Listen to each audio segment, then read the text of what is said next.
We've not got no need for your help. Have no fear, good man. Our labors shall be done quickly. The prowlers to be banished for good. Milton, look! Geralt! In the flesh. Hail, Witcher! Let us go inside and greet you as befits an old friend. And you, fear not. We shall put an end to the rule of outlaws, soon.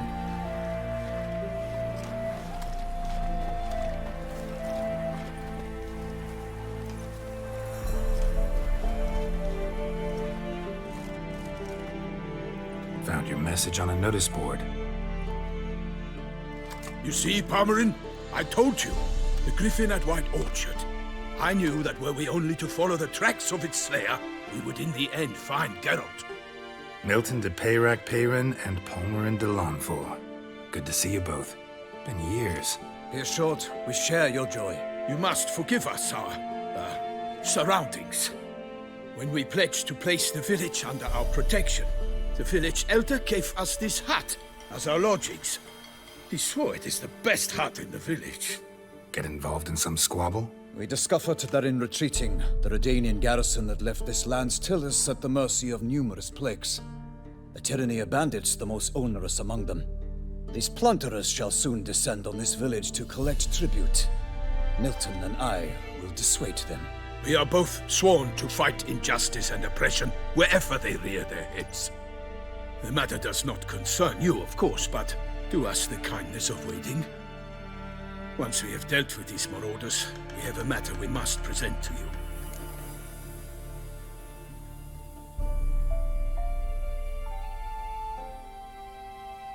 So, plan to go out and meet the bandits when they arrive?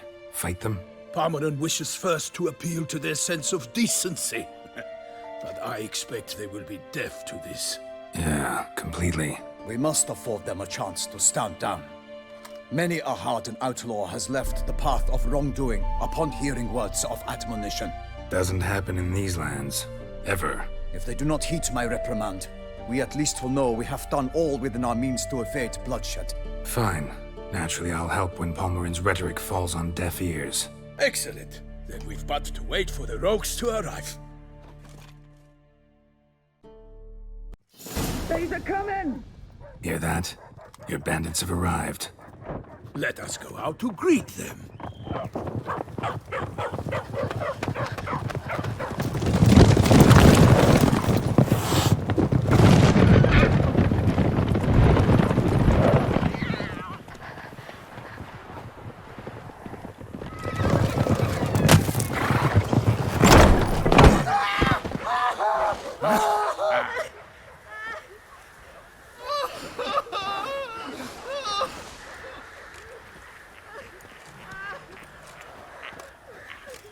Hark! Contemptible curs!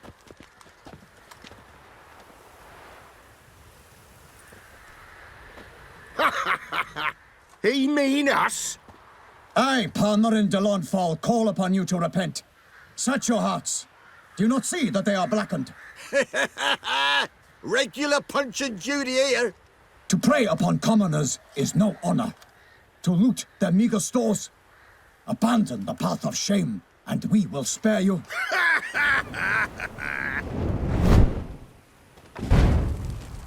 Right good jest, that. Had us a laugh. Now, fuck off before we lose our patience and you lose something else. Nay, wait, Zorg. These lads are a lark. Mayhaps they know some tricks. Oi, players! Can you toss balls all loopity-like? Or do that thing where one spits fire while the other farts?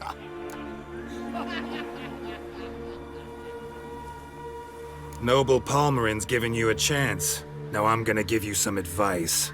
Do what he says. Or what? Or you'll find yourself fighting knights errant in the pay of the Duchess of Toussaint. And they eat scum like you with their morning porridge. There's 3 of them. 2 turtled up in armor. We'll come back later. Some wench sent them. Folk will say we's afeard of wenches and jesters. Ooh, insulted the Duchess. Not good. Indeed, we cannot let the affront go unpunished. I swear upon the heron you will pay with your own blood! By the crane, villains, ready your arms! Brave me lovers to work! Honor! Perish, honor boots! Come on! Defend yourself, scoundrel!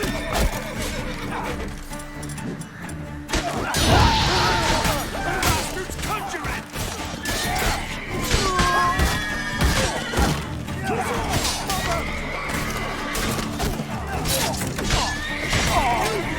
The scurvy mutant! Get him!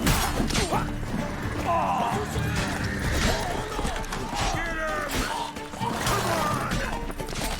I will fell you all!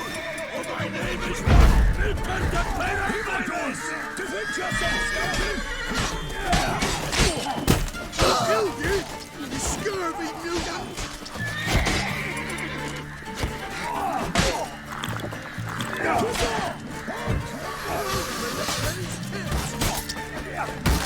Never learn.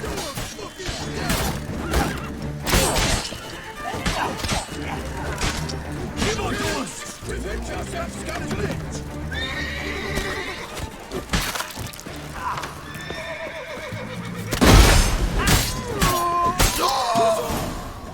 Why do they not emerge? It is over. We have banished the scoundrels, lifted oppression's yoke from their lives. Warned you it'd be like this. Fear you as much as they did the bandits now. Sorry, no fanfares and flowers. You're not in Toussaint. It is true what folk claim. In the north, no noble deed goes unthwarted. It is time to go home. And we shall, my friend. Come, Geralt. It's time we delivered our message.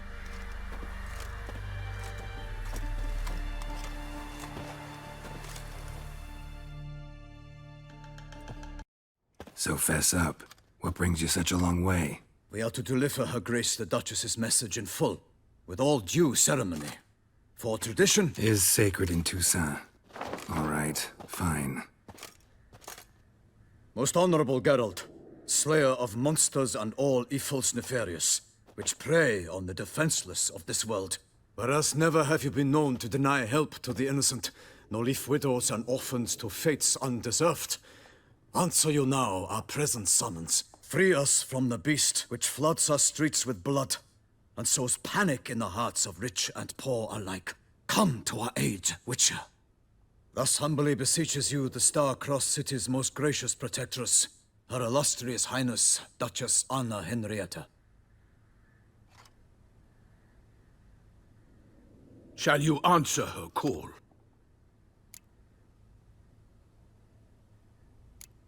Anna Henrietta really say all that? Word for word?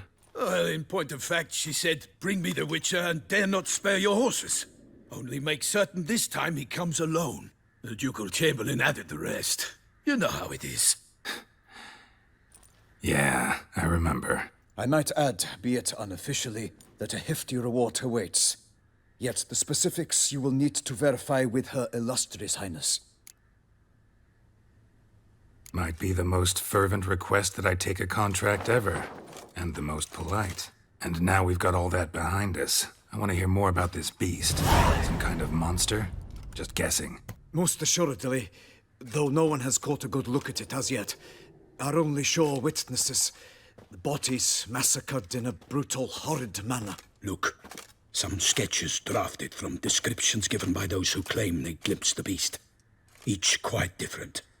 To my mind, these witnesses lie. How many victims so far? 2. When Her Grace learnt of the second, she discharged us immediately to fetch you, promising grants of land and fortunes in gold, should you answer her summons. An ill wind blows, Geralt. The beast cannot be tracked. Folks say it wields black magic. Also, both victims were nobly born, and the start of a tourney draws near.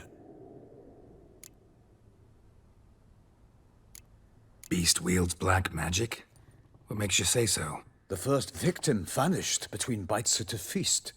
Of the feast-goers, none noticed this. They saw but an open window, then heard desperate cries from the street below, where a corpse had just been found. The second killing, similar. A night in a locked room. Servants all about the house. Guards all around the estate. Yet the beast somehow got him out, dragged him to the town square, and killed him there. No one saw, nor heard a thing. We have no fear of creatures against which sword and shield protect, but of this beast, nothing is known, save that it cannot be traced, kills effortlessly, and with no rhyme or reason we can discern. Anyone tried to hunt it? Knights errant, for example? Ha! Many have tried. Baiting, waiting in ambush, but to no avail. The beast is clever. It evades all traps and attacks of a sudden. It is like a ghost. An experienced tracker. This is what we need, with knowledge of monsters. In short, we need you. Mentioned a tourney. Why doesn't the Duchess just call it off? Simply, it is too late. The guests have arrived. The best knights of all lands, relatives of the Emperor. The beast could be a threat to others, not just to Her Grace's subjects. Got it. Before an aristocrat dies, at best it's a scandal. At worst, a diplomatic incident. I sometimes think back to all the contracts I've ever taken from sovereigns. Can't name hardly any where I came out ahead. You cannot be thinking to refuse. No. Just struck by a thought. How the Duchess can sometimes be... demanding. So you accept the contract. Excellent! We must set off at once. We long wanted this land searching for you. Yet time is of the essence. Ready to go, soon as you're packed. Ha! Then post haste to Toussaint. To Toussaint!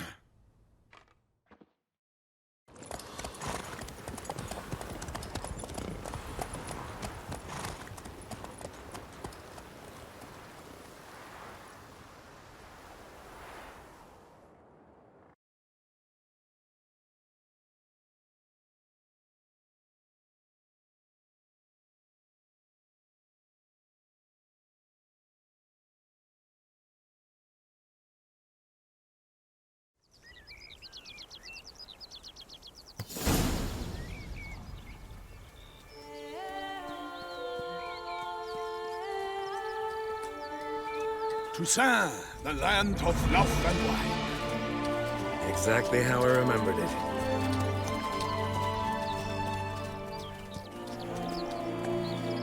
You will find Beauclair has changed some these past years. Walk about when you have the chance. You will see for yourself. To me, place always seemed straight out of a fairy tale. Knights errant, elven palaces. You insinuate that we are somehow odd? I shall prove you wrong. This I pledge on the Heron!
Watch out! I'd kill a monster! All for one and one for all!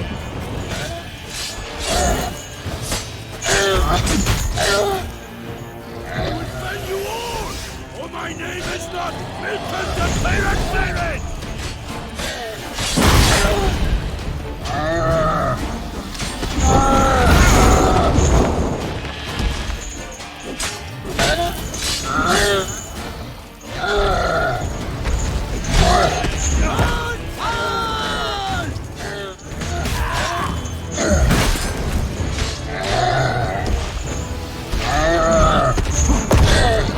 Like that silver.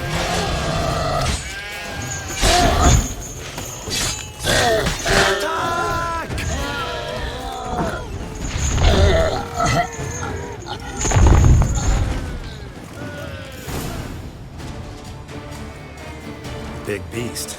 Tackling it single-handed? None too wise. Neither is love born of wisdom, Witcher. So, Guillaume, out with it. Which fair damsel inspired you to vow to kill that filth? The most beautiful among them. If he wishes to guard her name a secret, he need not reveal it. You I do not know, sir, nor seem you a knight, yet still I am profoundly grateful, nay, indebted to you for your succor. This trophy, sir, is yours. A giant this close to human settlements? Strange. Well, that was no ordinary giant. His name was Goliath, rumored to have been a knight once, but one who broke his vows. For this, the Lady of the Lake transformed him into a wild giant and banished him into the Gorgon Hills. So he came back down? Why? Several times each year, hunger chased him into the lowlands. Goliath had killed and devoured many shepherds. Guillaume's hunt served a noble cause. At any rate, it's a tale for more agreeable environs. I'll take the trophy. Why not? Could find someone who'll pay to buy it. Put up a good fight against the giant. Got experience battling monsters? None. In Toussaint we mostly chase bandits. But I vowed I'd bring my heart's champion the head of a monstrosity, as the famed Gottfried, known as the Giant Killer, did. You don't mean to hunt the beast, I hope. The matter's best left to Geralt. Another challenge awaits me. Yet if Geralt is to hunt the beast, he ought to know. It struck again. The river surrendered a corpse. It washed up in the meander by the cockatrice. Damien de la Tour's guardsmen are there already, securing the area. Securing the area? Better go there now before they trample any tracks, manhandle any evidence. Set forth, then. I shall ride for the city to inform her gracious magnificence that Geralt has arrived. We'll meet later, near Guillaume's tent at the tourney grounds. I shall take you then to see her grace.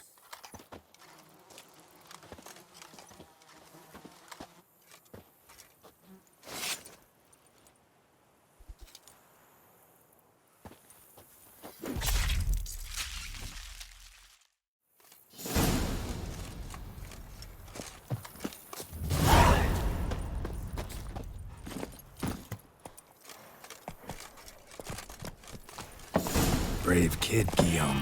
Parmanin oversaw his upbringing. Guillaume is his kin.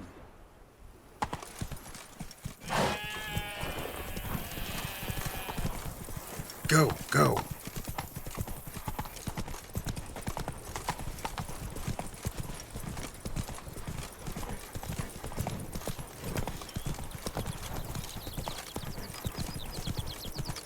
Can't get used to the way you knights talk. Especially how you switch back and forth between flowery and, well, near normal. We are knights errant, in the service of her gracious magnificence. When we appear in her name or speak on her behalf, we are bound by tradition.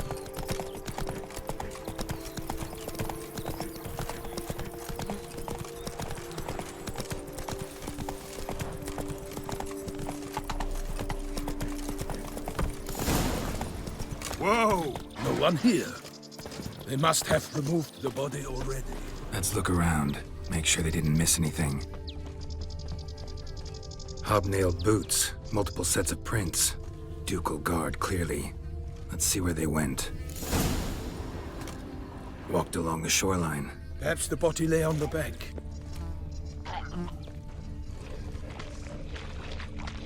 Anything taken by the current ends up in these shallows. Yes, the stench is fierce. Got guests. Careful. I shall make patty of you! Damn.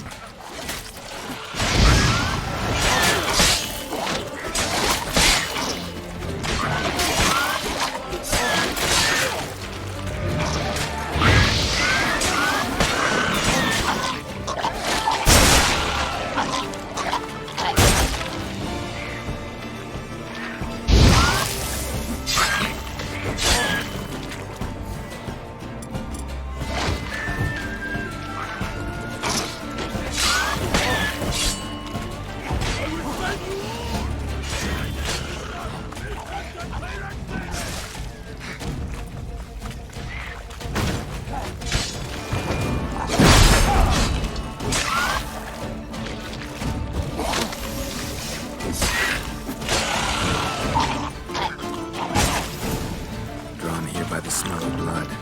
Let's keep looking.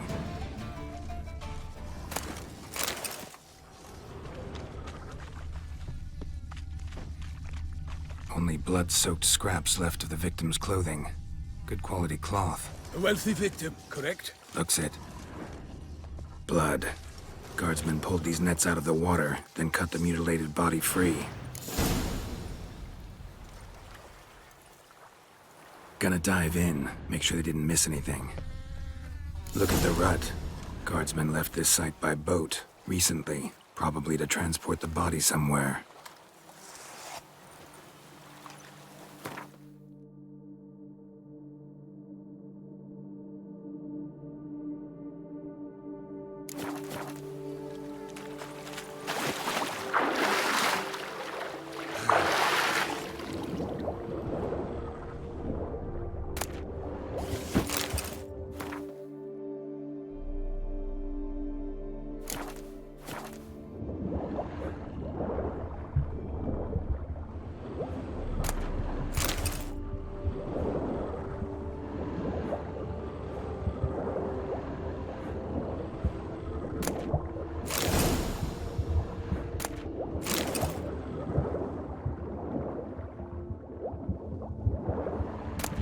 Kerchief, monogrammed DLC.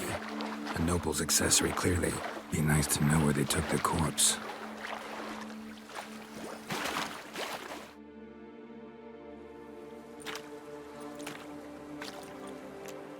What now?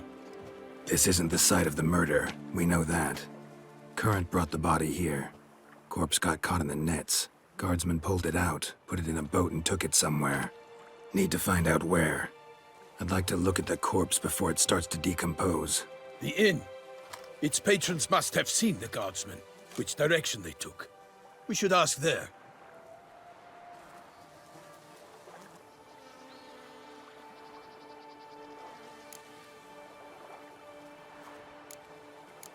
Seems we've got ourselves an audience. You think this surprising?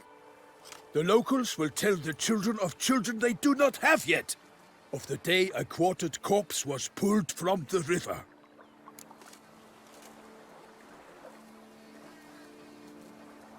One thing. Found a handkerchief in the water. Monogrammed DLC. Mean anything to you? Delacroix? It cannot be. Was it he the beast slew? Seems so. Knew him well? Long past. We were close friends once, but our paths diverged. He was a man of extremes, standing by his companions no matter the odds, fighting his foes to the bitter end. Foes? You have a lot of them? He did, but I do not see what that has to do with the beast. Ah, Geralt, you've struck a raw nerve. Memories of a time long past, to which I'd rather not return now. I understand. We can talk later. Let's go to the tavern. I shall have to leave you soon. Return to court. Barely got back to Toussaint. A knight in the service of Her Illustrious Highness knows no rest. In fact, I'd feared I would return too late to fulfill my duty. Yet it seems I've arrived in the nick of time.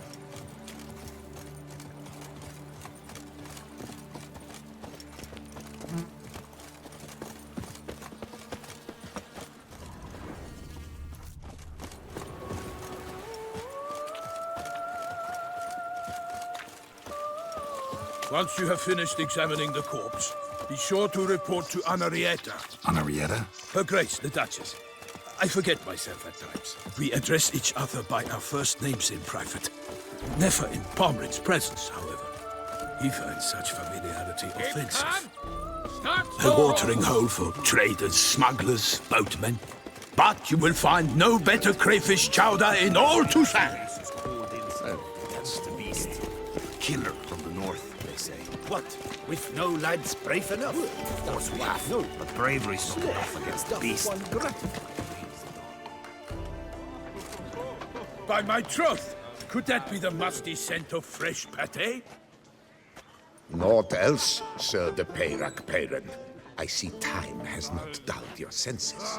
We would be honored if you would join us. Your companion as well. But why do I not detect even a whiff of crayfish chowder? No soup today, on account of there being no crayfish. I reckon you've not heard, but all I caught was a corpse. I awoke at the crack of dawn, as I do each day, but when I looked up, I beheld a blood-red sky. This corpse is precisely why we're here. For the man whom you've invited to join you at the table was summoned from a far-off land by her gracious magnificence. He is tasked with tracking and killing the beast. We invited 2 men to join us, yet since Sir de Peyran in temperament is more akin to hare than hound, I surmise the other is the hunter. With whom do we have the pleasure? Name's Geralt. A humble introduction. You've clearly not tarried long with Sir de Peyran. Spare us the petty insults. Geralt is a master of the witchering trade. He has questions concerning the beast's last victim. I was the one to find the corpse. The sun had just risen when I awoke, sat straight up in my bed, looked out the window, and beheld a sky red as blood. Ask Geralt, please, or we shall be here till winter. Must have been early in the morning. Went to check your nets and then... I stepped out of my hut and saw... By my troth, to the point, man. You found a body ensnared in your crayfish nets. We know this already. What happened then? Did you see anyone nearby? Did you spy anything noteworthy? Anything at all? Not a soul around, just me. As for noteworthy... well... What did you see? But be warned, if I hear the sky was red again... I saw a head bobbing, eyes bulging, the tongue blue and popped out. Next to it, a hand rocking upon the water. Get a good look at the body parts? They gave me such a fright. I bolted to town, fast as my legs would take me, then returned with guardsmen who told me to keep out of their way. They had a hard haul. The parts were so tangled up in my nets, they were forced to cut them. Need to examine the body. Know where they took it? They ferried it across, then loaded it on a cart and hauled it to a cellar at Corvo Bianco to keep it cool, see? What?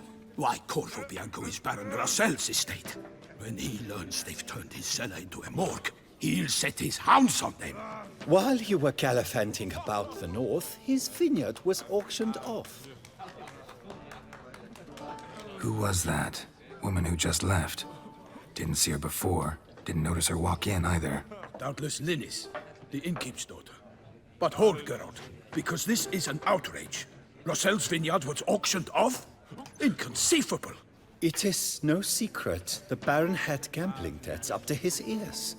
It finally came time to collect. His creditors auctioned off his property. The Ducal Chancellery bought it, in fact. Russell now bunks with his brother in Vicofaro. I told Russell he'd get his comeuppance. How long can one draw on past heroics? His creditors must finally have to find that his promises meant nothing.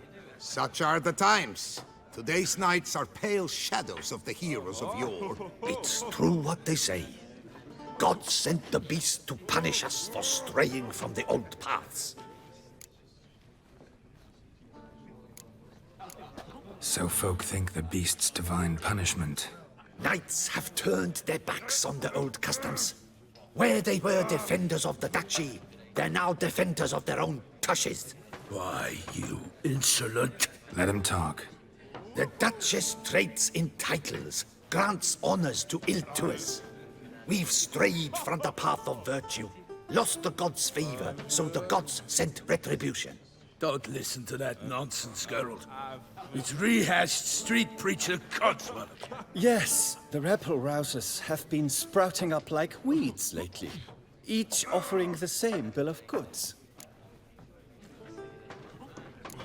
They say anything else about the beast? Besides it being a messenger of the gods? The Toussaint are no fools. They see clearly the beast kills on days honoring patron saints. Picky monster. Thanks for the hospitality. Time I examined the corpse. Corvo Bianco lies a short way from here, near the tourney grounds. Just follow the road and you'll arrive. Not coming with? Oh yeah, duty of some sort calls. Some sort? Ha! Her Grace bestowed a great honor on me, even before we departed for Velen. I'm to play the hare during this year's game in the palace gardens. When you see me in my costume, you will wet yourself laughing. A little tempted to ask a few questions, but it sounds like a long, complicated story. One involving lengthy digressions into local history and tradition. So, see you later, Milton, and good luck.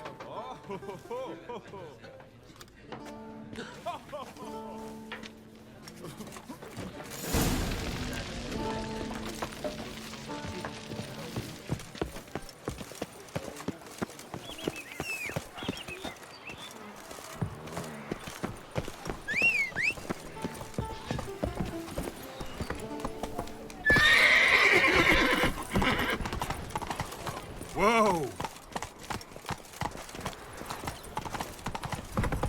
Long live Duchessa Anna Henrietta.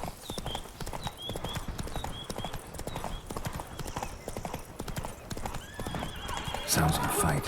Have to hurry.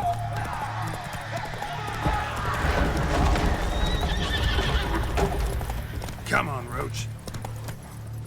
Damn it. Killer must still be here.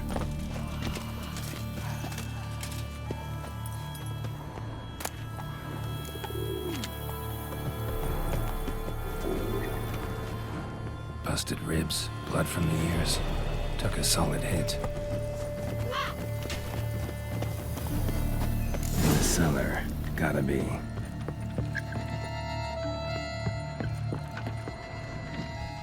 Claw wounds from 5 separate claws. Spread of a small human hand. Massacred by a vampire. Not an Ekimar, though, or a Fletter. Bruxa, gotta be. Footprints. Small, bare feet lead deeper into the cellar. Used this to batter down the grate. Took a lot of strength to batter this down.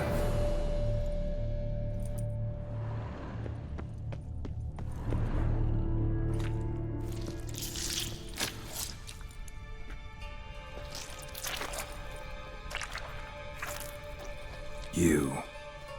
Saw you at the inn. I know what you are. Don't know why you killed these people, though. Clearly wasn't for their blood.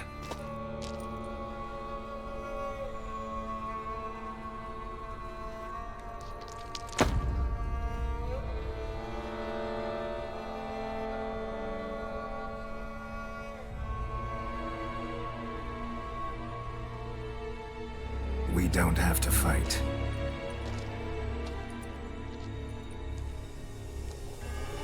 You are wrong.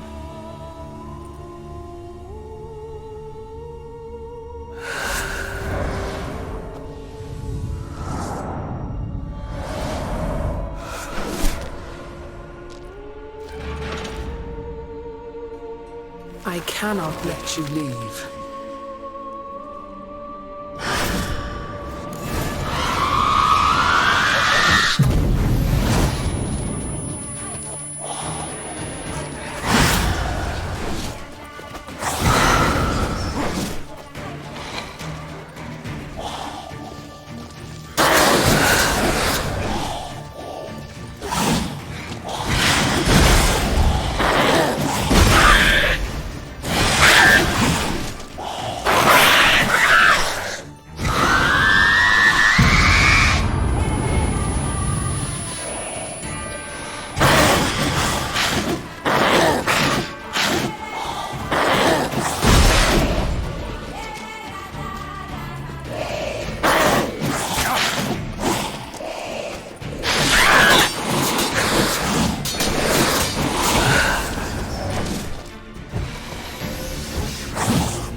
Time to end this.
Stinks. Waterlogged. Both hands amputated. Body was quartered just as I thought. Laid in water for some time. Head swollen, and something took a few bites out of it. Something in the throat. A pouch, bulging with coins. Nilfgaardian florins, from several different provinces. If the murderer did this, means we're dealing with a sentient thinking beast.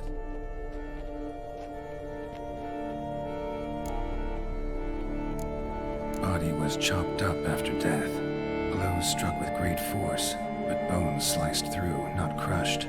Creature that killed him had long claws, sharp as a witcher's blade. First sank its claws into the victim's heart.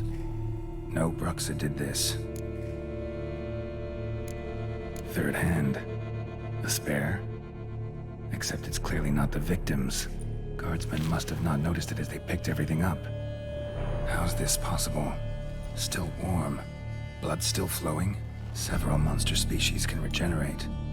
Never heard of that happening to their severed limbs, though. Or of their limbs seeming completely alive after so much time. Examine the tissue more closely later. Might learn something. So, murderer was clearly a monster, but not a Bruxa. But then why'd the Bruxa come here for the severed hand? And who does the hand belong to? Why the hell's it still warm? Now, pouch shoved down the victim's throat. What's the significance? And why was he chopped up into pieces? Lots of questions, no answers so far. Need to know about the other victims. I'll ask Palmerin to get me in to see the Duchess.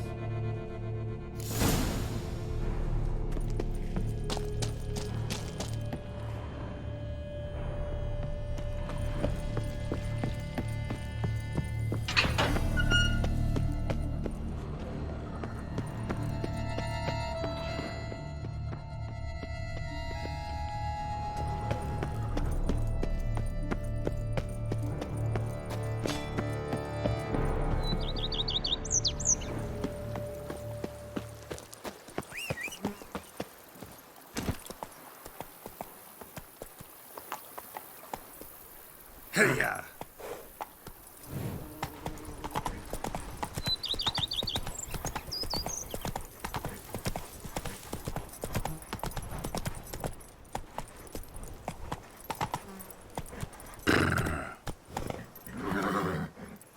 Go.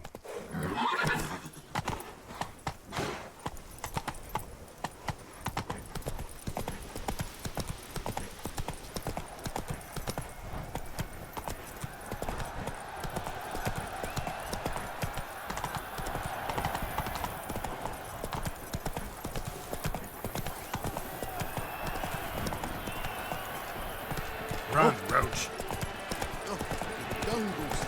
Still my brother Sling. Will you go back at him? Not so fast, Roach. Need to speak to the Duchess, urgently. All right, you scamps. Story's done. Go find your parents. But the Palmerine, what about the story of Rittik and the dragon? A tale's for another time. But take a good look at the man who stands before you now. This is Geralt of Rivia, the master witcher who lent his valiant hand to the defeat of the giant Goliath. Master Witcher, is it true virtue always trumps villainy?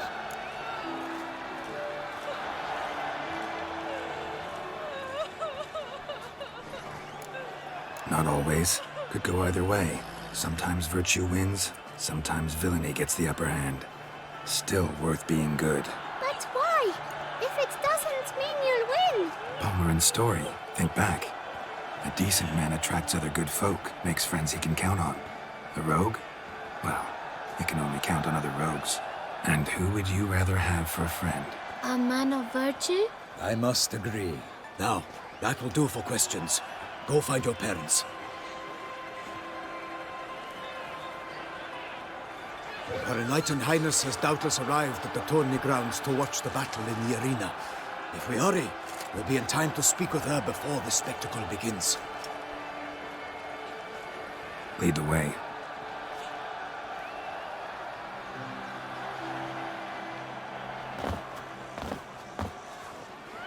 Who's fighting? Nilfgaardian gladiators? Close, but not quite. As you will soon see. Someone's gonna fight a Shaelmar? With some elves on its tail to confuse it, slow it down? Whatever is the problem? The beast is a gift from the Emperor, no less.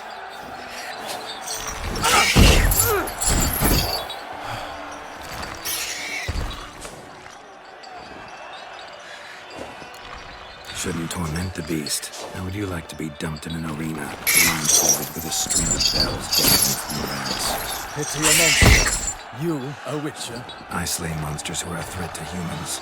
You're out to humiliate one to entertain a crowd. No knight will gain any glory from this. Who's going to fight the beast? Guillaume, the young man you met. Yeah. Mentioned he'd promised his heart's captor a monster trophy. Great love demands great sacrifices. Let's go.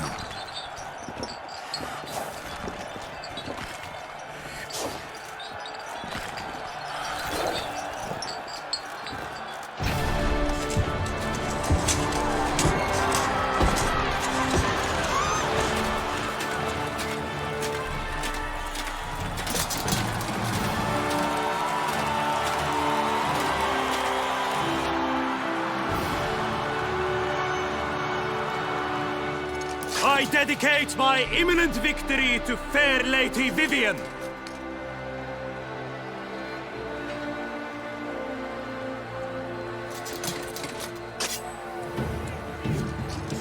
It's begun. The fight shall have to end first. We must wait.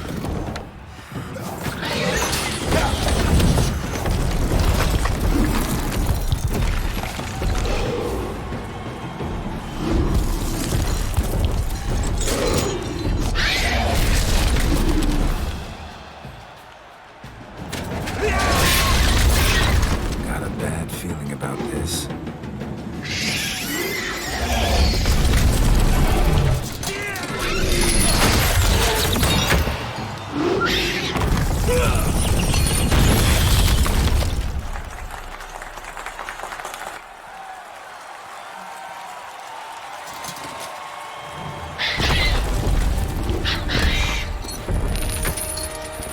Damn it.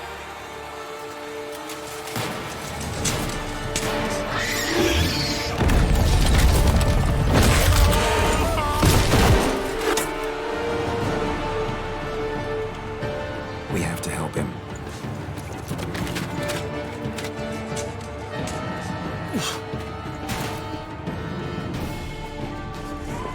Hold on!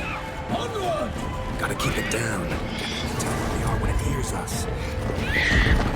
Alas, for Nightling, the beast heaved its foul girth. The closer roar and knocked into earth. How can the wits creature in one mighty bound to give fight to the beast, its plans confound. Out, brief flame, and thus the witch's life was snuffed. All our hopes, alas, had turned to dust.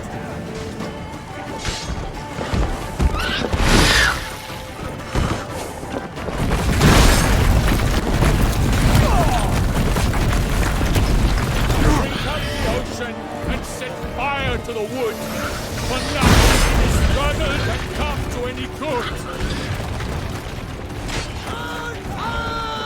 No, it was all in the monsters the victor, that naught shall have come of valor and vigor.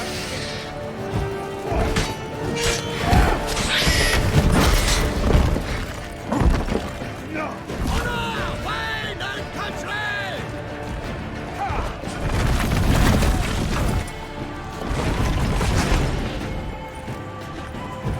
Ugly bastard.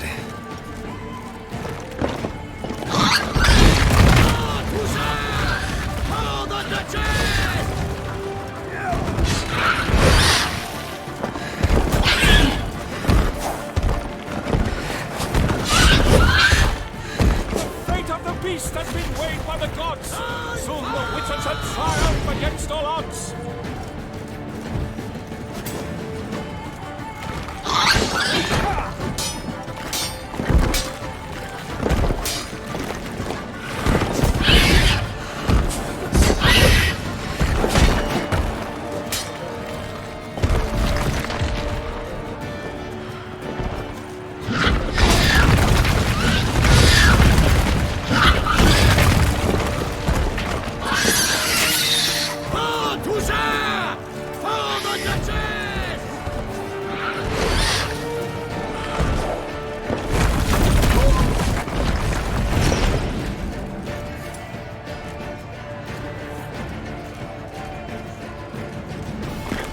Not good.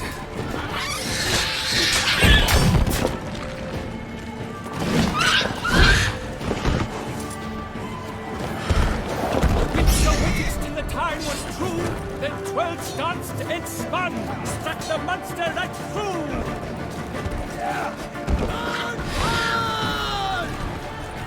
Damn it. Shit.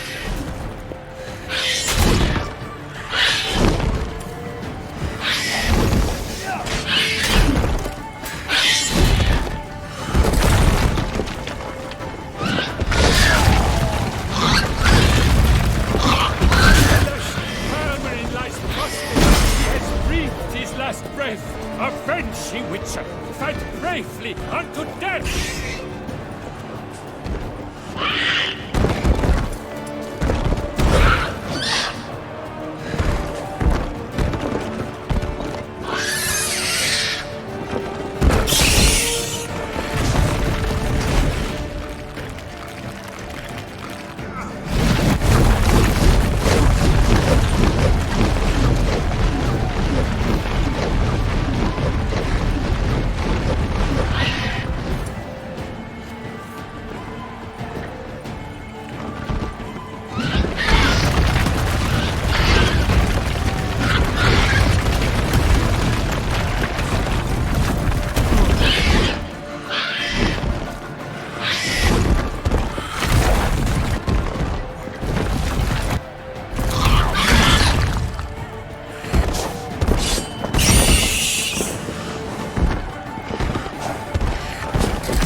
So the witcher wooed the Selma, then its foul heart hurt.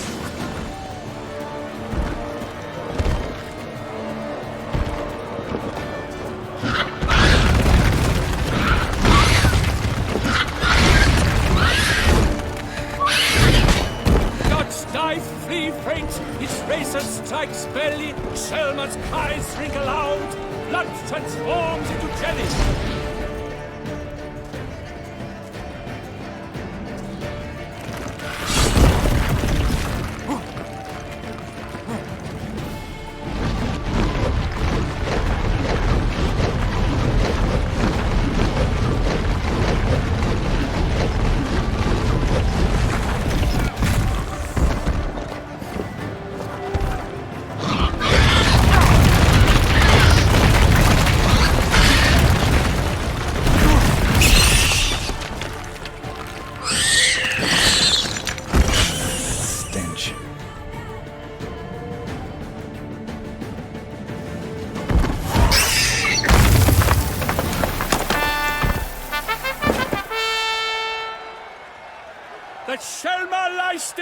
created by Geralt of Rivia, master of the witchering trade. Behold, as the last gasps of life seep from the beast.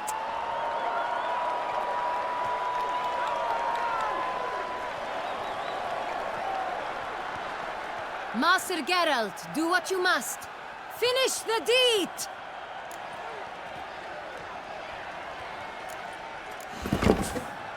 Monster's no threat. No need to kill it. A victor may always show mercy. It is his right. Long live Geralt the Merciful! Pikemen, see to the beast.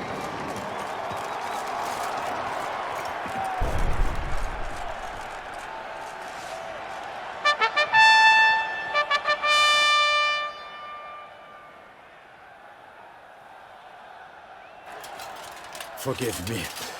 I am not as nimble as in my younger years. You fought bravely. Thanks for your help.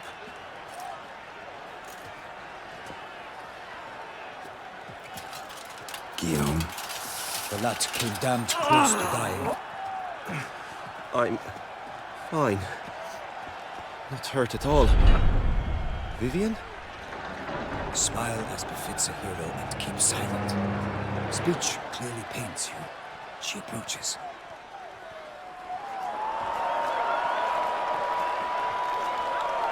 Geralt, we must talk. Vivian. You shall talk later, in the medic's tent. Geralt, magnificent, breathtaking. Your Grace. We knew that to summon you was a brilliant idea. We are delighted, ravished to have struck upon it. And I'm truly honored. See to our young hero. Hop, hop. For we must make off with Geralt. We should talk. We had been long awaiting your arrival. Had nearly lost hope. Then suddenly, that entrance, so spectacular.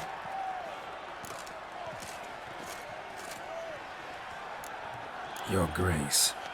Shaelmars are dangerous creatures, even to knights in full plate armor. Nonsense. In Toussaint, knights have battled beasts for mere glory since time immemorial. True. Guillaume suffered a few bumps, scars, and bruises, but in return gained eternal glory as he who slew the monster. What about the crowd? Say the Shaelmar had vaulted into the stands. Would have been a massacre. Geralt, though we value your fortuitous intervention in the arena, we would remind you your services have been retained, and as shall soon become clear, you will be generously compensated for completing another task altogether. Your Grace, my contract. I'd like to discuss it. Naturally, but not here. We shall need Damien. He led the investigation pending your arrival. But wherever could he be? Come, we must find him.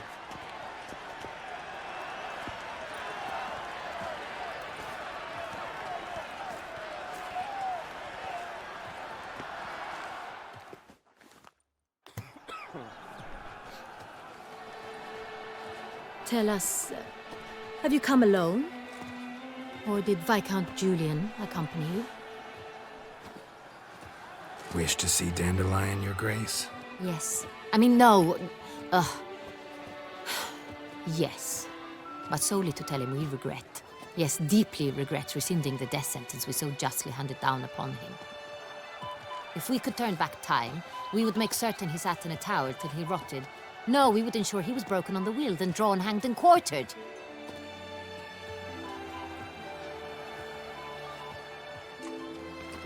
Ah, the very man we would entrust with these tasks.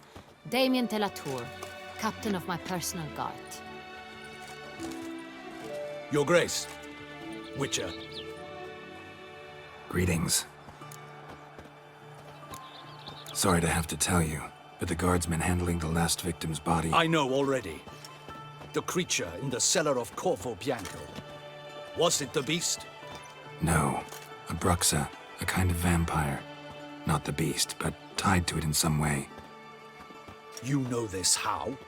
Through careful analysis of the evidence, both on the riverbank and at Corvo Bianco. Do you mean to insinuate the investigation thus far has been sloppy? Geralt insinuates nothing of the sort. We must listen to him attentively. I examined the body of the beast's last victim. Might have found something. Need to analyze it. A quiet place, that's what I could use most right now.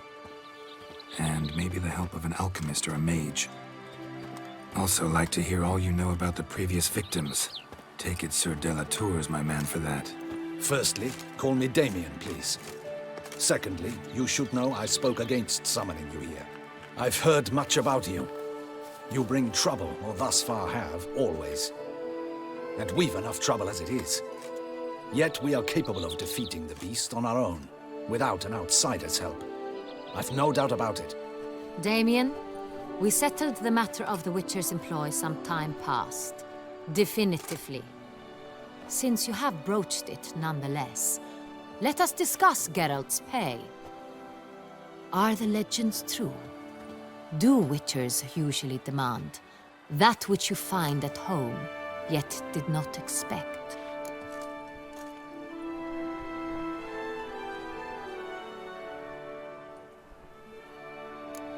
Not quite, Your Grace. Law of surprise, it's something we invoke at times, but rarely. Usually we just take gold. Disappointing. This law sounds rather romantic. On the other hand, on returning to the palace, we would likely find impatient petitioners or a set of sample fabrics for a new dress. Poor rewards, both.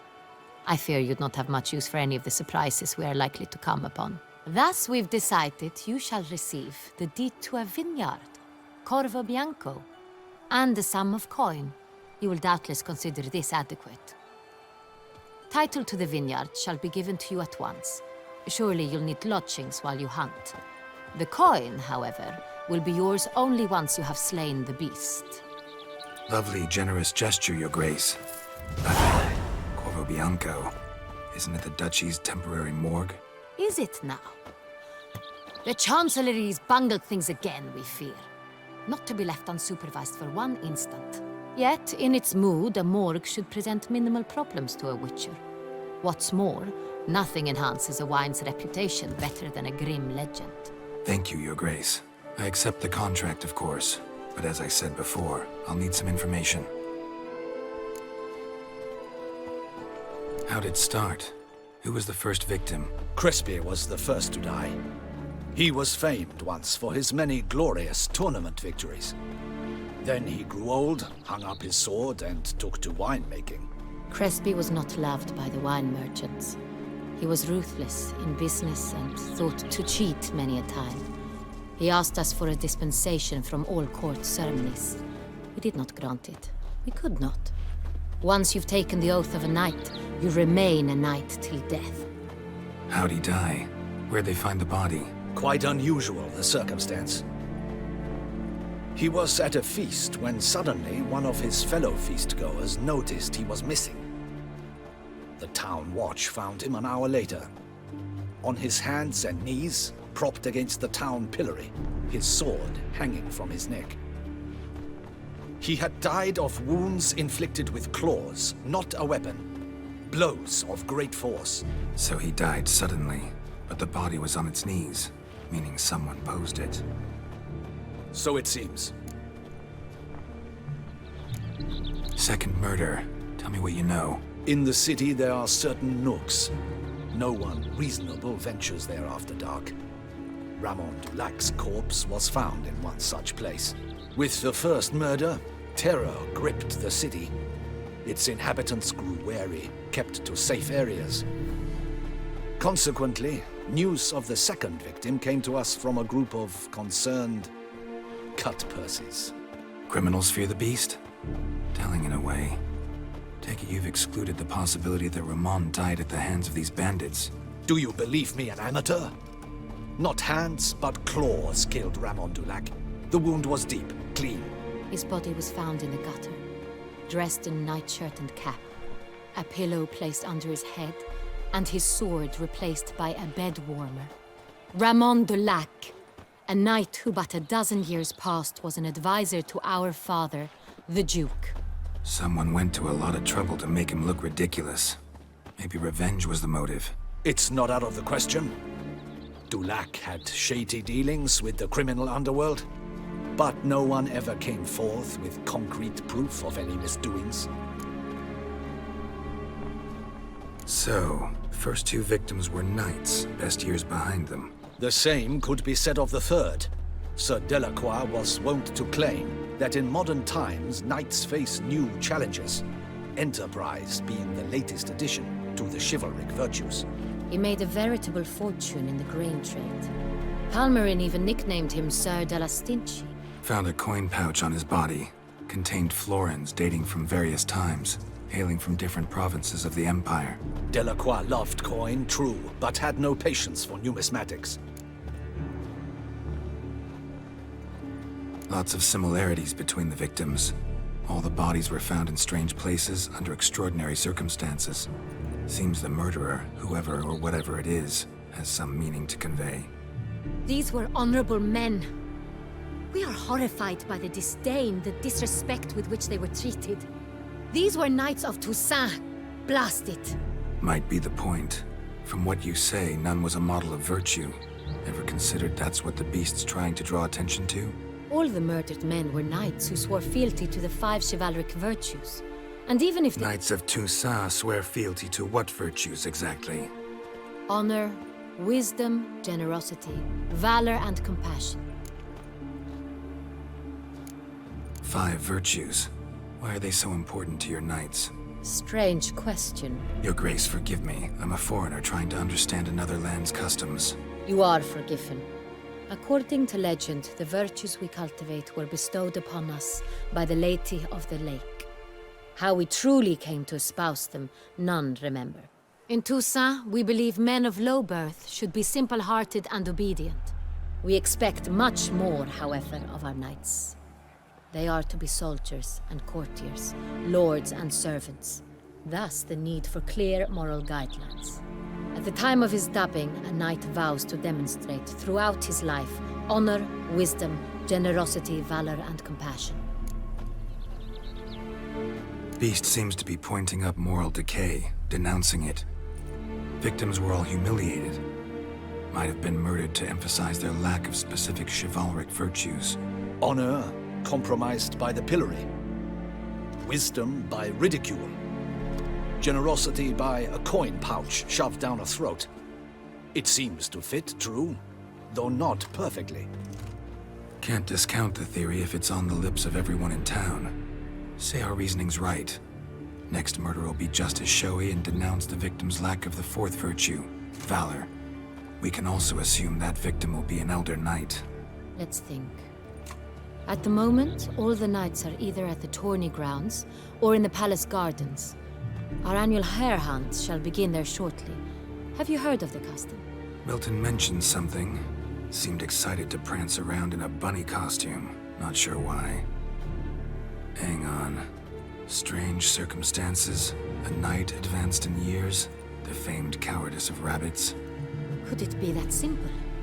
Is Milton de Peyrac-Peyren the next victim? Milton also knew Delacroix. Told me so down by the river. Damien! To miss something so obvious. De Peyrac-Peyren, Crespi, Delacroix, and Delac formed a knightly team. It was years ago, but... They were a team? They were close friends, tightly knit, and as such earned the trust of our father, the Duke. We often witnessed him turn to them with delicate matters. Later, their paths diverged. Unlikely to be a coincidence. Beast must know it too. It's a lead, I'm sure. Your Grace, we need to find Milton, immediately. Rather problematic. You see, the garden entertainments are due to start, and he's disguised as the hare, hiding somewhere, waiting for some tipsy courtiers to find him. The hare's hiding place is a carefully guarded secret. We must call off the game, at once. First and foremost, we must remain calm. Damien, order the garden searched immediately, but discreetly. By no means can we disrupt the festivities. Panic will only incite the beast to strike sooner. And you, Witcher, follow me. My gardens, my night, I shall take the fall.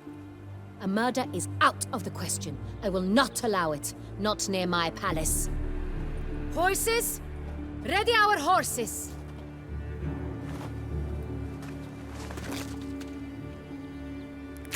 Your Grace!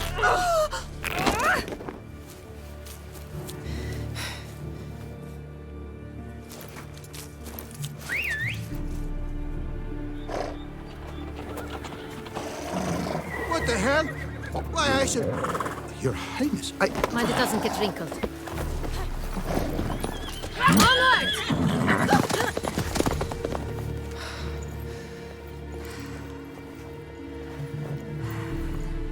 Hey! That is silk! Be careful! Give it to me!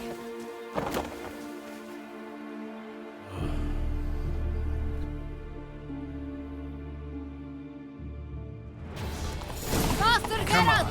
Right like the wind! Your Grace seems right at home in a saddle.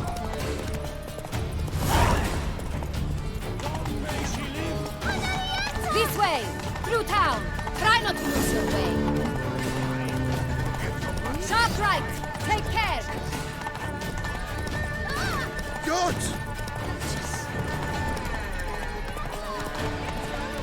Follow the Chiketsa!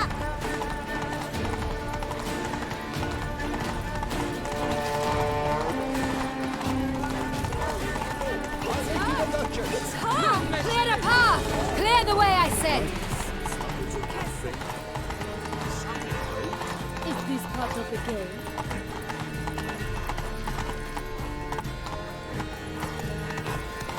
It's here! Just round the corner!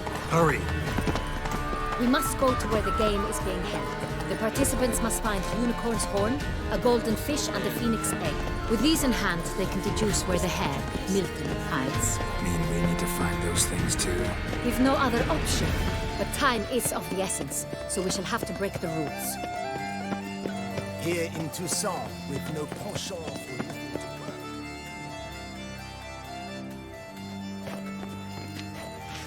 On second thought, through here.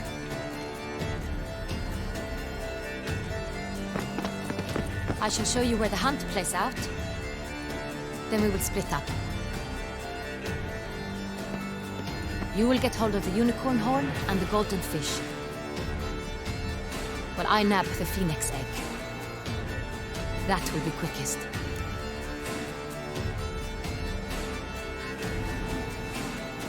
Golden fish. Do I need a rod or a net? Please, Geralt. It's not a real fish.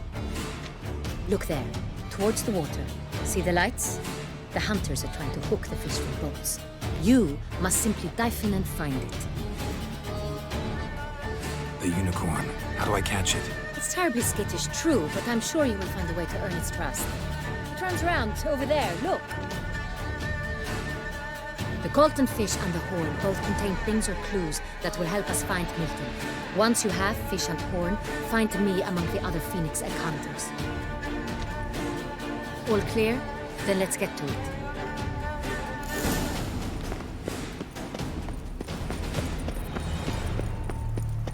Fiorano of the 1290 vintage. I do encourage you to try it. Oh, is my head ever spinning after last night? Oh my.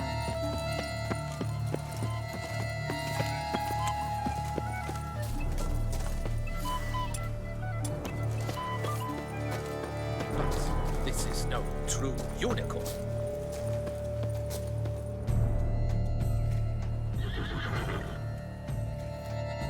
Perhaps an apple will work. Or some sweets. We would not be in this predicament, dear sister, were you still a virgin. Do you really wish to have this conversation again? Here and now? Hush, or you'll spook the beast. We shall try the sweets. Hey folks, gonna have to ruin your fun. Sorry. Who's that?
Crispy apple.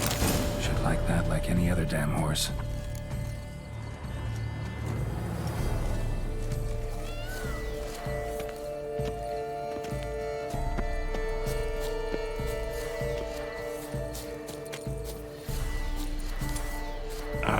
Almost had it.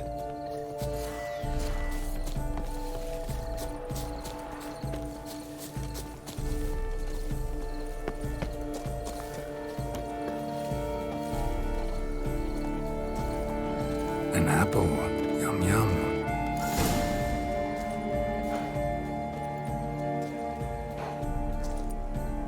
Easy.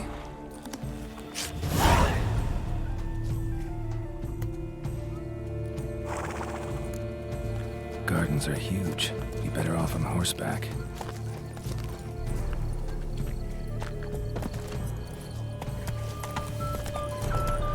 Oh! Ah, you can't call a pull state one over courageous on me, or coward.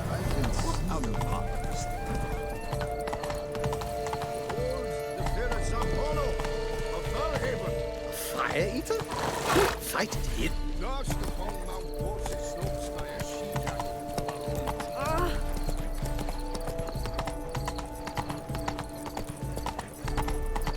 Golden fish should be easy to spot once I'm under.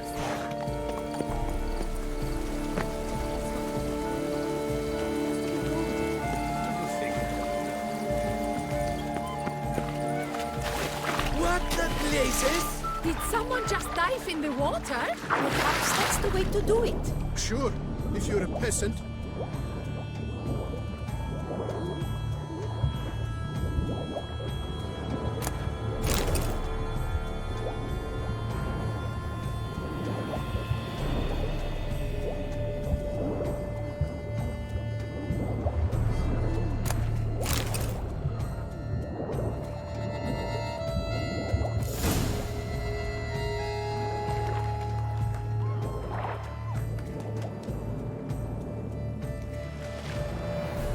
Hey, wait. Stop. It's important.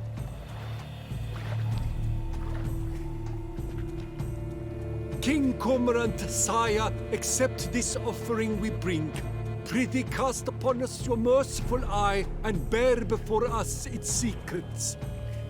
As the moon is heavily coursed up trace, in my domain I await that moment of grace, when a soul of good or ill repute brings me a gift, fitting tribute.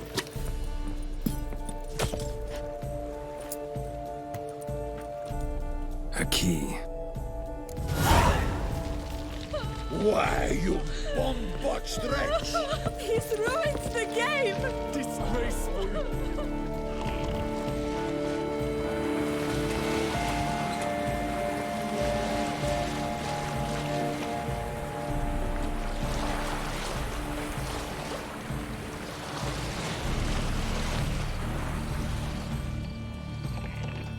What's new?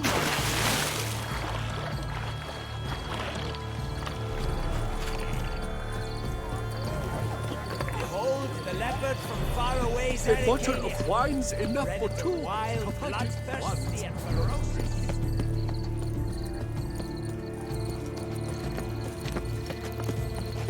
I imagine you've Crawling on an empty stomach. Oh, dreadful.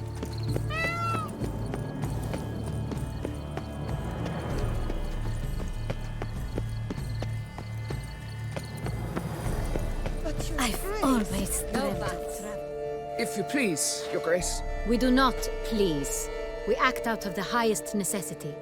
All shall be explained later. But it's against the rules. I am the rules.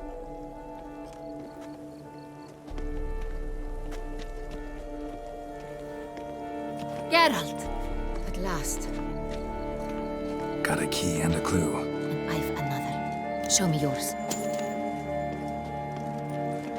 Who wrote this drivel? I begin like a groan, hollowed out with ease, then end like a mouse with a head of hard cheese.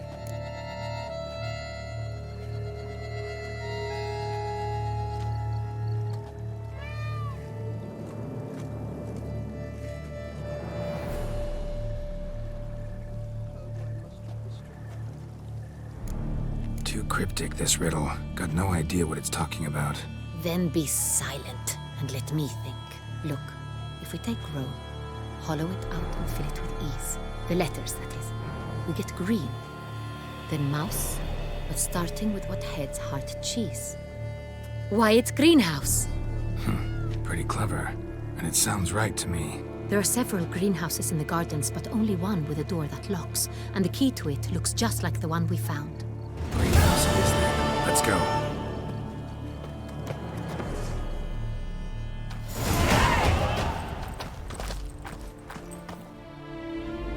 Wait here.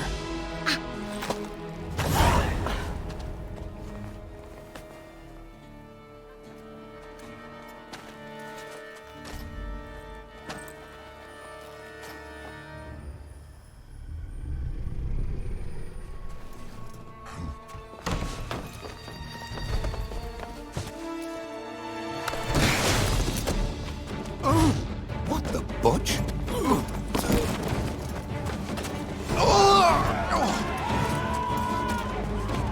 What was that?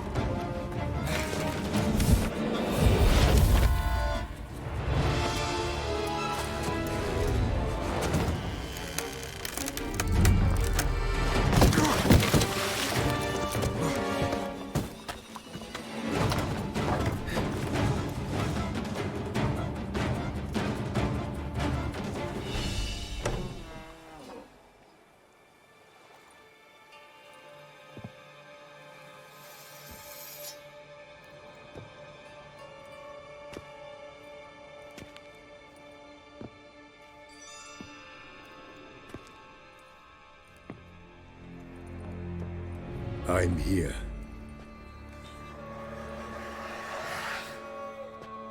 This belonged to you, maybe? It did, but you may keep it. I've a new one. I do not know you. I've done you no harm. Yet first you butchered a Bruxer who was dear to me. Now you pursue me. Why? You've killed 4 innocent people, at least. And you? How many innocents have you cut down?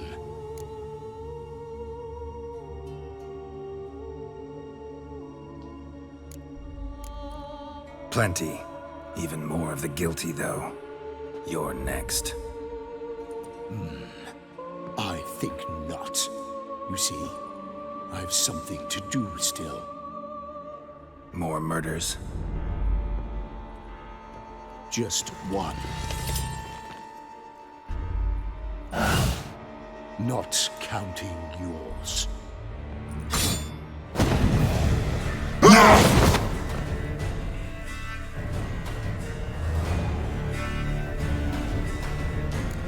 Not your lucky day. I won't let you kill again.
to stay where you were.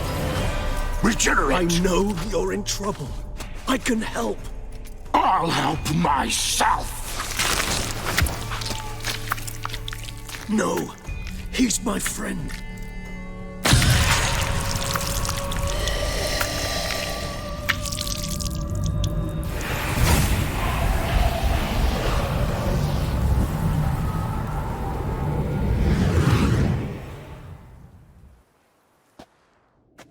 Yes, Geralt, it's me. Regis? You all right? All is well. All's in order. Wounds such as these heal on vampires in moments. But we've not seen one another in ages, my friend. At least in human terms, that is. How's this even possible? Last I saw you... I was a bubbling, shapeless smear, having been rather spectacularly melted into a column of a certain castle.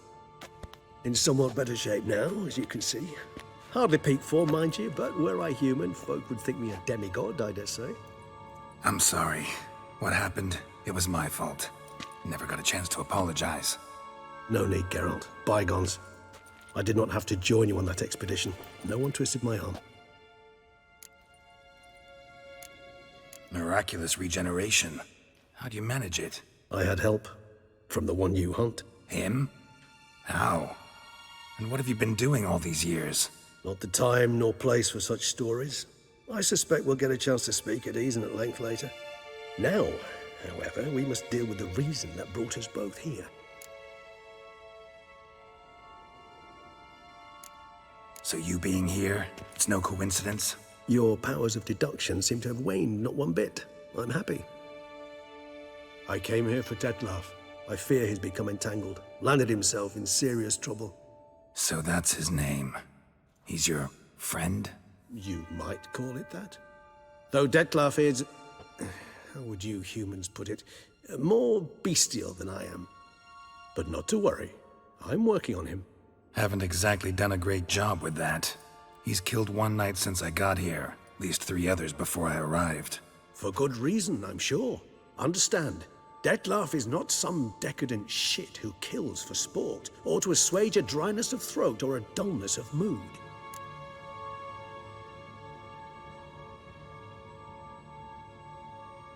So in your opinion, what are his reasons? Precisely what I wish to find out. And then I will convince him of the error of his ways.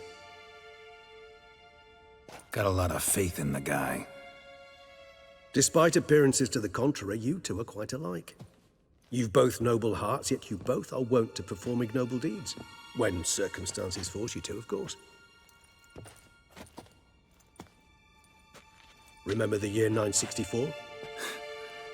That was 3 centuries ago. Blind fear gripped Rivia, Lyria, and Spala. Women and children were dying. Their mutilated, dismembered corpses littered the fields. Brute of Lyria. Read about it. Chewed up almost 200, then fell to a common poacher supposedly armed with a dagger blessed by some prophet. It fell to Detlef, who then found a poacher asleep in the brush near his snares and dropped the fiend's corpse at his feet.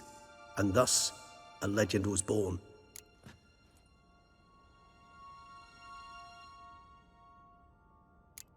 Awfully good of him. But do I need to know this? Yes. So you'll understand Detlef is no cold-blooded killer. I believe he's landed in some mess and he sees no way out. What makes you say that? Vilgefortz melted my body. Detlef found what was left. As per our codex, he had a choice. To leave me where I was, or to care for me and nurture my remains. He chose the latter. Regenerated me at no small expense in his own blood. Do you know what that means to a vampire? The gravity of the endeavor? Probably same thing it means to a human. You owe him your life. Much more than that. The act itself made us blood brethren. A bond so strong humans cannot even imagine. Which is why I know something ill is afoot. Always had an overdeveloped sense of empathy. Each vampire has a unique talent. One they hone over centuries. It's precisely what renders us so difficult to classify. Detlef's trump card is his herd instinct, his tribal propensity. In point of fact, He prefers the company of lesser vampires and shuns that of humans. If he walks among you, killing egregiously, it can only mean something's upset him immensely. Anything specific? Some set of things that'd be likely to set him off? How should I say this? Detlef doesn't understand men, their world, its rules, its conventions. He's naive in a sense. He doesn't comprehend your games, knows not what it means to lie, deceive. Suggesting he's maladjusted and venting his rage. I'm suggesting maladjustment can at times breed conflict. But is it the case this time? I cannot say, but intend to find out. Gotta find him before something upsets him even more, and all Beauclair is awash with blood. Well, we share a cause then, just like the old days. Not entirely. I mean, when I find him, you know. I know you've a contract on his head. Yet your true task is to stop the beast killing, not necessarily to kill the beast, am I right? All in all, sure. Let us find him. By the time we do, I hope I'll have convinced you Detlef is no monster. Fine, all right already. But for now, evidence is stacking up against him. Hear that? The posse. Knights must have tracked me here. I prefer they not find me here. I've makeshift quarters at Mère Lachaise Long Cemetery. We'll meet there. See you.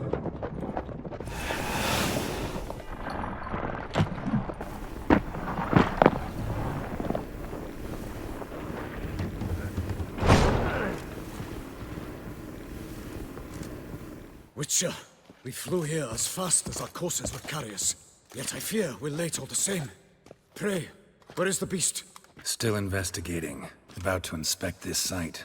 Withdraw your men before they trample all over the evidence. Sirs, we must let the Witcher do his work. Milton's murder cannot go unavenged.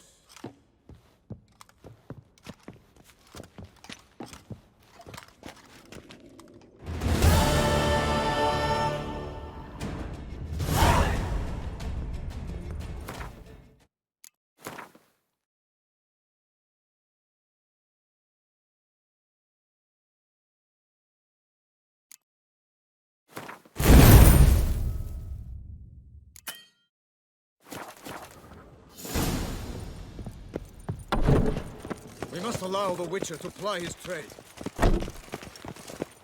Sleep strengthens, and wine makes you sleepy. Ergo, wine strengthens. All is in order. Sir! Sir! A letter for you, sir! Letter? Who from? Can't rightly say, sir. I was just to deliver it.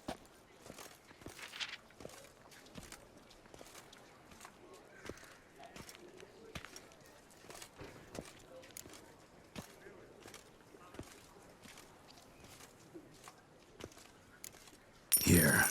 And thanks. No, sir. Thank you. And I truly hope I'll be of service again.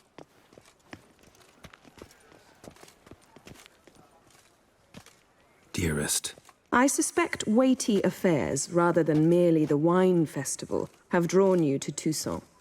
Perhaps you'll find time to probe a certain matter in spite of this. I recently came across the mention of one Professor Moreau, a scholar in Beauclair, who conducted research into Witcher mutations. Though the details are rather murky, as is the location of the scholar's laboratory, his journal could contain more information. It lies buried with him in his tomb. I enclose a map I found in the book I happened upon. Though less than completely legible, I trust it will prove useful nonetheless. I felt this matter could prove of some importance to you. Thus I dispatched this letter without delay. Whatever you decide, please take exceedingly good care of yourself. Your Yen. A professor who studied Witcher mutations. Might actually be worth looking into.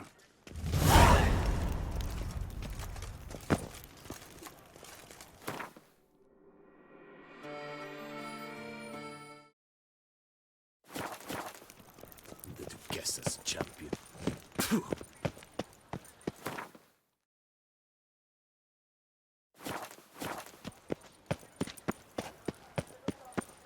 Hey, Blondie. Who blows your porridge when the bears are out to forage? Old Gotish found his way to the Bortella, no doubt.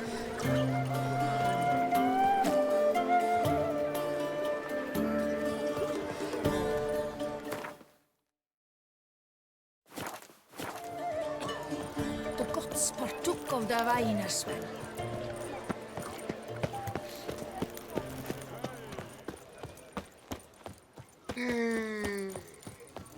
I wonder how much a witcher...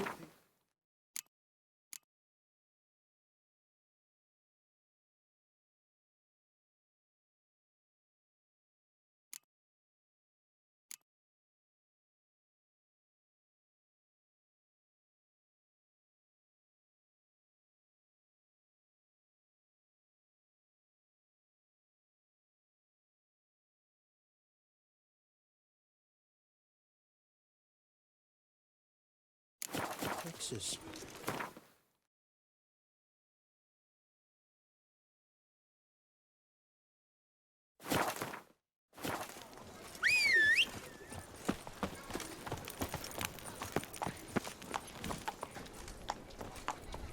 Nice tune. Patrolling on an empty stomach. Oh, dreadful.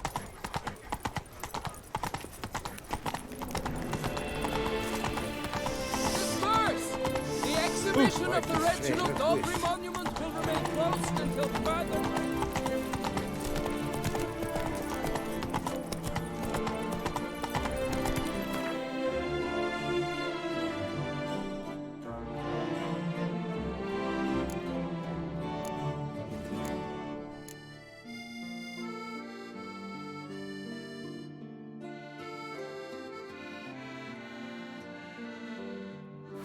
Hey there.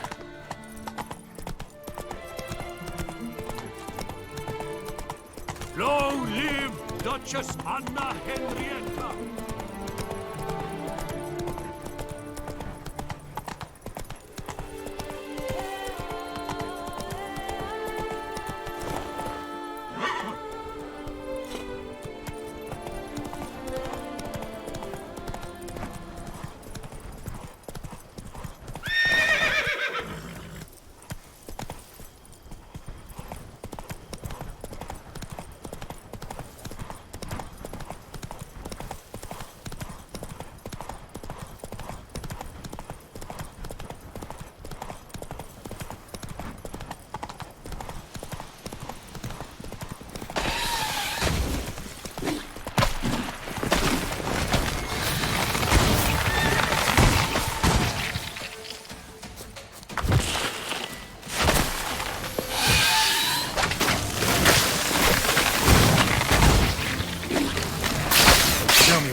Regis. Couldn't have picked some other place to meet. Regis! Damn it. Locked. No way I got the place wrong. This is it. Gotta be another way in around here.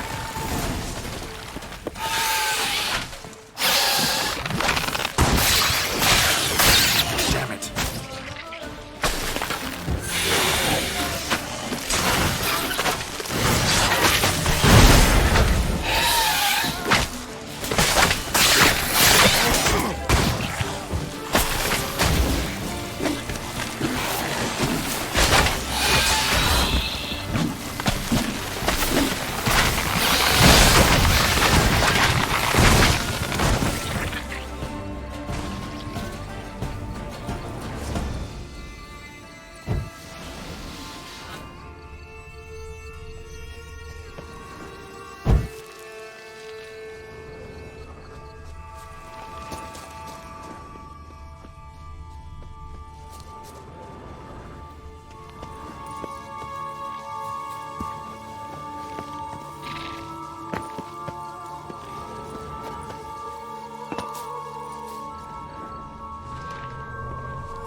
Kicking more eggs.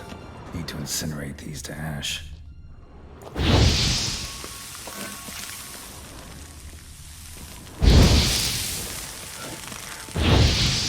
Some stench.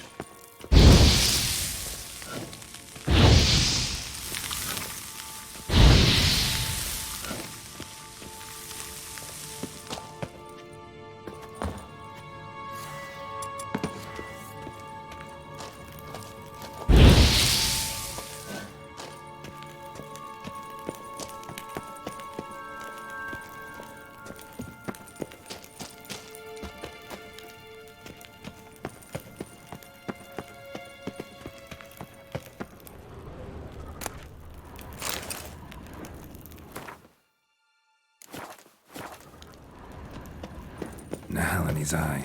Ought to use it. Interesting.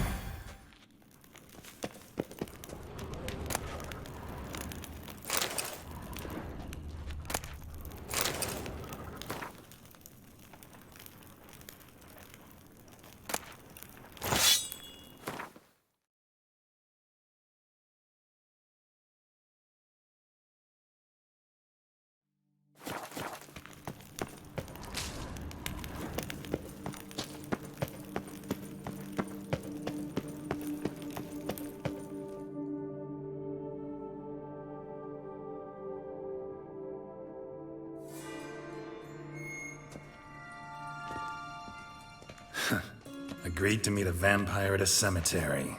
How much more cliché can you get? Nothing comes readily to mind. Could have left the door unlatched. What of my privacy? I value it rather deeply. Unmolested, especially by unwanted guests, that's my preferred state. Besides, I knew you'd find a way to get in. True enough. Need to find your friend. I'm hoping you'll agree to help. I shall do whatever's in my power. Yet what you want or even need must matter little. What matters is what Dettlaff wants. If he does not wish to be found, you will not find him. Ever. End of story. Come on. Gotta be some way.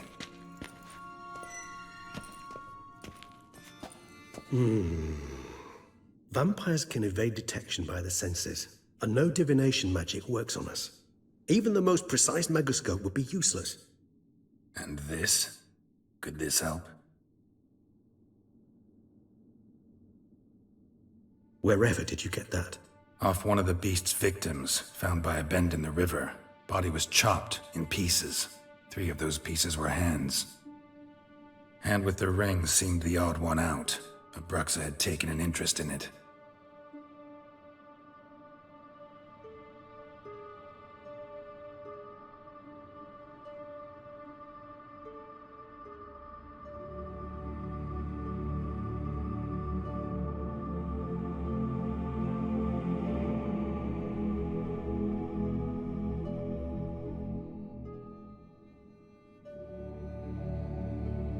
It's Dettlaff's hand, without a doubt. It will do splendidly. The hand. What do you plan to do with it? You've heard of Kovinaris' theory of tissue memory retention. Rings a distant bell. Read about it in Alchemia Oblitera. There's a copy at Kaer Morhen, tattered, nearly disintegrated. But if memory serves, Kovinaris never managed to prove it worked. He did prove it. Just never managed to publish his findings. He and I corresponded, you see, after we became friends. Thus, I know he completed his research and performed the first tests. It's complicated, so without delving into details, it is possible to use any piece of tissue to reconstruct what a whole body experienced. How's it work? We need any special equipment? We must brew a decoction which Kovinaris gave a rather poetic name, resonance. Once imbibed, it sends one into a trance similar to that induced by narcotics. This triggers visions of events linked to strong emotions experienced by the tissue's owner. Picture it as dreaming a fragment of someone's life. Any chance we might see what Dettlaff was doing just before he lost his hand? Indeed. Though I also hope resonance will reveal the location of Dettlaff's hideout. Ring's pretty intriguing. Made of no metal I've ever seen. And the ornamentation. It comes from our home. where we lived before the conjunction of spheres. It's actually mine. I received it from a dear old friend. You might call him a humanist. He saw us vampires as guests here, guests who owe their hosts, meaning you humans and the elder races, respect. Respect? Meaning not to treat us like cattle to be slaughtered for food? Precisely. And the reason why I, in turn, gave it to Detlef. To remind him of the ideals my old friend championed. Can't you just summon Detlef? You're both hired vampires. There's gotta be a way. If I'm to be entirely candid, there is indeed one. But believe me, we will be better off never availing ourselves of it. It is a last resort. Absolutely. Last resort? The hell? Why? There is a being who can summon Detlef.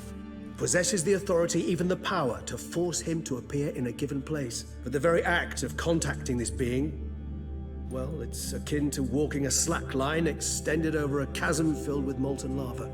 An exercise as perilous to me as it would be to you. A risk I'm unwilling to take. I beg you, let's do it my way. It will be both quicker and easier.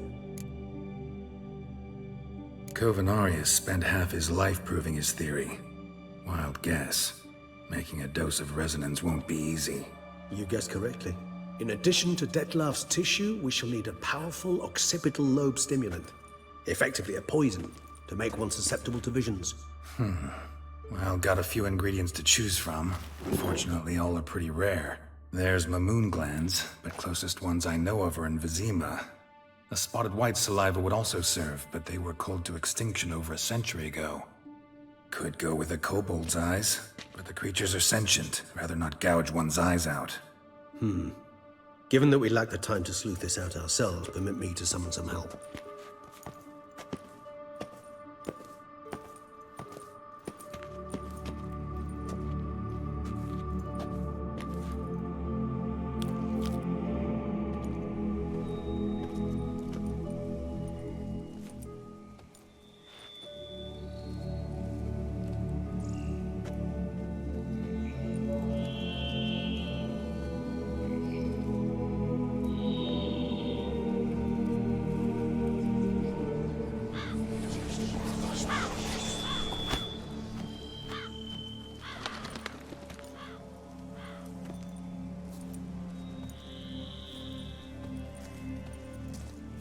What was that?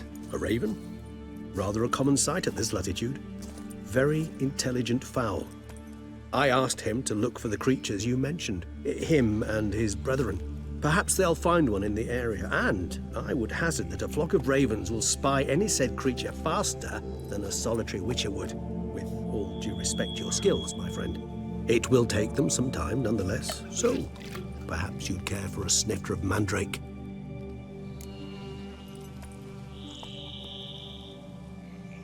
Rarely say no to a snifter.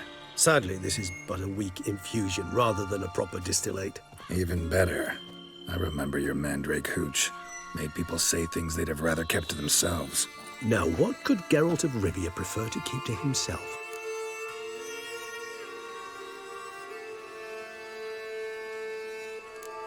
So, think you've set a nice little trap for me? Sorry. Want to get me to confess? Gonna have to try harder. I love a challenge. In that case, my ears are cocked. What must I do? How about you get the ball rolling? Reveal one of your secrets.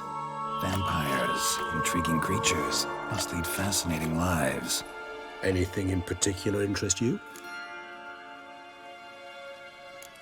Curious what you did after you were reborn. As I'm sure you can surmise, but first I was thoroughly absorbed with recovering. As it is, I've still not recovered completely. Yet I was so weak the first year that I could not stand or move on my own.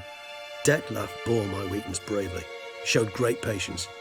If not for him, I wouldn't be here, and I'd have regenerated far slower. Once I could at last stand unassisted, I set off for Bruges, for my one-time home of Dillingen.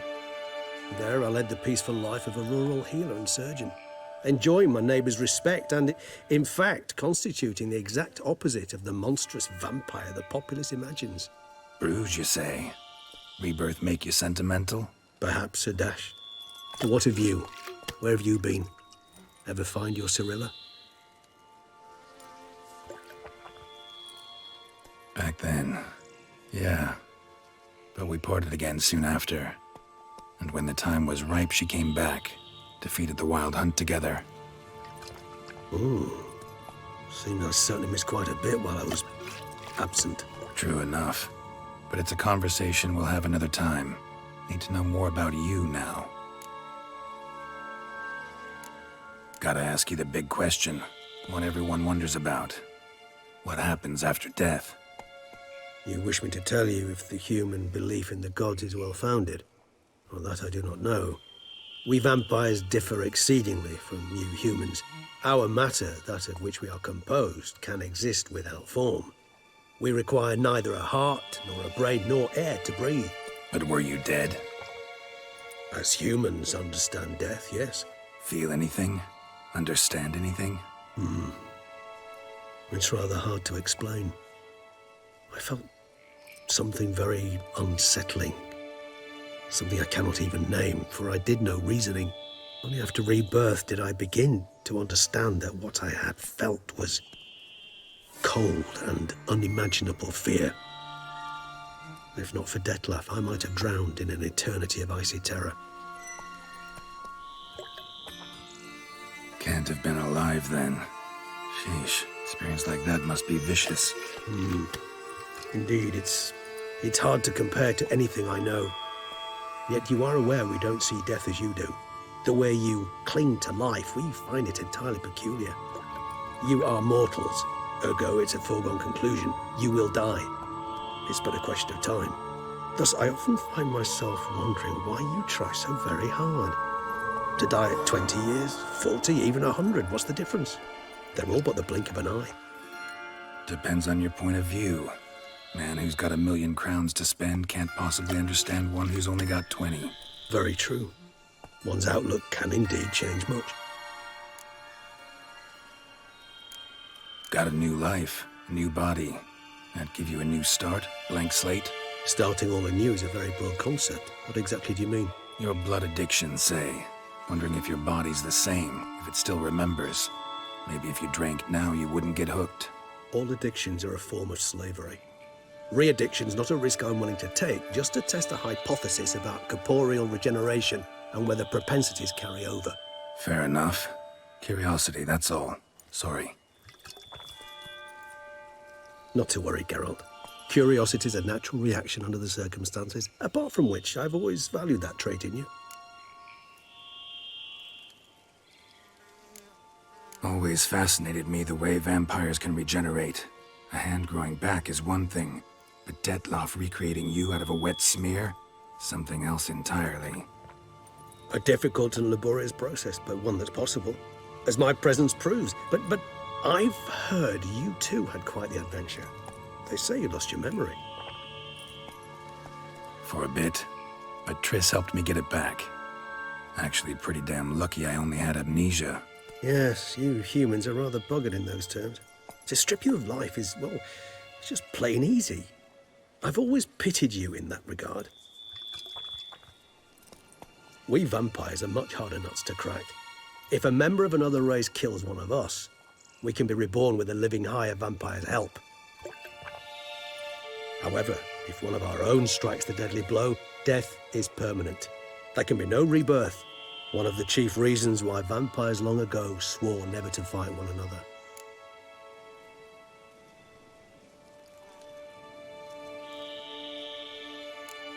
All right, give you one question.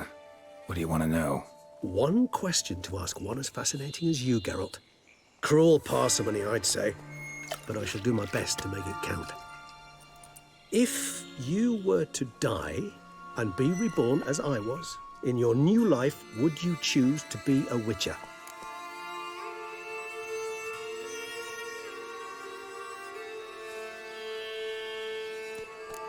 See, Regis. Doubt I'd know how to be anything else. Ever tried? See, you're determined to get an answer, to find out if I like being a witcher. Just refuse to ask directly, as always.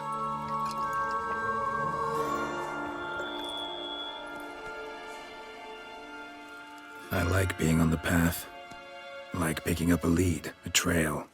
I like the tension right before a fight. And nothing gets my adrenaline flowing like battling a beast. Even gotten used to people treating me like a freak, an outcast. Yeah, not something I think about much, but I like being a witcher. Thank you for being honest.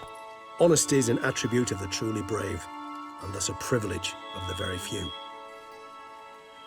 Still no sign of your winged friend. Sure it understood what you wanted? Dead certain. Let's wait a bit longer. It'll return soon, don't doubt that for a moment.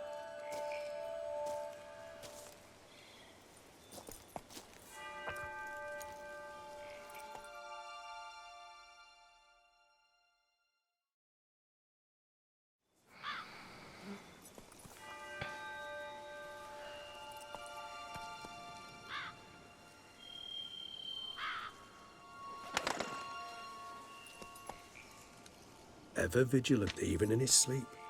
Quite vampire-like, in fact.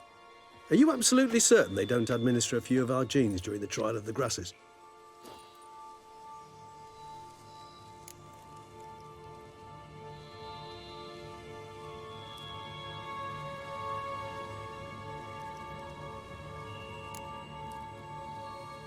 Appreciate the compliment. Got something for me? You were right. No kobolds or mamoons for miles around. Knew it. Allow me to finish. You see, there's this spotted white. It haunts an abandoned residence in the Caraberta woods. Impossible. My brethren hunted down every last spotted white before I was born. Then it seems you must revise your knowledge of spotted whites. For somehow this one managed to survive your brethren's onslaught. It seems I know this home it haunts. Recall a tale about it. Locals believe the place cursed. Perhaps that's how the whites survived entirely unmolested. Know anything else about this curse? I don't recall much in particular. Really don't attach much importance to such things. It was mentioned to me as an anecdote, no more. Come on, search your memory. Something, anything could be important. I believe it had a relation to hunger, or, perhaps greed, rapacity. Someone was punished for something... Textbook definition of a curse, pretty much. Sorry, Geralt, I try not to clutter my mind with the details of every far-fetched tale I happen to hear. What are your thoughts? A specimen of a species thought long extinct, and a curse in one place. That a coincidence, or are they related? Ah, professional curiosity. Personally, I've nothing against you delving into this dilemma, but please remember we need the whites' saliva. Nothing beyond that. Whites rarely appear in the woods, even less likely to find them in abandoned human homes. They inhabit remote wildernesses, old abandoned cemeteries. What's your point? This might not be a spotted white after all. Your little helper might have made a mistake. I sincerely doubt it. Ravens are devilishly intelligent creatures, and they've highly developed observational skills. What exactly did they observe? The area around the estate. It's covered in spoons. Spoons? Spare me the skeptical smile. I'm but the bearer of this news. Or perhaps this spotted white is a hoarder. Or the spoons are somehow related to the curse. Let's do this. Start making your decoction while I go get some saliva from that white. Uses it in its brews. Do you imagine the white will simply sell you some? Worst case scenario, I'll bring you its salivary glands. They ought to do as well. For a moment there, I imagined you asking the white to spit into a vial. Quite amusing as a thought, but the salivary glands will do fine indeed. So, see you later. Yes, till later. I shall start by perusing some tomes. Tomes? Thought you were gonna make this decoction. We require one last ingredient. Alas, obtaining it could prove a trifle toilsome. Thus, I hope to identify a suitable alternative. All right. Good luck. And to you, my friend.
Dressings, bandages. What's that about?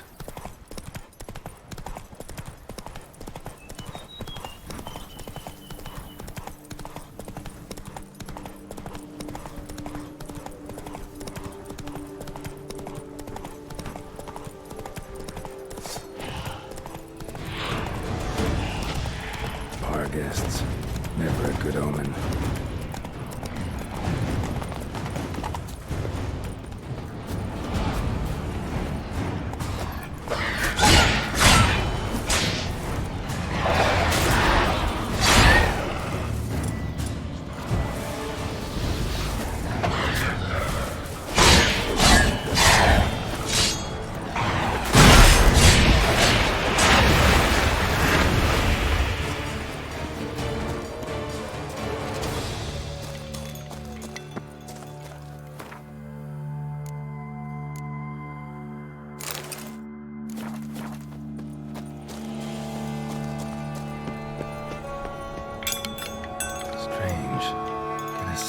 Spoons are beating out some kind of rhythm, a message, trying to tell me something.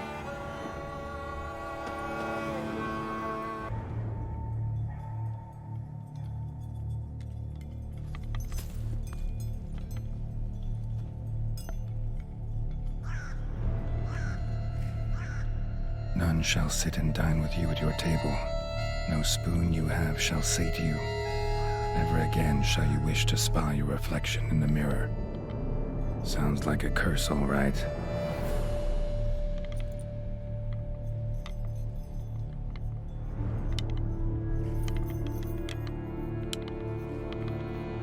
Somebody's clearly obsessed. Regis mentioned the place might be cursed. Can't be a coincidence. Need to look around.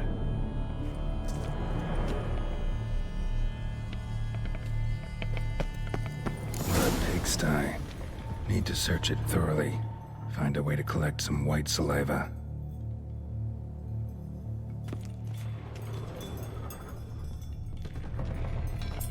White's obsessed. Real collector. Thoroughbred.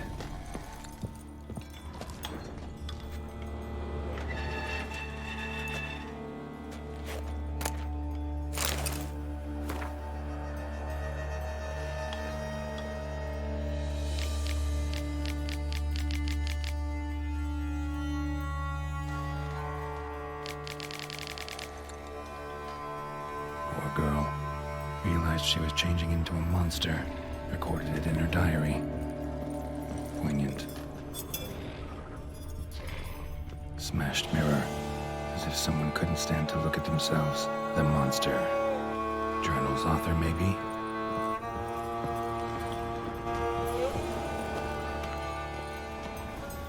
No spoon you have shall sate you. Whatever lives here treated that literally. Still searching for the right spoon. Spoon. Pretty ordinary. Maybe a little old. Skeletons. Doubt they came here willingly. This have anything to do with the curse? None shall sit and dine with you at your table. It'd make sense. Right arm bit right off. Teeth all knocked out. Somebody tried to force feed him. Broken neck, indentation in the skull's lateral surface. Smacked in the head with something heavy. No claw or fang marks. Probably choked to death.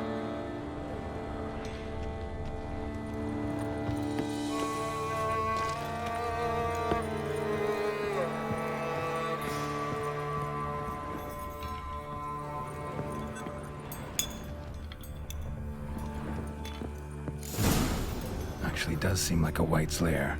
Bit atypical, but still. Cauldron should be somewhere around here. Another spoon. Yep, just as normal as the last one.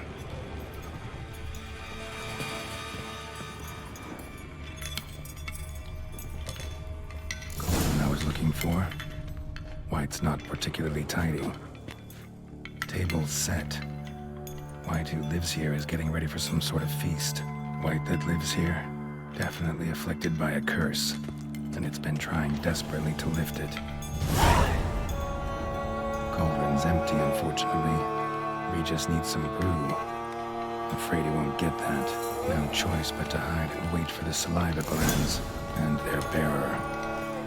Need a spot that'll let me observe the cauldron. White's obsessed. Real collector. Thoroughbred.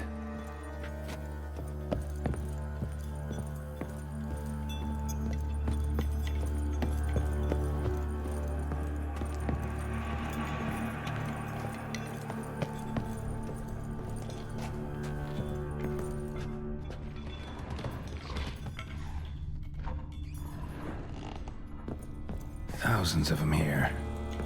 White's been a collector for years.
Not gonna hurt you.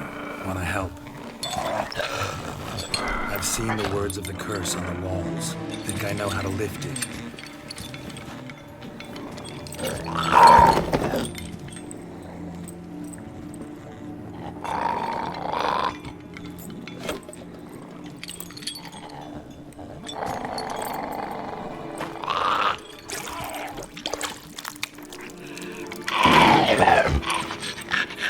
Tried to bring folk here, convince them to sit at the table with you, right? Well, I'm gonna be your guest now. Your willing guest.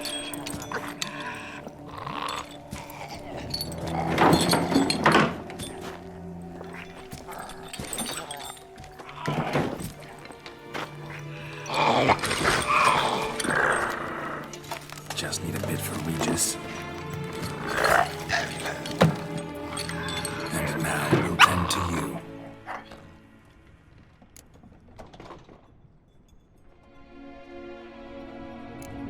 Need to get this right. Words of the curse were, none shall sit and dine with you at your table. No spoon you have shall sate you. Never again shall you wish to spy your reflection in the mirror.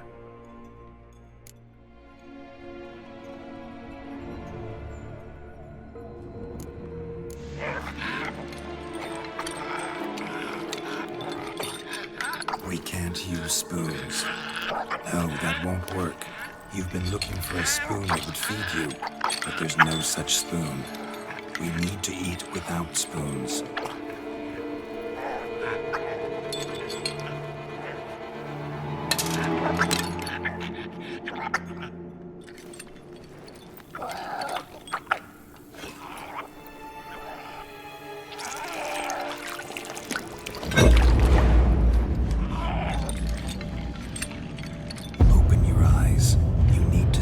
Likeness.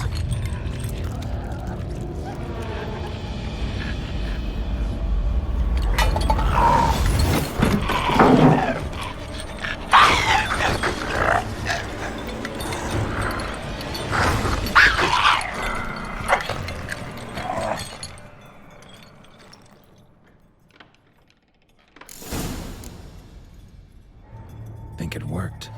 Just not quite like I expected. Need to see what happened to the white. Won't be hard to find given its stench.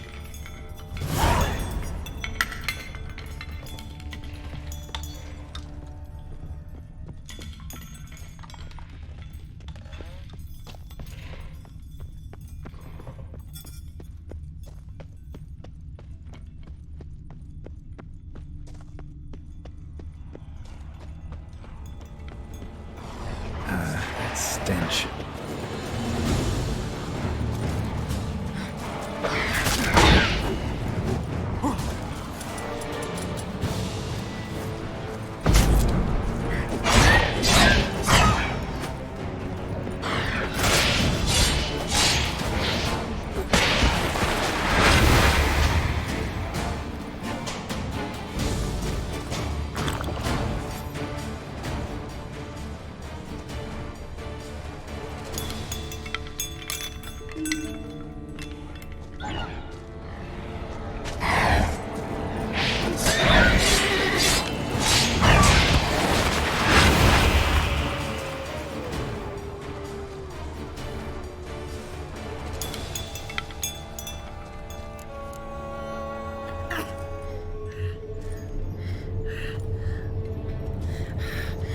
Easy. Not gonna hurt you.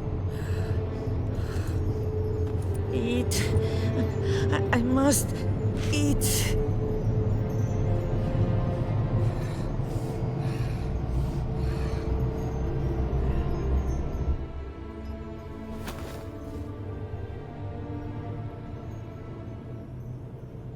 I'll take you someplace safe.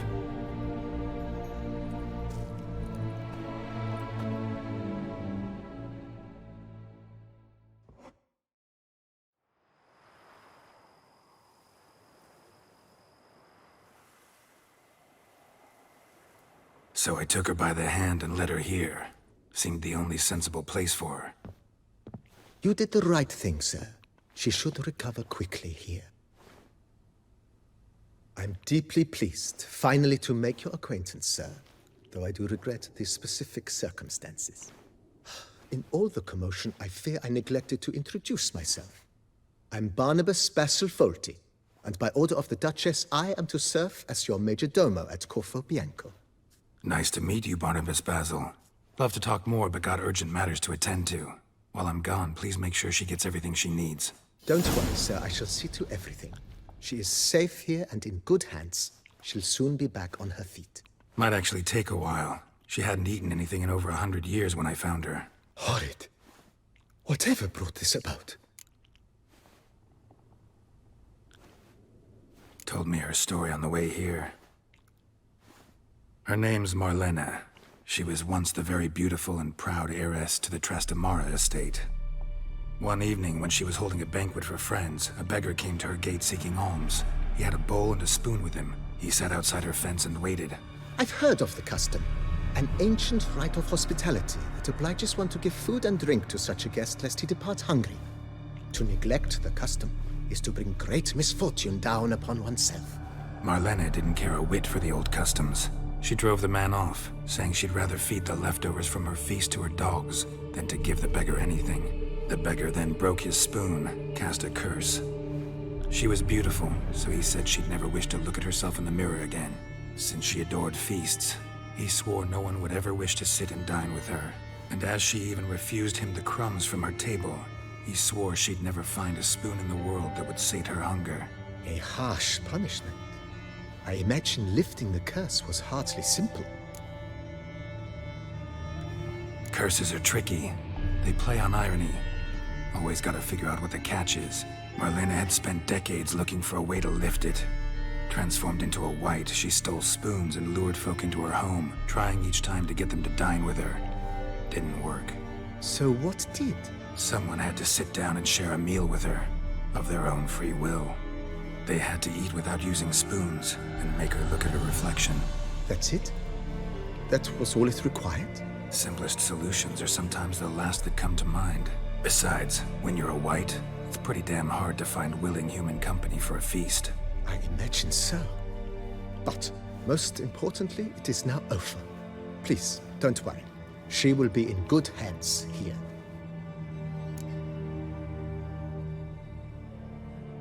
Vineyard comes across as a place with a rich history.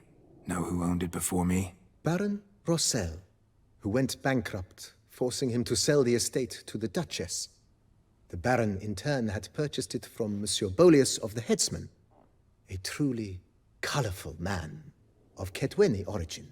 He was actually a headsman? No, not him, but his great-grandfather. Indeed.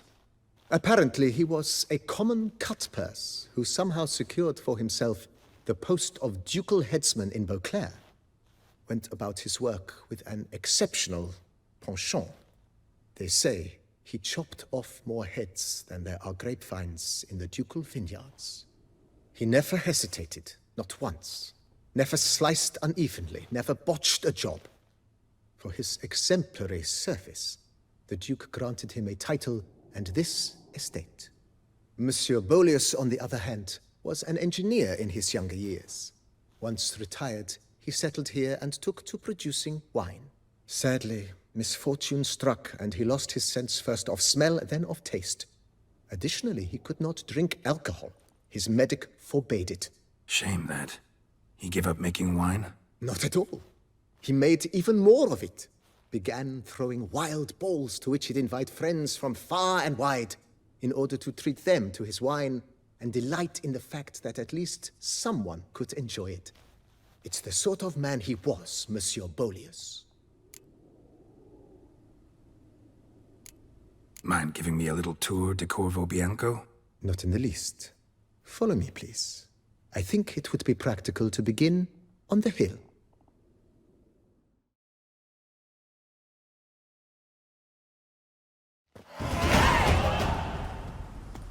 Behold, sir, your estate in all its splendor. Pretty vast. Indeed. And now, sir, allow me to show you a handful of interesting details. Follow me, please. Been a major domo all your life? Yes, I come from a long line of major domos. My father was a major domo, as was my grandfather before him, as was my great-aunt. In fact, she was the one to start the tradition. Great-aunt? A hard woman. It is said that already as a child, she knew where she was going, and went there. When she arrived in Beauclair, she signed on as a chambermaid at one of the vineyards, then slowly worked her way up to major domo. She dragged the rest of the family up the same path.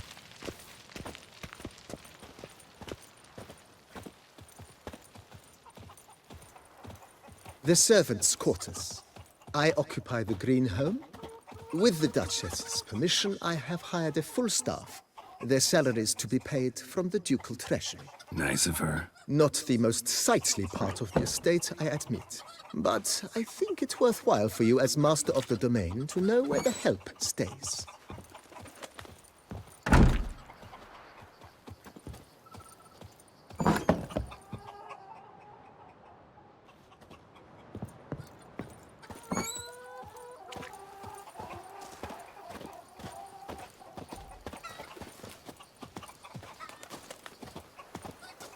Baron Rossel ordered the vines in this part of the estate uprooted and olive groves planted in their place.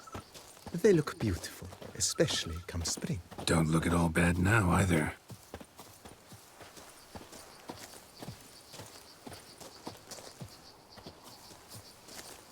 Down below lies your vineyard, where we grow a strain of Carfanere, one of the world's oldest.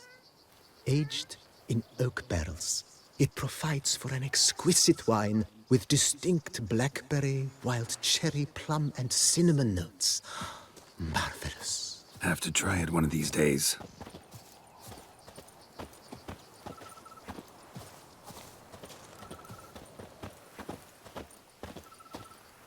Nice well. Picturesque. Yes, though it ran dry long ago. During the raucous feasts Master Beaulius held, he would order it filled with wine. There's a tale about a guest attending a Beaulius ball for the first time and thus unaware of the custom. He had suffered great heartbreak and had decided to end his life by jumping into the well. The festivities were coming to a close, and the well was nearly empty when the suicidal guest finally jumped. Instead of killing himself, he merely broke his legs. To numb the pain, he drank the wine. Drank himself to death? Not at all. When found the next day, he had concluded he'd witnessed twin miracles. The water had been changed into wine, and he had survived. he retired to a monastery in the Dragon Mountains and began preaching the wisdoms of Lebioda.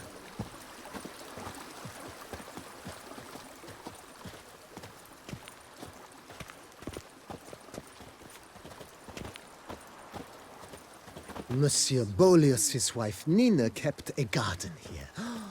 A supremely lovely place it was. Bit neglected now. I agree.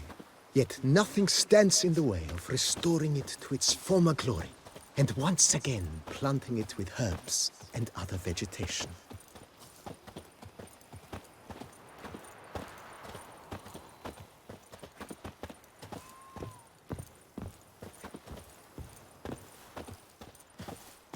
Madame Nina planted diminutive, delicate flowers and herbs here.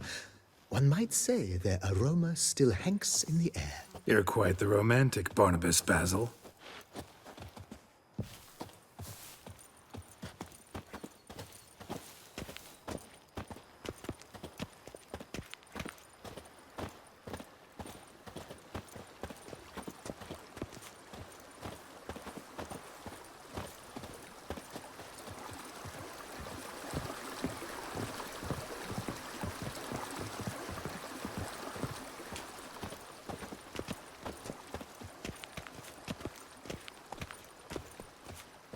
This served as an additional wine cellar in years of plentiful harvests.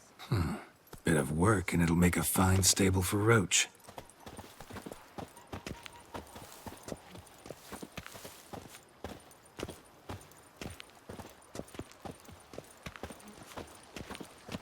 The cellars, voila.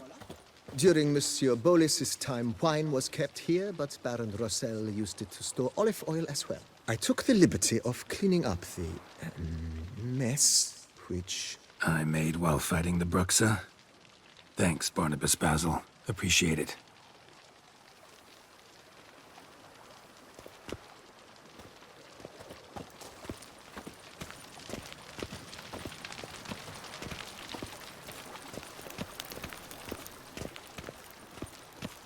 As you can see, the facade is, how to put it, slightly stained. But one cannot deny it a certain subtle southern charm. True, though it could use a bit of subtle paint.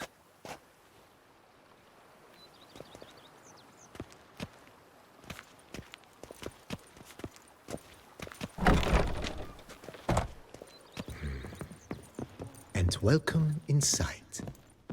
On the left is the master bedroom. On the right, the dining hall and kitchen. Upstairs, you shall find the guest room, currently used for storage. Not a bad idea. At the moment, the house is only minimally furnished. Yet I believe we will, together, devise some innovative arrangements. A few paintings, for instance, would breathe new life into the abode immediately. With that, sir, you've seen the full lay of the land. Corfo Bianco is a beautiful estate. Though one must admit, time has taken its toll. Forgive me for being forward, but if you were to choose to invest a small sum towards its beautification, consider me at your service on the matter. Think I'll take you up on that. Be sure to come and see you if I decide to do any remodeling. Thanks. Gotta get back to my business now. See you soon.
Think your friend's hand will make for a nice broth? You've clearly honed your sense of humor. But we are not cannibals, Geralt. I took a fragment of tissue from the hand. It will suffice to prepare some resonance. What did you do with the rest? I cremated it, as our codex commands. A raven told me you'd acquired the necessary ingredient. Pretty helpful creatures. Calling them often? I try not to overdo it, but they can be so useful, as they were now, when I merely needed to be sure I could arrive in time should things go sour. Managed fine alone, but thanks for the thought. Gonna need much longer to finish brewing resonance? Mentioned the last ingredient, too. What about that? That, I fear, might prove troublesome. You see, to use the concoction to summon the memories of one, the solution must contain the blood of another specimen of the same species. Shouldn't be a problem. I happen to know a higher vampire who should be willing to help. Right, Regis? It's not that simple, I'm afraid. While you were away, I tried my damnedest to identify a replacement, but alas, none such exists. Not sure I understand what the problem is. Can't we just draw some of your blood? The blood must be in an agitated state.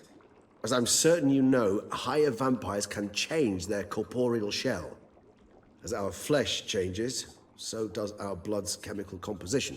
To make a long story short, I shall need to induce in myself a state of strong psychokinetic arousal. In brief, madness, rabidity. And that stands to be very, very dangerous. Dangerous? Why? I mean, you'll still be you, right? True. But I should be highly agitated, in a state of fury. You know better than I that fury cannot be controlled. If you've ever seen an enraged vampire, you know very well that all who find themselves nearby will be in grave danger. How will we handle that? I'd rather not have you lunge at me, claws extended. That makes two of us. But worry not. I've thought it through very thoroughly. Details to follow soon. All right, so what do you want to do? We shall visit Tesham Mutna, an ancient vampire estate. There we will find cages suspended in the air. I will enter one, be confined. You will lure beasts there. Beasts you will then kill. The bloodletting should prove profuse. Abundant enough so that the blood scent will drive me mad. Wild. Tesham Mutna. What's it like? It is a place of torment. A torture chamber. Long ago, shortly after we'd arrived in this world, one among us named Kagmar developed such a taste and lust for human blood that in one night he could imbibe an entire village. This brought trouble on the entire species. Common folk wearied quickly of living in constant fear. They began to hunt us, seek the aid of mages and witches in tracking us down. So what? Not like they could ever hope to kill you. But they were bothersome. Forgive the comparison, but when did you last enjoy mosquitoes buzzing around your head? In any case, the other vampires decided something had to be done. Kagmar had to be caught and punished. A torture chamber was thus outfitted in the dungeons of Tesham Mutna. Inside it, a cage made entirely of a special alloy of silver, dalvinite, and meteorite steel. Kagmar was captured and locked in the cage. Sat there over 2 centuries, driven to fury time after time, never able to escape. Thus I know the cage will withstand the fury to which we shall drive my humble being. See no reason to dawdle. Tesham Mutna. Take me there. In a moment. Just one last thing.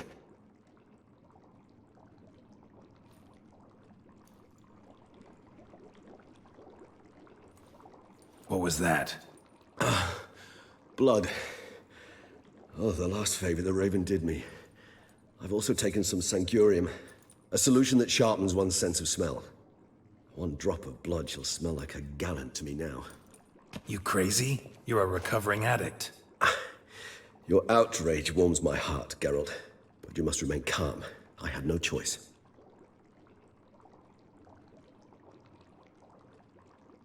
As things stand, the die is cast. High time we set off for Tesham Mutna. My head's spinning already, and you're starting to smell quite tasty. And you're starting to scare me.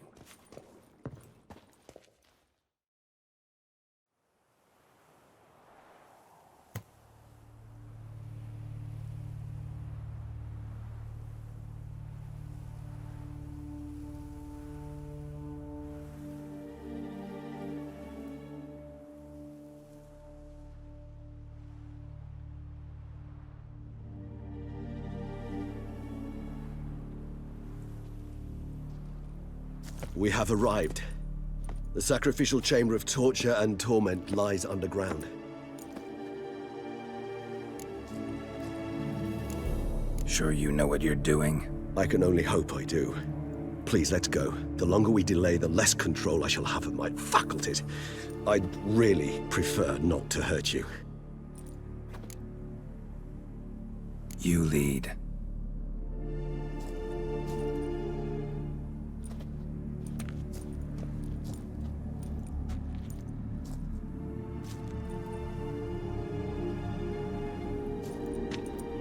Scurvers must be getting close to their feeding ground. Correct. I told you there'd be danger.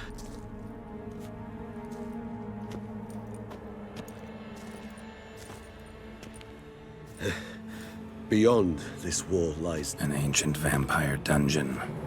Seen a lot of things in my time. Nothing quite like this, though. I feel honored. A man with such a wealth of experience, yet I'm about to show him something new. Now, to open it.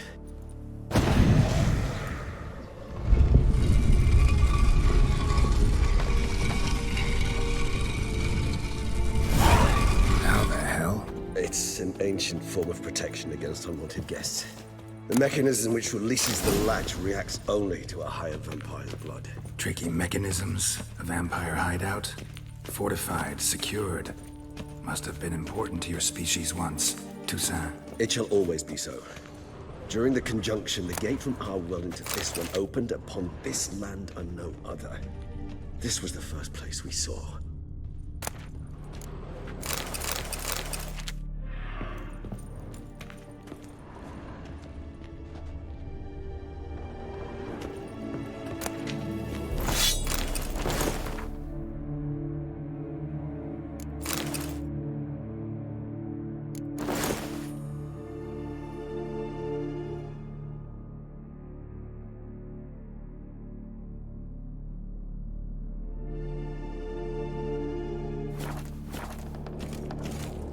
This place.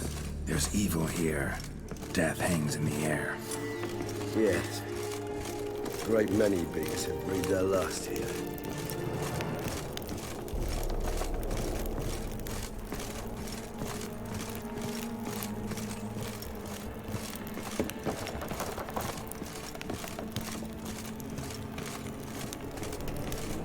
Cliffs are carved into the rock.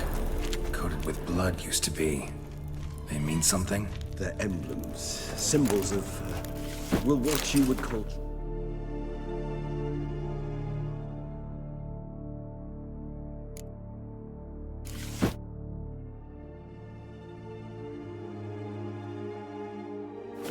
tribes dispersed throughout the world after the conjunction. My ancestors placed them here to remind us all where we came from. Cells? Who for? Ah, disgraceful. Excruciatingly so, this particular page from my history. I'd rather not summon the demons of the past if it's all right with you.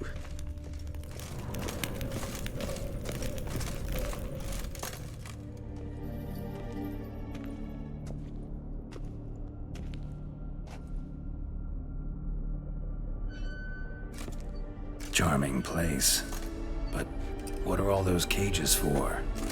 Mentioned one vampire being kept here. Yes, well, you see, humanitarians is something my ancestors were not. They concluded Kagmar would best be punished if he were tormented with the scent of blood he could not taste. Thus, they also kept humans here. Humans whose blood they slowly let. Kagmar ranted and raged in pain as those humans slowly bled to death. They treated them like livestock. Live bait. I'd like to be able to turn back time, deny it, but alas, I can do neither.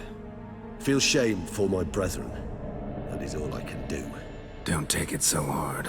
Nothing you could have done about it. Let's get to work. Well, that was awkward. Fine. I prepared the bait. Please be so kind and place it, ideally at the tunnel entrances. The scent will spread most effectively then. Place the bait at the tunnel entrances. Monsters will catch its scent more quickly. When I think how these tunnels got here, send shivers. It was the natural order of things. The place reeked of death and it attracted necrophages.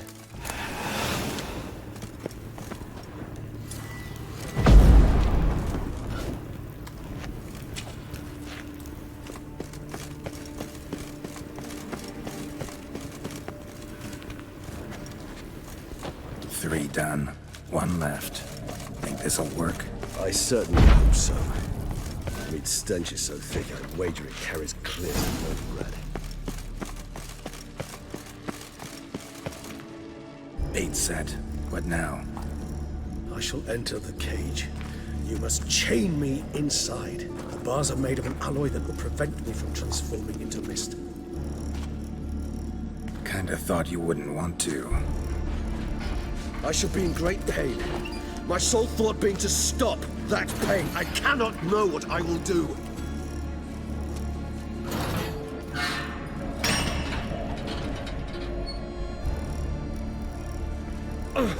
We must hurry. The beasts have caught the scent also my head. I started spinning. That the blood? Someone who's never experienced a vampire's bloodlust does not know the true meaning of thirst.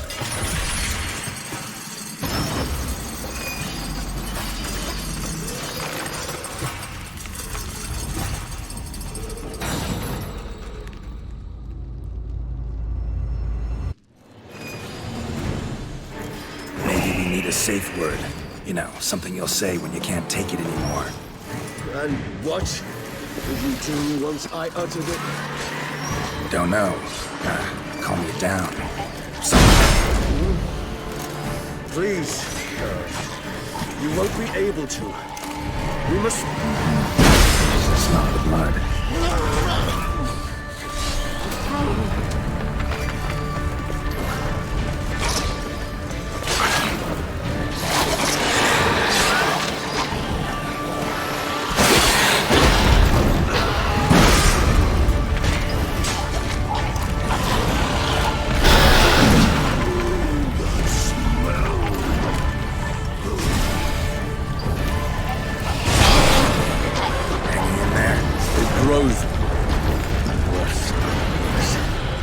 I shall overcome.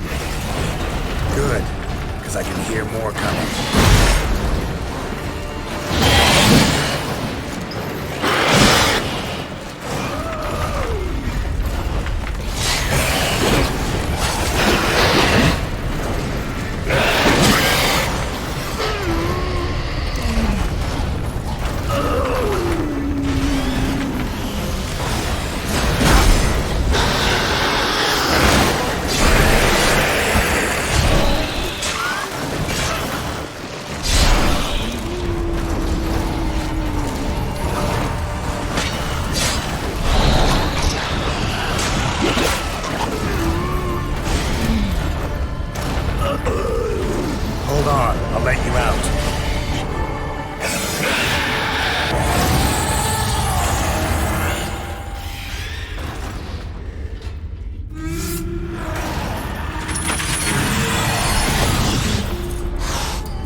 Dry in a few hours. Scent won't bother me.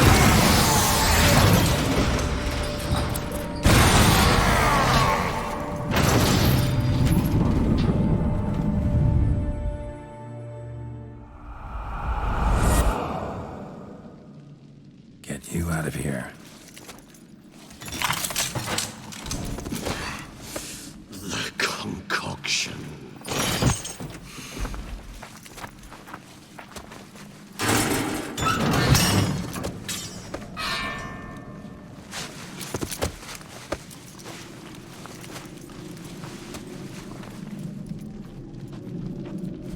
You can't finish it in this state. Tell me how. I'll help you.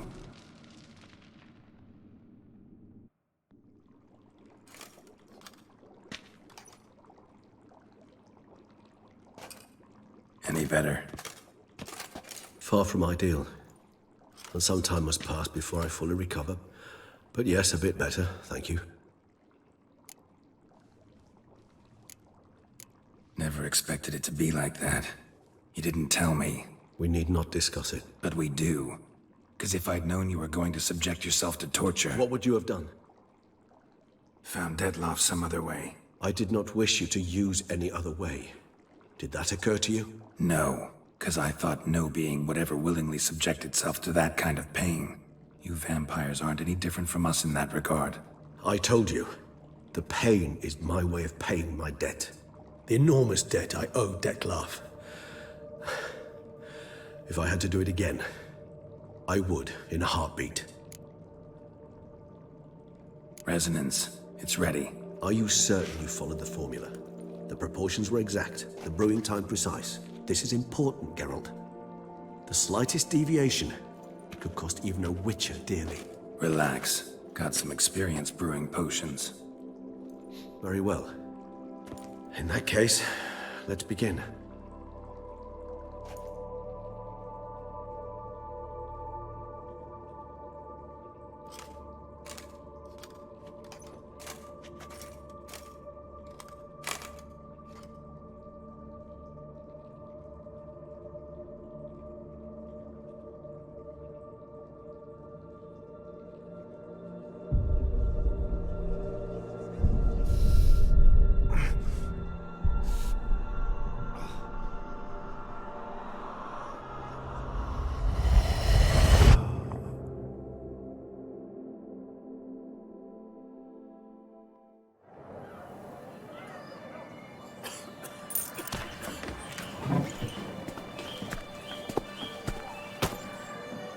Excuse me. Actually, let me take a moment. You jumped the queue, sir. But Count, sir, you must understand. I've a meeting. Sir, you were next. Please, take a seat. This gentleman was here first. Step down or you shall regret it. Ah, fails to realize he was your friend, Count.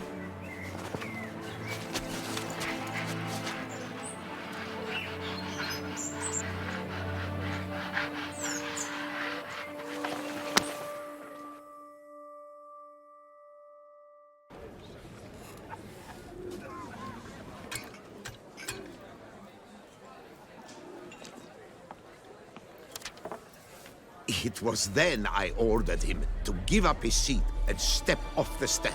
If only you'd seen his face. We got him good, didn't we, Dettlaff?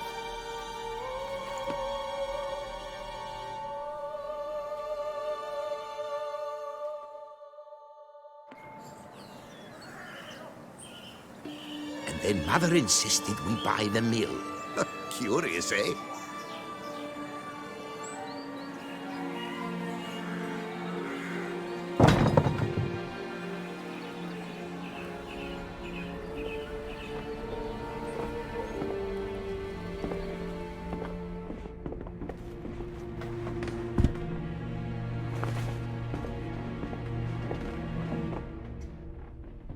But at least I've a yarn to spin for friends and associates.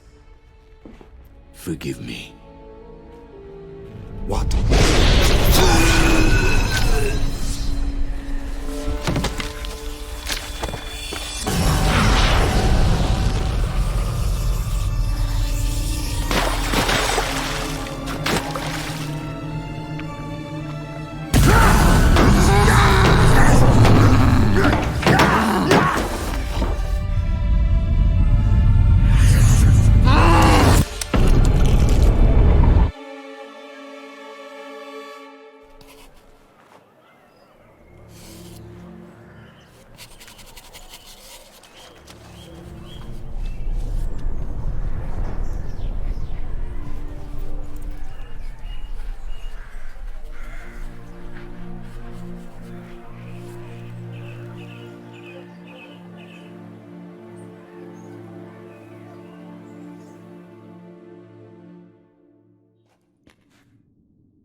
Awake at last. You ride like a squirrel caught in a snare. I'd begun to fear they were death throes, that you'd departed. Sure wasn't pleasant, but it worked. What did you see? Delacroix. His death did not come easy. Seems Detlaff had made friends with him, still killed him, and chopped up his corpse. And he was overcome with fury, remorse, cut off the hand that had committed the murder. Interesting. And entirely unlike the Detlaff I know. See anything else? Saw a moment. Delacroix did something selfless. Was kind to Detlaff. Guess it could have been the start of their friendship. Why the uncertainty? Nothing extraordinary about it. Normal, everyday situation, really. Visions were supposed to issue from strong emotions. Clearly, the situation provoked such emotions in Detlaff. Keep in mind, he did later murder Delacroix. Killing someone who's grown dear to us, it's bound to elicit strong emotion. Vampires are no different in that regard. Did you see anything else? There was something. Showed up twice in the vision. A bootblack stand. Detlaff first met Delacroix there. Went back after the murder, actually. Peculiar. Stand was somewhere in the port district. And the bootblack acted as if he knew Detlaff. That would be even odder. Perhaps we should have a chat with the lad. Though I would expect no breakthroughs. It's our only lead. I'll go talk to him. Coming with? I shall join you later if it's no trouble. I don't yet feel strong enough to venture out. That's fair. Rest up. Be back as soon as I learn anything.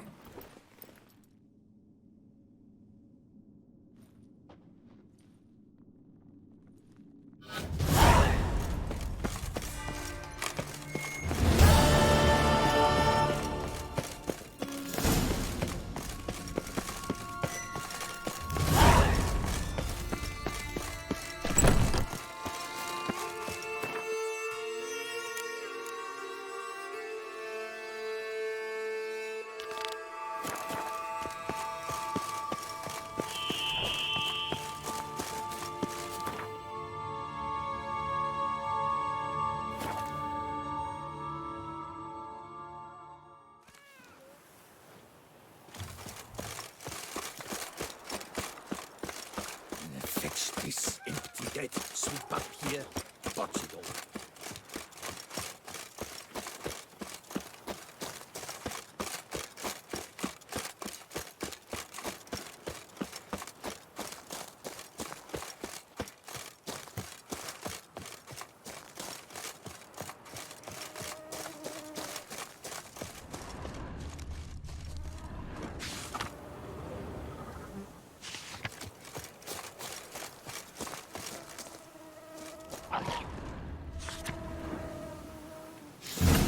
Inscriptions in Elder speech. Salvation lies not in Dolnevde, but in our hearts. Glory be to Eldarin. Damn. Professor's journal's long gone. Guess somebody else found out about it too. Should look around, see if I can find something else. Professor certainly can't do much to help me with my search. Footprints. Narrow and shallow. Somebody small, light. Woman, maybe? Wonder where they lead.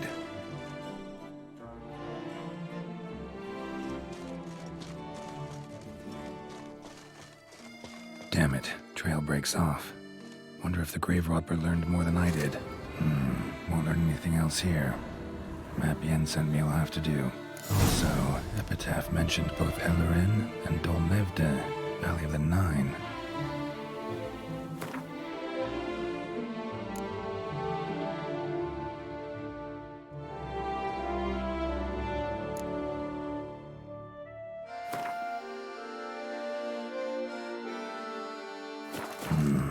Site marked on the map's all wet now.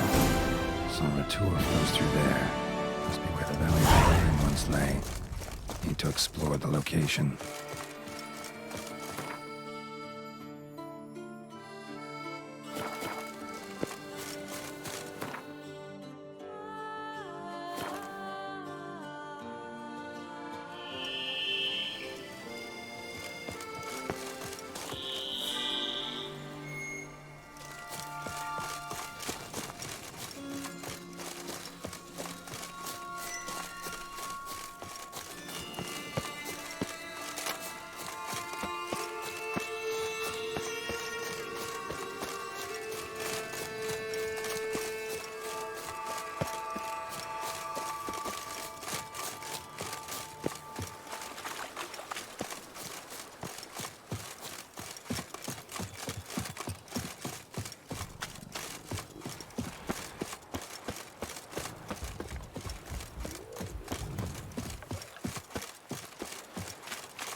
grave robber must have found something in Moreau's tomb to activate the entry portal. Wonder what surprises this place has in store.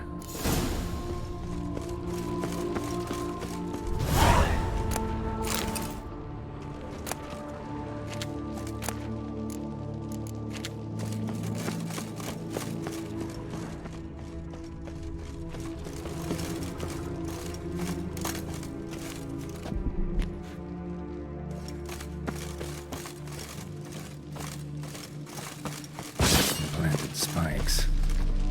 Sense of humor someone's got.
Blood-soaked. Grave robber was wounded while attempting the climb. Needed to bandage up. Managed to avoid the panthers at least.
Not bad.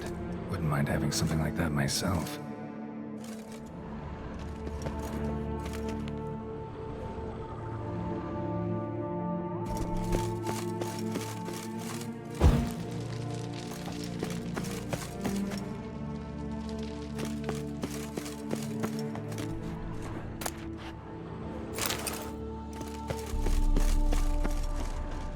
Course. Locked.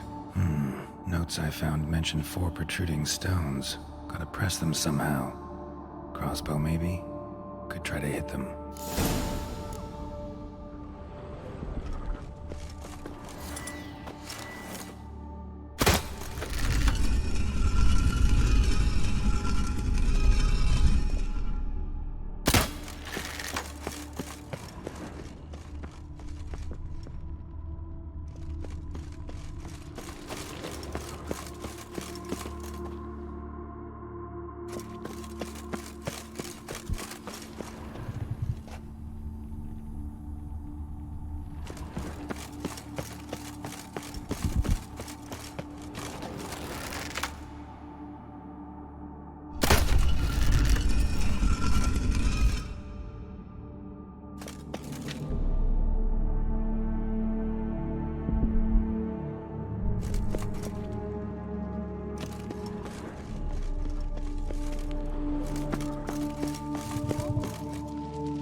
Did it.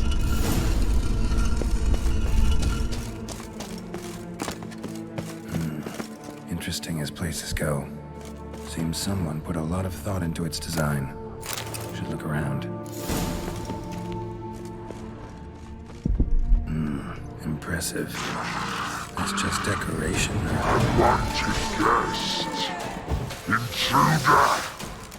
You are not welcome here. Yeah, figured as much.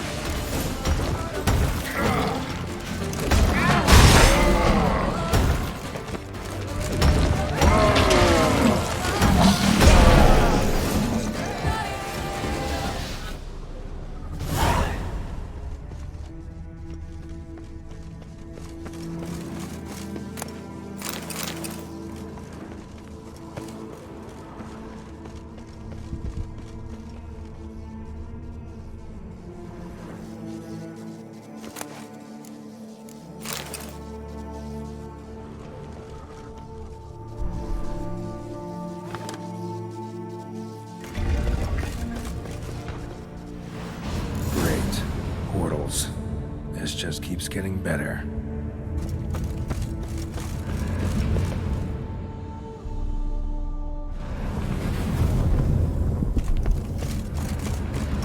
Alright, now to find the next portal.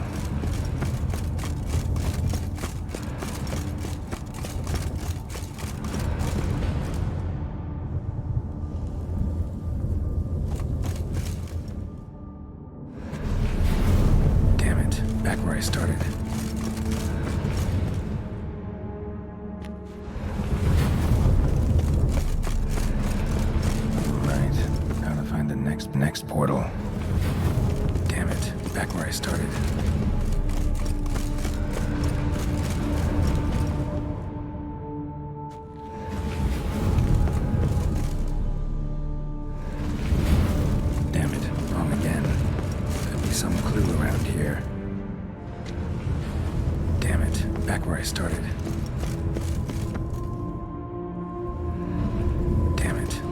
started.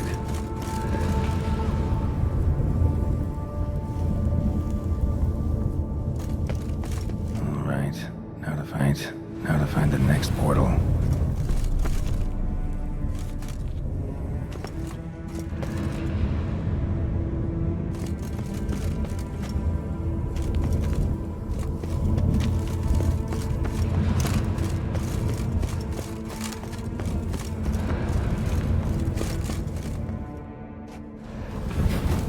Statues seem oddly oriented, as if to all face in one direction. The right portal, maybe?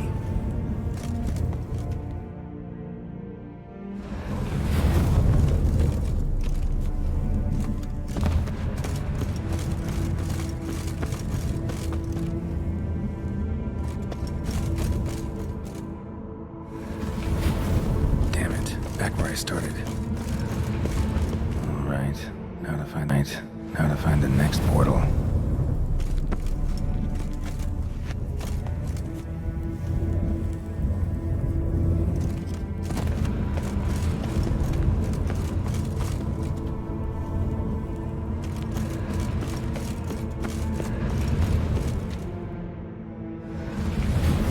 Statues seem oddly oriented, as if to all face in one direction. The right portal, maybe?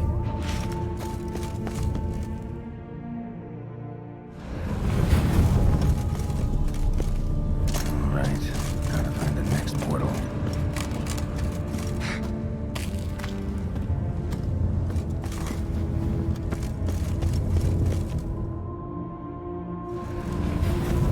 All right, now to find the next portal.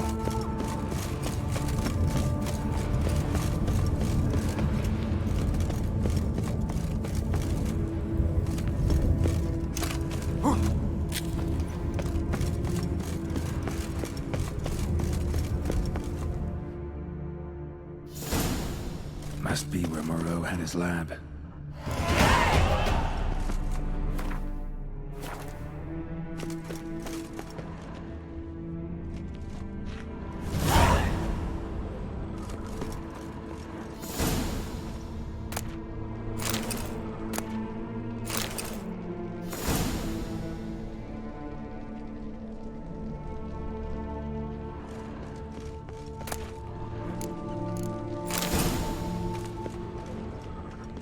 Quite the library. Mostly tomes on mutations and genetics.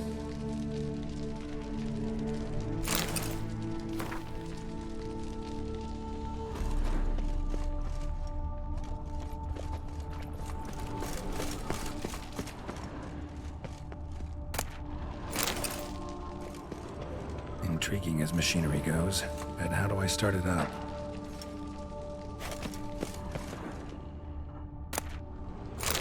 Preserved organs. Hope their donors weren't forced to give them up.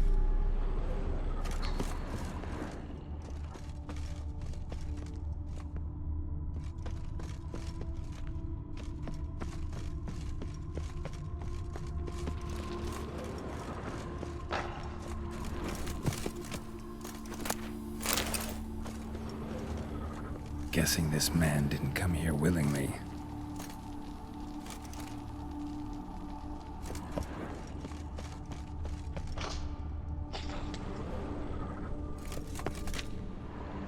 Just need to pick an entry.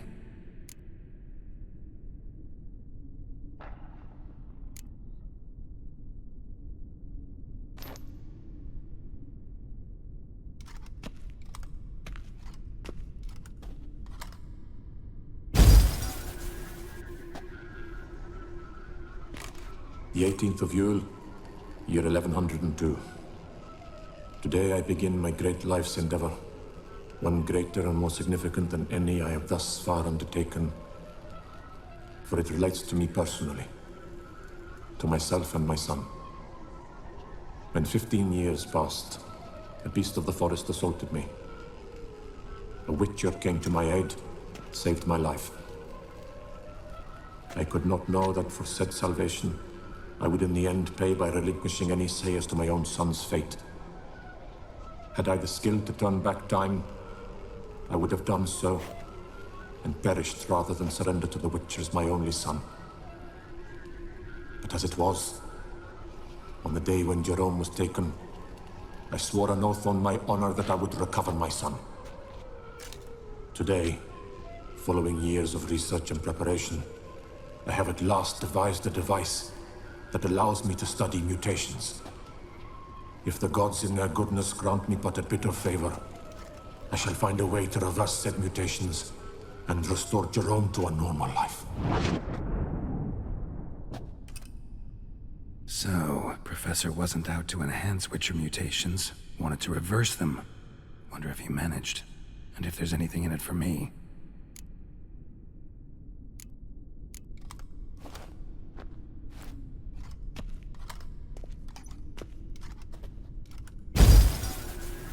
Observation 22. Despite applying a surfeit of toxic substances, significantly more than usual, the subject displayed no symptoms of overdosing. I believe this to be an effect of the mutations. Thus, a minor success. This mutation should allow Jerome better to tolerate toxicity.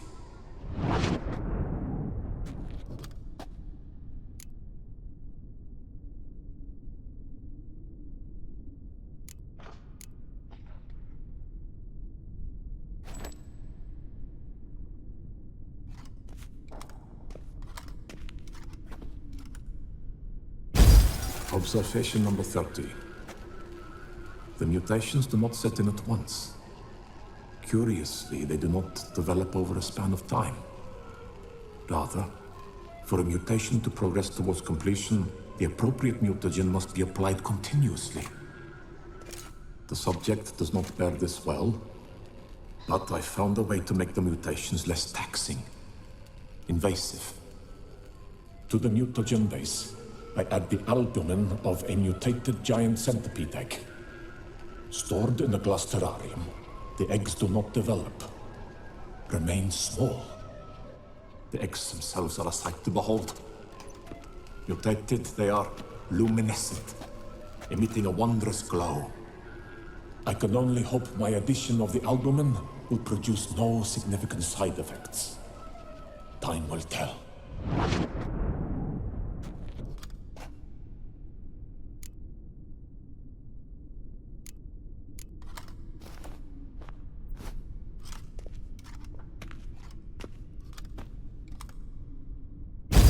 Observation 58. Sometimes failure is the catalyst for success. I've discovered a method by which one type of mutagen may be transmuted into another through the addition of certain ingredients. This is a great day for science. In addition, I observed that today's dose of mutagens brought the subject to the brink of death. He then suddenly awoke, revived, his strength renewed. Not wholly, of course, but he did in a sense come back from the edge of death. Whether this is attributable to his mutations or to pure coincidence cannot be ascertained. I must conduct further experiments.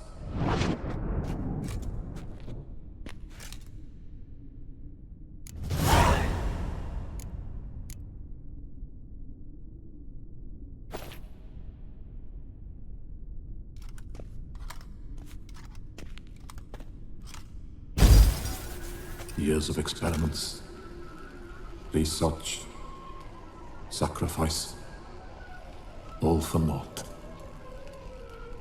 I have failed to achieve my defined objective. Each mutation I applied to my subjects proved ineffective when applied to Jerome. What I meant to cure him of his witcherism, that which I meant to restore to him a normal life, only deepened his mutations, further augmented his speed and strength, rendered him yet more inhuman. It seems my son must remain a witcher forever. I have failed. The time has come to abandon this place. Return home to Lydia. She may yet deign to take me back. The contraption and mutagens I leave here. Let them wither and crumble, as did my dreams of regaining my son.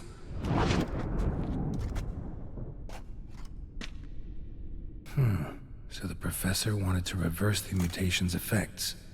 Ended up deepening them. Stroke of luck for me. Could profit from his failure. So, Professor tried to neutralize the effects of Witcher mutations. Only managed to enhance them, though. Used the albumins of giant centipede eggs as his mutagen base. Need to go on an egg hunt.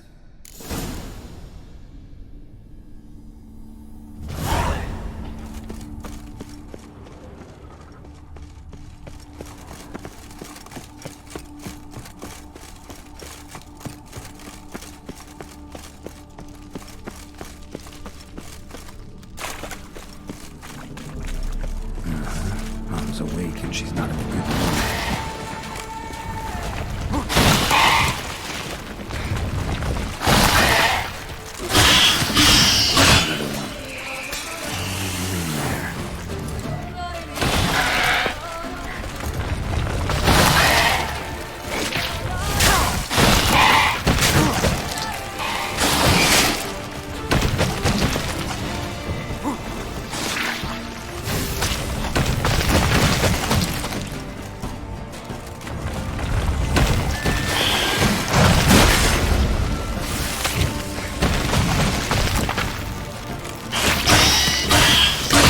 Show me what you got.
Point is machinery in full gear, and how do I start a drop?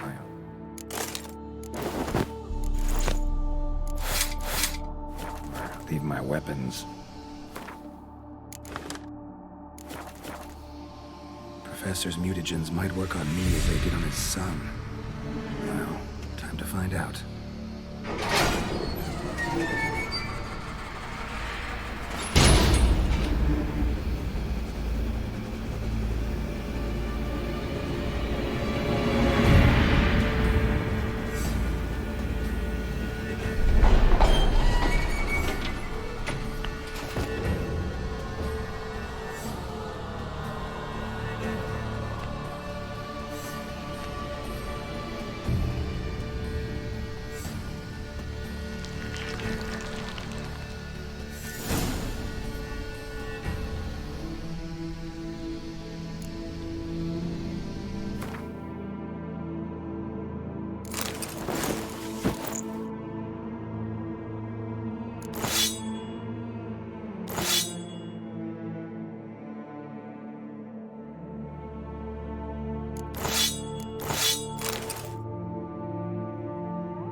Poor cell for portals.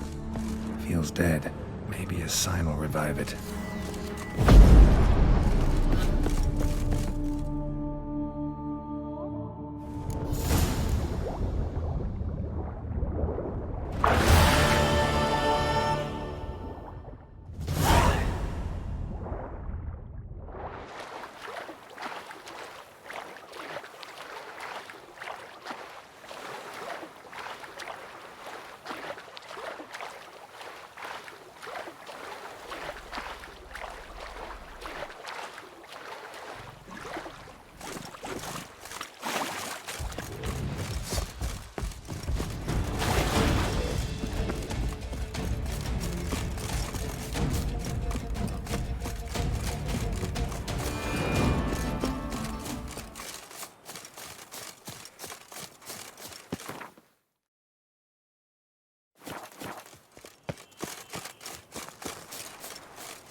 Give your paunch a little squeeze. Bootlegs don't usually work nights. Need to come back during the day.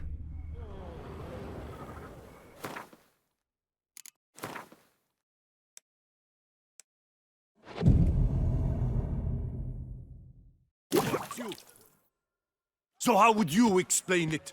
Whether it pours for a week or the sun bakes our pates, we've always mud up to our ankles here. You can't blame me for Beauclair's fickle weather. Fickle weather? I've seen you. You empty your chamber pot in front of our shop each morn, so folks will dirty their boots, go to you to get them cleaned. A far-fetched conspiracy theory, sirs. I'll conspire to welt your bum with my belt. Come here. Leave him alone. Just who the spit are you?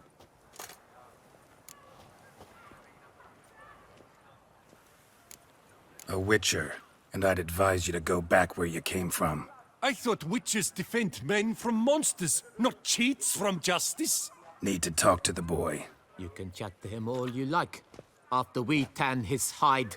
So stand down. Not gonna happen. Won't it? Well, then we'll thrash you as well, which is all the same to me. Million blighted barrels!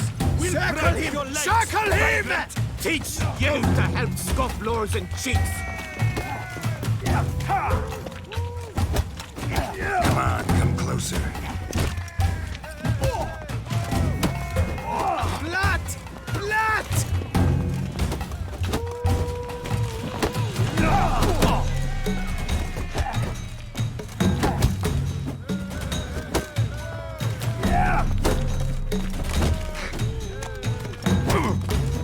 Slow now, let's not do anything rash. I'll take him from the left! Step!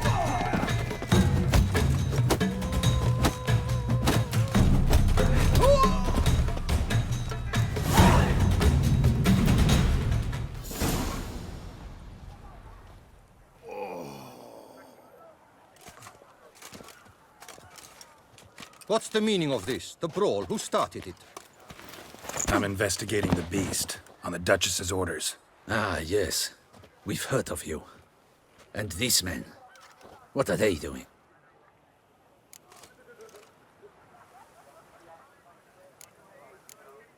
Nothing really. Had a little misunderstanding. Figured it out, though. Uh-huh, I see. As the Duchess's protege, you may go. But this lot, that's another matter. You'll come with us. Some time in a cell ought to scare the dimwits out of you. Come on.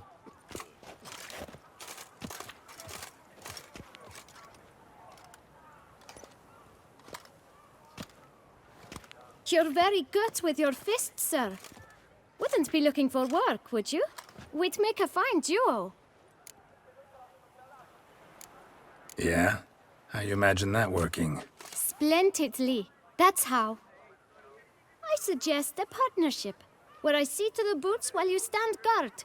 And as you're the stronger, Come morn, you'd take the chamber pot out and help me make mud. Bit about the mud's true? They were right to want to box your ears. I've got to make a living somehow. So, what say you, sir? Partners? Let me think about it. Listen, I'm interested in a certain gentleman. Wait, wait! Before we get to talking, please, take a seat. But my boots are clean. In this city, no boots are clean unless they just come off my stand. A seat, sir, please.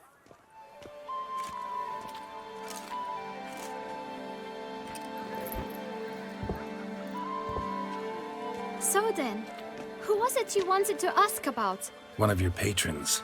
Tall, elegant black frock. Not from around here. An arrival? Indeed. I hear a faint bell ringing. A modest sum might make it sing out loud and clear. How much? Let's say 500 crowns. What? Gotta be kidding me. What would you even do with that kind of coin? Expand my venture. I'm sure you can imagine. Have a proper stand with a big sign. I want a new box too. New polishes, new brushes.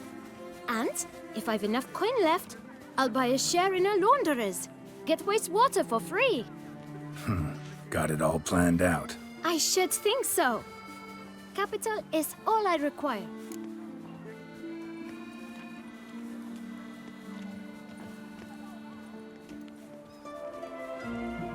All right. Let's see if we can't figure something out.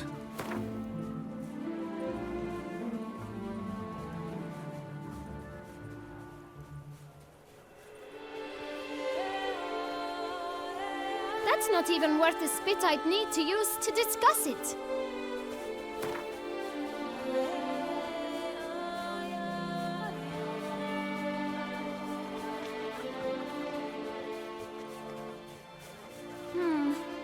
It's not quite... I don't know...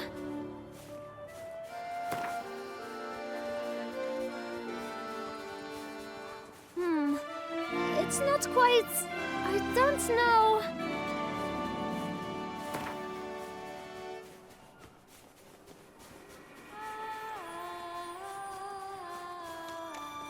Ah, see? I knew we'd clinch it.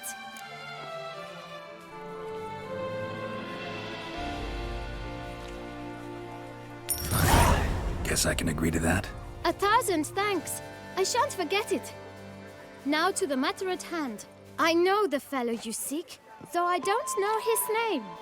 A steady patron, gets his boots cleaned every few days. He's very good to me. Always pays me a premium. Know where I might find him? No, but you could wait here. Perhaps he'll stop by. Don't have the time for that. Sure you don't know where to find him? Or maybe notice which direction he came from? When I clean boots, sir, I do not look up to see where folk come from. I clean. It seems you're having a rough go of it. Oh, you're here. Feeling better? I am, thank you. The local necropolis, the air does wonders for me. Now, if I might intercede, I dare say I've the right question to ask. Young man, you see this vial? One drop added to your boot polish will help you wipe even the most encrusted boot clean as the dome of St. Lebioda's Cathedral. With it, you will serve 3 times as many patrons at a fraction of the effort, and piles more coin. I'm prepared to give you this vial if you tell me where the man we seek lives. But you won't hurt him, will you? The gentleman's art true, but he's kind. In point of fact, he's a friend. Yet we had a falling out of sorts and would like to straighten matters out. I leave his boots at the door of a house near the port. The door is red, but I do not know if the gentleman lives there. Worth checking. Might happen on a lead. Would you let me scrape the dirt off your kickers before you go? With all due respect, sirs, your boots could stand a cleaning. Thank you. Perhaps later.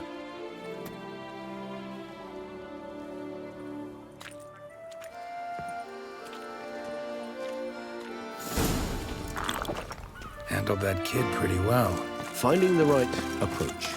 That's the trick to dealing with children. Yeah, saw that.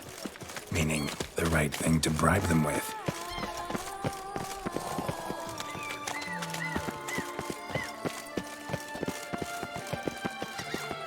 Red door.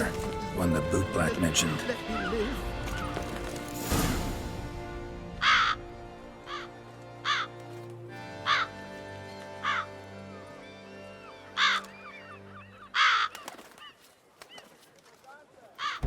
Won't budge.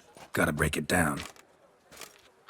You might just as well stand out in the street, pound on a drum and holler, "Detlaf, I'm coming for you." A bit more finesse, I implore you. Let's hear your idea. Give me a moment.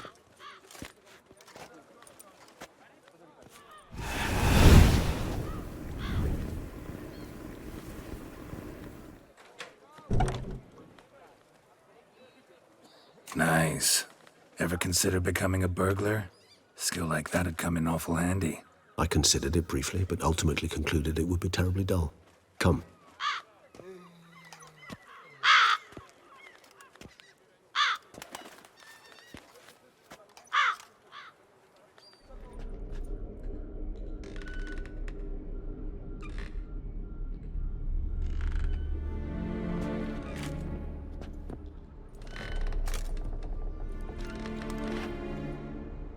He here?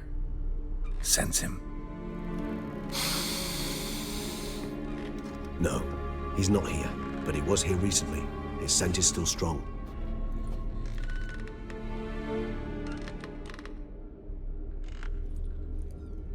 Let's look around.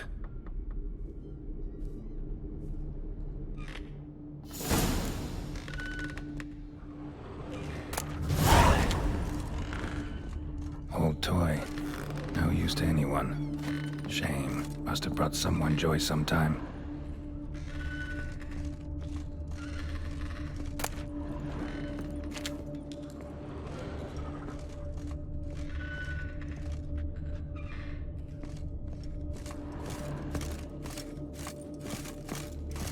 Attic. Let's go. So this is his nest. Need to look around. Detlaf van der Eretain, you do not know us, but we know you to be a vampire. We know also of your weakness for the wench they call Renowed. Now you know this. We shall chain her down and let rats feed on her. We shall flay the skin from her flesh. Yet you can save her. You need but travel to Beauclair, where you shall slay 5 men in the manner we prescribe. You must complete the killing in 3 days. Fail, and the next letter you receive will contain a memento of your failure. Your beloved's finger. There you have it. Proof positive Detlaf killed not of his own accord. A blackmailer sunk his claws into him. Any idea what it could be? Detlaf have any enemies? Indeed. Detlaf gains foes occasionally, but they never live long. One might have managed to evade him. Possible in theory, but I know of none. It would have to be someone devilishly dangerous. As you well know, having faced Detlaf yourself, whoever it is someone new. Who's Renowed? His one-time lover. The sole human woman with whom he was very close. Because she accepted him. With her aid and care, he found a place for himself in this hostile world. She began the work that I strive to continue. Ever meet her? Never had the pleasure, alas. She deserted him a time before he came around to save me, though he always claimed she'd gone missing.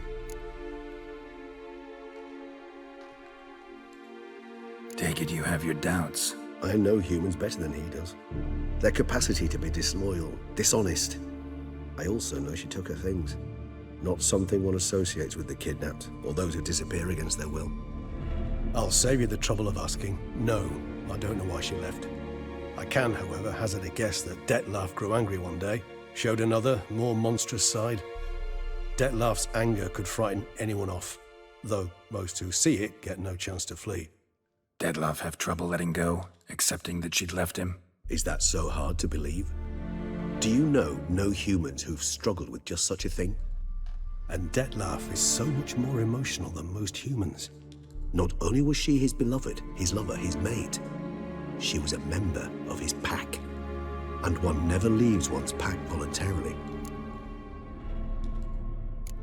Detloff ever try to find her? I mean, if she was that important. Higher vampires have their ways, all kinds. Should have been easy as pie for him. Geralt, as you rightly noted, we are vampires, not miracle workers. He searched for months on end before giving up. Clearly, Renoed knew him all too well. Enough to cover her tracks, leave no way for him to find her. Even if Renoed did abandon him that time, looks like someone's actually kidnapped her this time. Hard to argue with that. And hard to foresee what he's prepared to do to free her, get her back. He's prepared to kill, that's clear. As would you be for Yennefer. He kills for he cares for her deeply. And that blood, those individuals, they mean nothing to him. Yeah, I get it now. He's out to rescue a female from his pack. Exactly. Right, so someone's blackmailing him. We know that. Still have no idea who. Need to look around some more.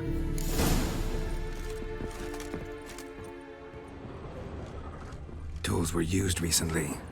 Detloff unwind by fixing toys between murders. Really now, Geralt, must you?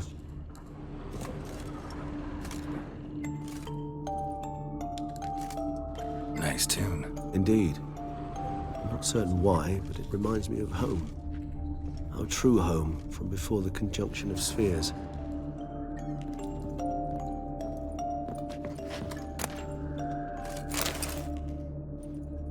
Look, slips of paper, name on each. Count Crespi, Count Dulac, Milton de Peyrac-Peyrin, Count Delacroix. Detloff's victims, one and all. But that's not his hand. Must have come from whoever wrote the letter. All of it written using the same ink.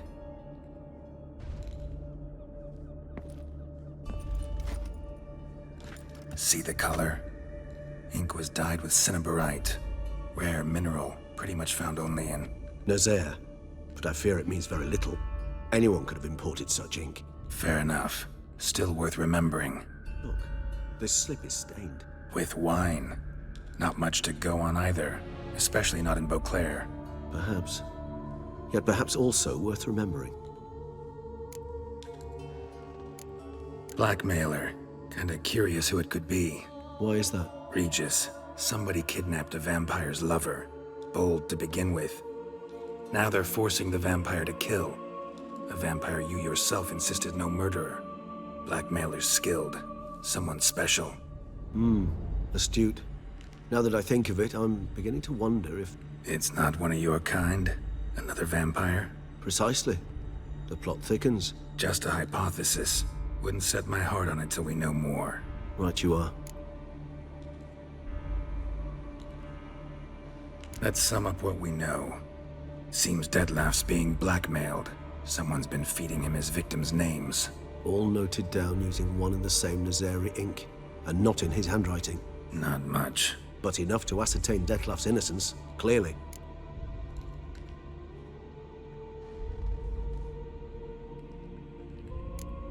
Not how I'd put it. Doubt it's how the Duchess will see it either. I trust you to convince her. And then... What? Go on, don't be shy.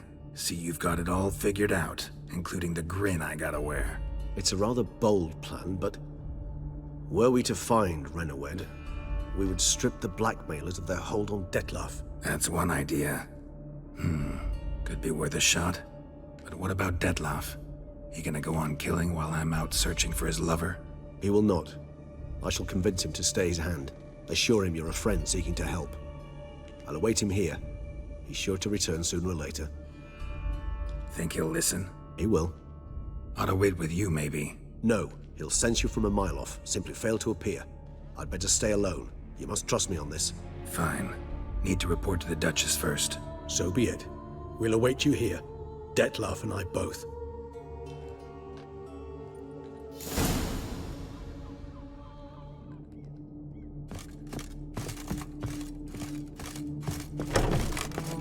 What will the morrow bring?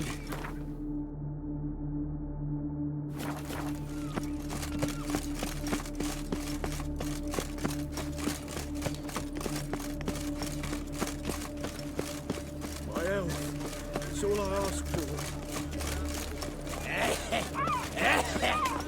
Jesus.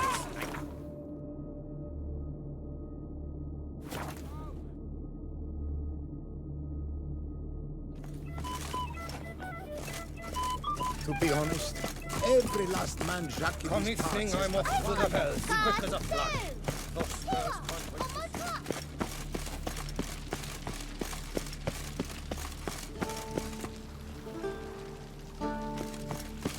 Around here, it's wine, and more wine.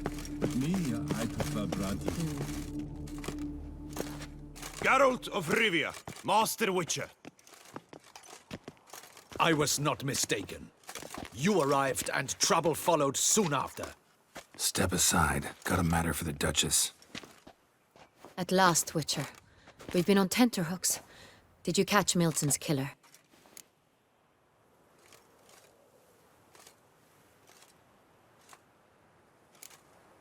Case is more serious than we thought. The beast? I couldn't kill it. Didn't manage. We sent you after a monster, and you returned with nothing? We are very disappointed. Situation's not quite that simple. Beast's a powerful vampire. Ha! Is this a problem? Is it too much for a witcher?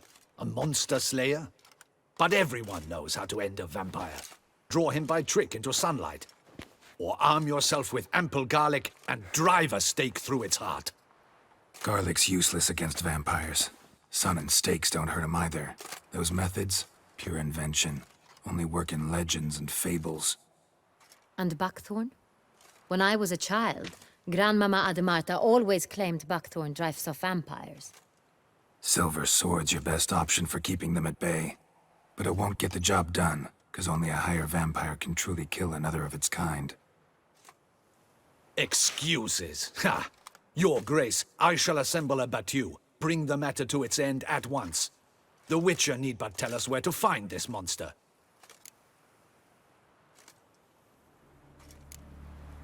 Go ahead.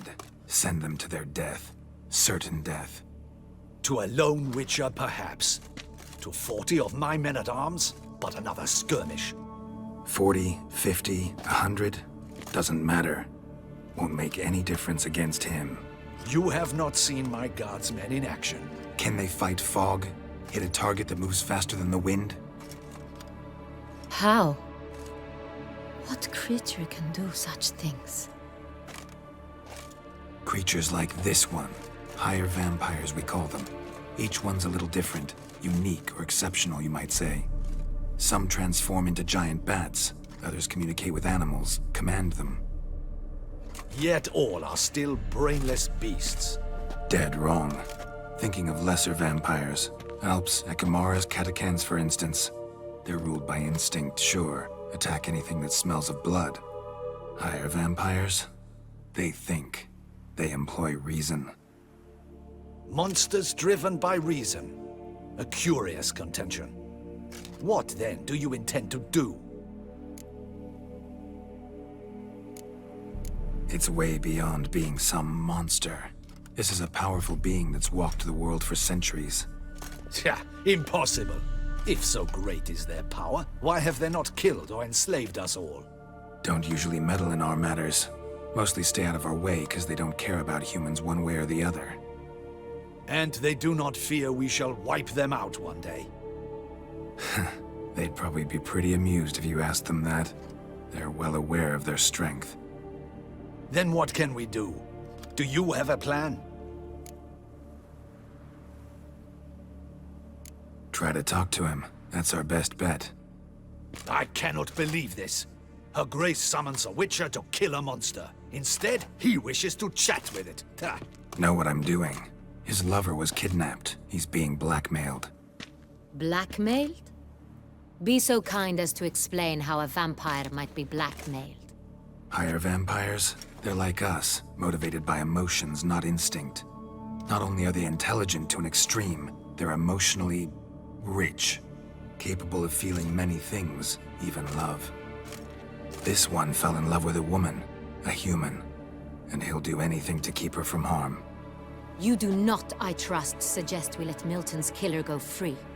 or wait until it murders again. We must render it harmless as quickly as possible.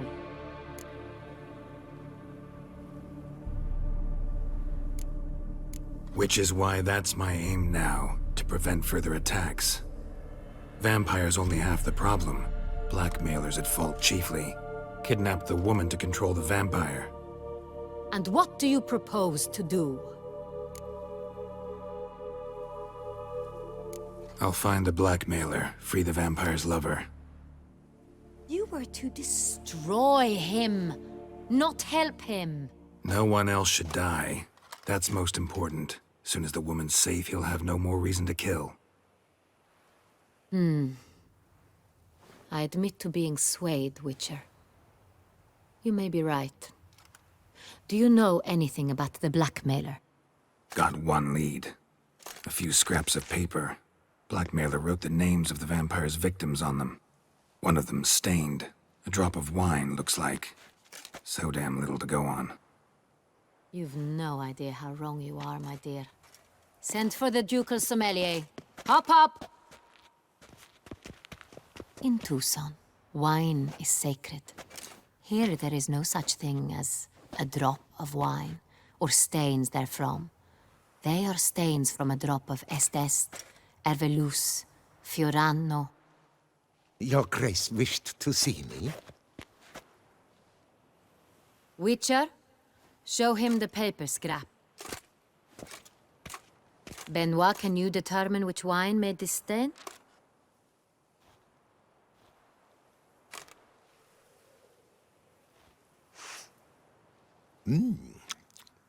Yes, yes. The west bank of the Saar too. That's rather obvious. Aged in barrels of Beauclair oak. Hue, deep burgundy. Clarity, high. It's simple. Saint Real, the 1269 vintage. That's impossible. The wine is produced at Castel Revello, especially and exclusively for the ducal table. Perhaps some Saint Real was stolen. We must go to the vineyard, see if there's not been an incident. Saint Real. Never heard of it. It's highly unlikely you've ever had a chance to partake of it. As I said, it is only ever served to the ducal family. Didn't stop it from ending up on that scrap of paper. Unless your Grace's sommelier is mistaken. In matters of wine, Benoit is never mistaken. If he says it's Saint Real, it is Saint Real. We must ride to Castel Revello at once. Discover what has happened. Wait. Your Grace wants to go with me? Out of the question.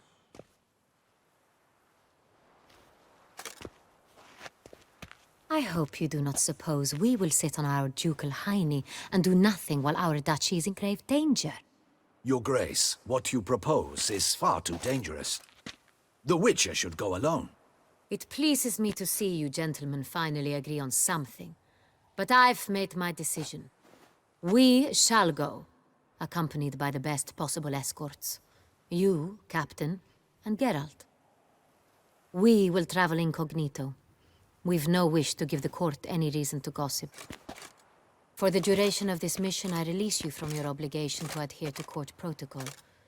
In short, from now on, I am Anna Henrietta, not your Grace. Yes, Your Grace. Witcher, are you ready? Yeah, ready to go. Excellent. Give me a moment. I must don something more appropriate and concealing. Then we will be off.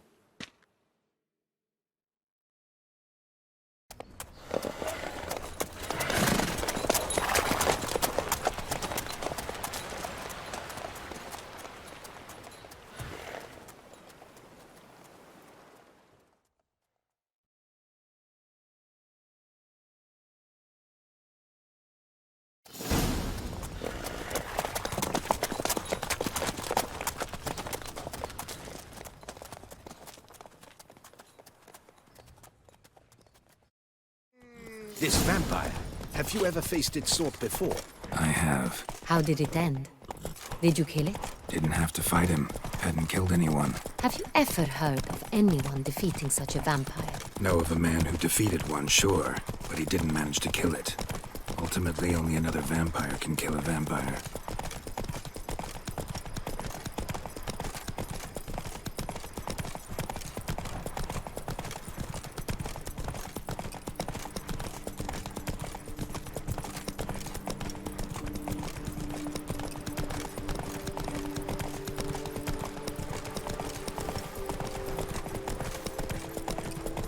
Panthers have attacked the wagon! We must help! Stay back, Your Grace. We shall see to this. Help! Save us!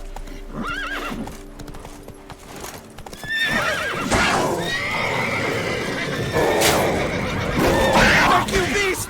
Be gone!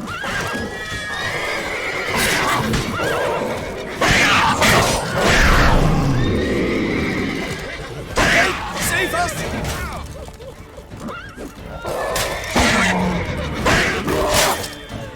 Back, you beast! Be gone! Done.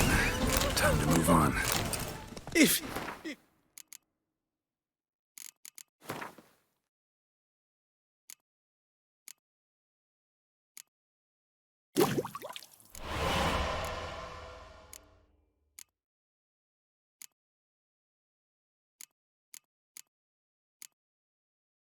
Not for you!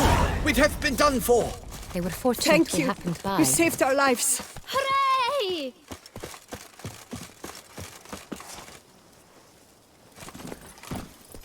Hey-ya! Tell me more about this vineyard, Castel Ravello. It's the best in all Toussaint. An old master of the winemaking trade runs it. Fabrizio. He trustworthy? He's held his post for years. There's never been a problem. Till now. I wish to know your thoughts, Geralt. The Sonreal stain, how did it wind up on the paper? Is someone from the vineyard blackmailing the vampire? Could be a servant. Could be the steward. Could be the wine was just stolen from the estate. We shall know when we arrive. It's not far now.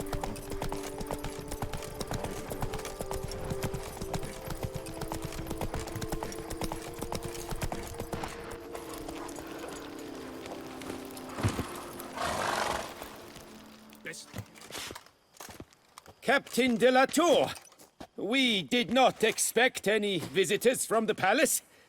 How are affairs at court? Doubtless you've heard of the Beast of Beauclair. Well, we've our hands full.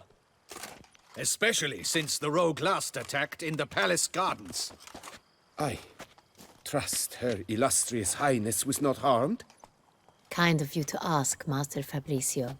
I am well. Your Grace? We were not warned. I shall order the salon prepared at once. That won't be necessary. As you can see, we are not here on an official visit. Naturally. Might I ask then what has brought you to Castel Ravello?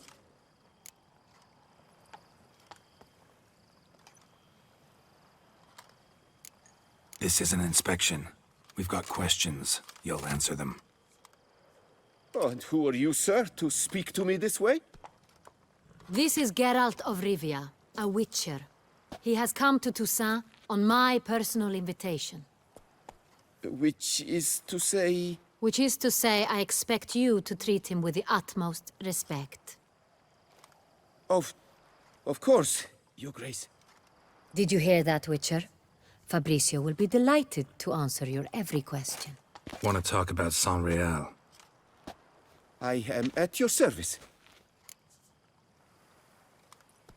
The Sonreal. How many vineyard workers have access to it? One might say only I do. Not like you make the wine all alone. At least a dozen others work here. I see you've little notion how wine is made. Grapes travel a long road before they become Sonreal. The workers assist me only to the stage of fermentation. I see to the maceration personally and let no one near the fat. Workers, again, assist me during barreling, but then I seal the aging barrels myself, each and every one. The wine lies in the cellar, gains character. Once this process is complete, it becomes Sonreal. And as it happens, only I have the key to the cellar in question. Who hauls the barrels to the palace? We've our own garrison.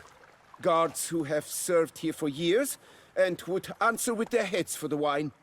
We'll not get anywhere asking questions, I see. It's a waste of time. Your Grace? How am I to understand this? Master Fabricio, we have proof someone's gained access to Sonreal. Someone who should not have, which means one of two things. Either you lie to our face, or you are an idiot who has had wine stolen from under his nose and not even realized it.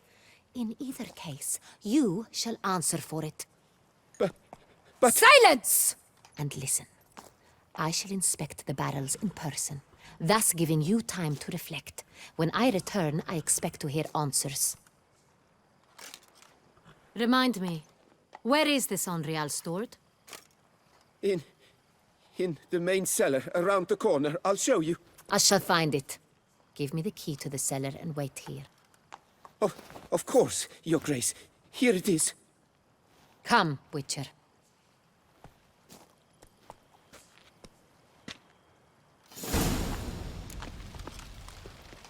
We shall wait here, Master Fabricio.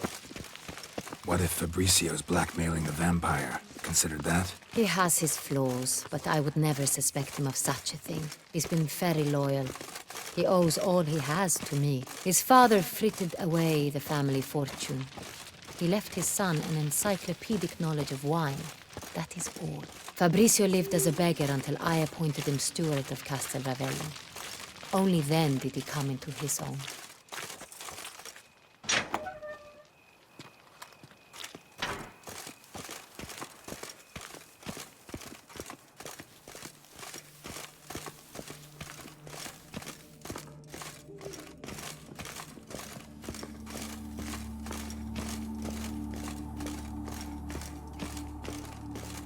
So where do we start? Let us see if all the barrels are present. Here's the inventory ledger.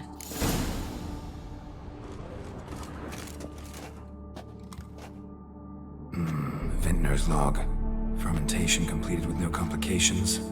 Tapped above sediment line. Here it is. Barreling. Everything lines up at first glance. Neatly and thoroughly documented. Then we must follow our other lead. Benoit said the stain came from the 1269 vintage. Let's find it.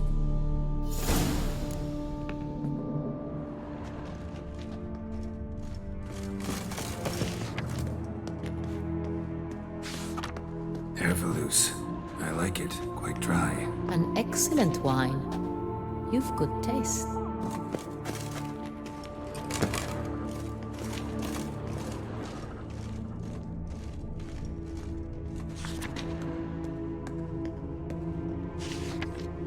Est. Think everyone and their mother's heard of this wine. Among the best in the world. Castel Ravello is famous for it.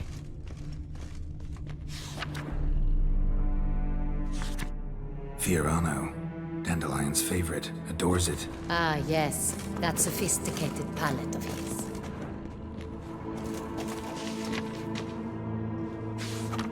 Got Pomino over here.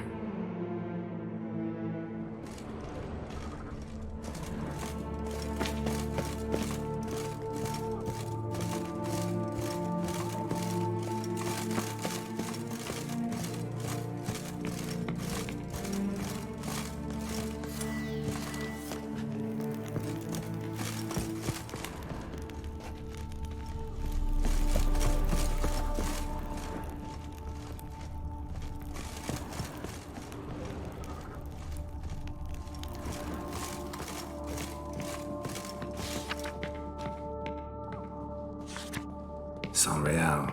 Barrels are dated 1268. Close, but not quite the right year.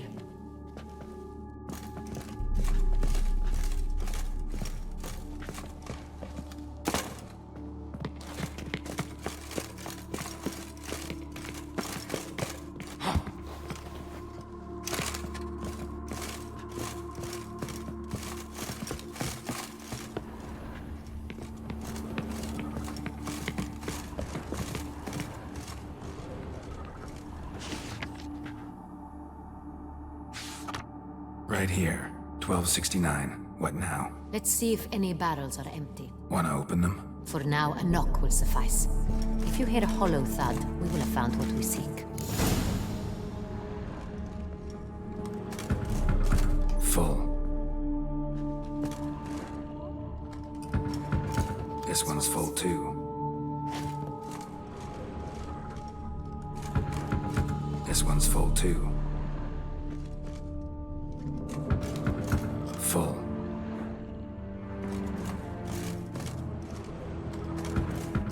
This one's full too. Looks like all the barrels are full. Dead end, I'm afraid. Full they are. The question is, are they full of Sonreal? Grab a tap and a hammer. We shall open them one by one and taste.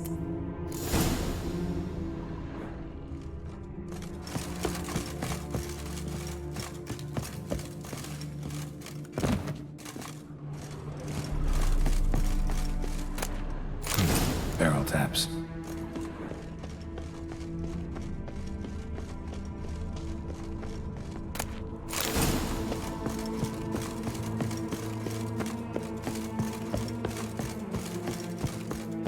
Got the taps. Then get to work. Let's broach those barrels. Ready. Step aside.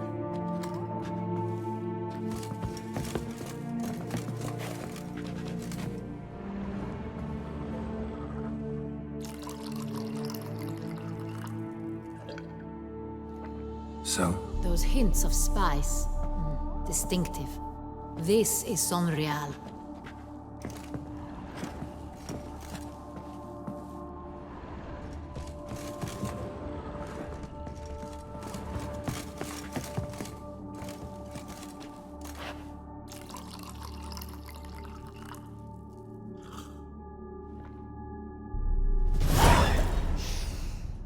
Revolting, bitter plonk. Could have gone sour while aging. Impossible. This is not wine. This is contaminated refuse that should never have made it into a barrel. The fact that it did was no accident, I'm sure. Master Fabricio. Let's see what he has to say about it.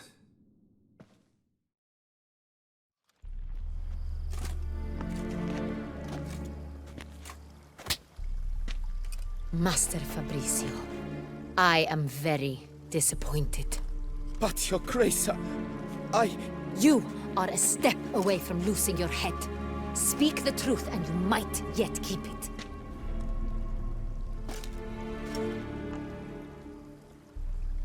I admit it. I sold a barrel of Sonreal. I beg you to forgive me. Why did you do it? I couldn't resist. The sum they offered, it was enormous. I gave in. Is what I provide not enough? I wished to buy back my family's estate. For here, nothing is truly mine. I've a roof over my head, ample food to eat, but what is a nobleman without land of his own? I shall tell you everything, if you agree to show me mercy.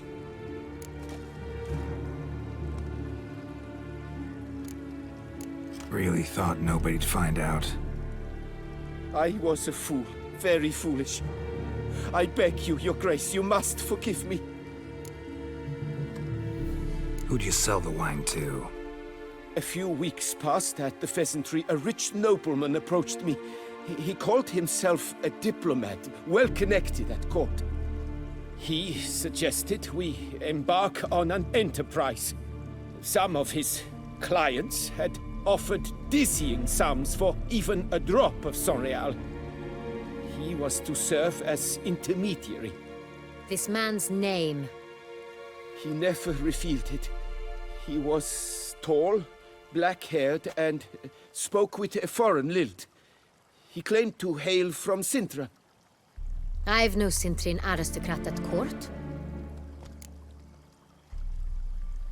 Wine itself. How'd you hand it over? We met under the cover of darkness in the ruins of Fort Astre. A dozen or so men came to collect. Armed men. The kind that stink of trouble. I had hauled the barrel there. They transferred it to their cart, and we went our separate ways. That's it? That the last you ever saw of them?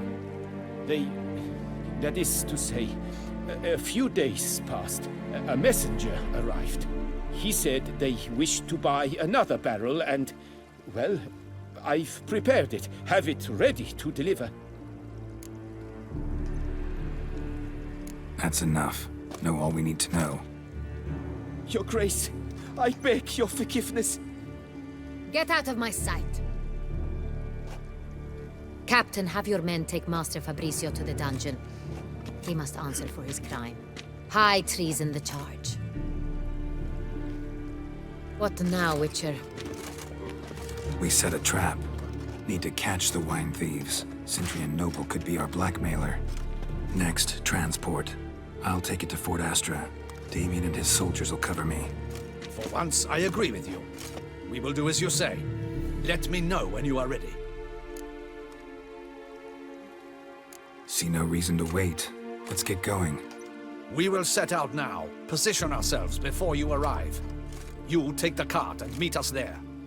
Fine. When the handoff begins, watch for my signal.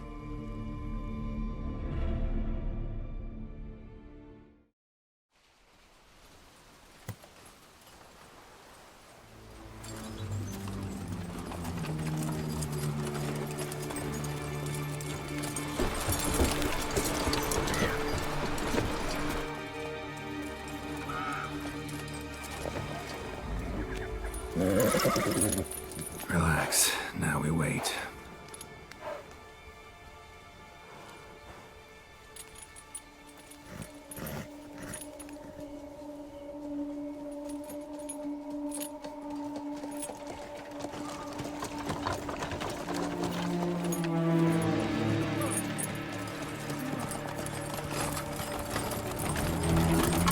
Ah, our favorite vintner.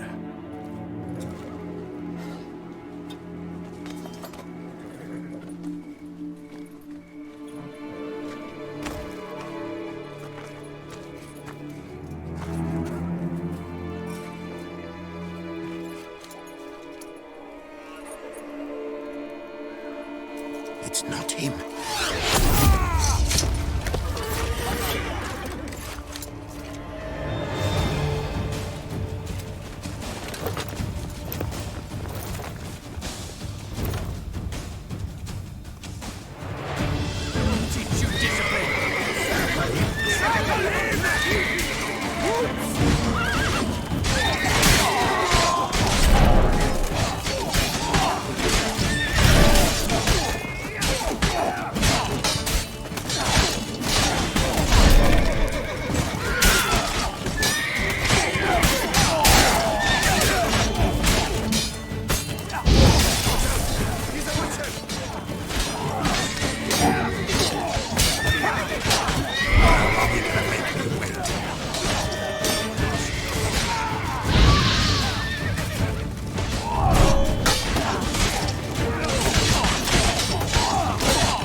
Is it just me, or did we agree you'd wait for my signal? That was the plan, but... Great shot. Good thing you reacted. Can't say how that would have ended otherwise. At your service. It was a good fight. We managed to capture one of the scoundrels. Let's ask him a few questions. Come on. Witcher, a moment. I was wrong about you.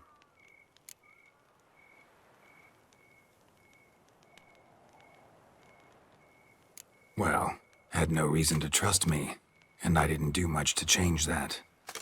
True. You are not the most endearing of men. At any rate, I see the effort you put forth. And I appreciate it. Let us go to Her Grace. She awaits nearby.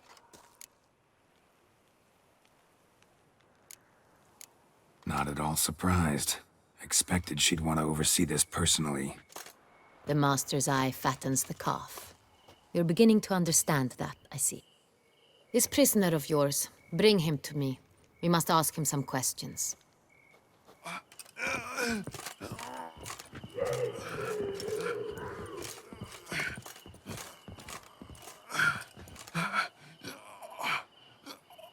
Captain, do the honors. Who sent you? His name is Dog. They say he plowed your mother. Once again, who sent you? Your nun's lover. They call it... Wait. He doesn't wish to speak. He needn't. I can think of several other ways he can be helpful. I'm certain the Witcher will need bait to lure the beast of Beauclair. What?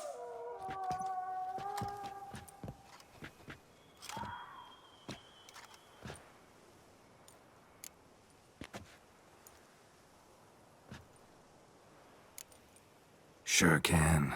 Fresh out. In that case, he's all yours. Captain, have your men find me a strong rope. Kind that won't snap when we hang this fellow from a tree. Rope? Live bait. Great for monsters, provided they catch the scent of its blood. But I'll see to that. What? No. Crikey, no! Don't let him! Stop screaming. Save your strength. Got a long night ahead of you. No! Don't let him! I'll talk! Barrels. Where were you gonna take them? I don't know. Captain, need that rope after all. I truly don't know. Hornet's the leader, only he ever knew where to go. But he lies over there, dead. That one. The first barrel went to a warehouse at the port. But where this one was bound, I don't know. I speak true. You must believe me. Who hired you? He'll kill me. Ought to be worried about me right now. Who is he? Go on, man. Spit it out. The Cintrian. That is what they call him. I've never seen him, but I know he mustered the men for this caper. That's what they said, that we were working for the Cintrian. I don't know anything else. I swear it.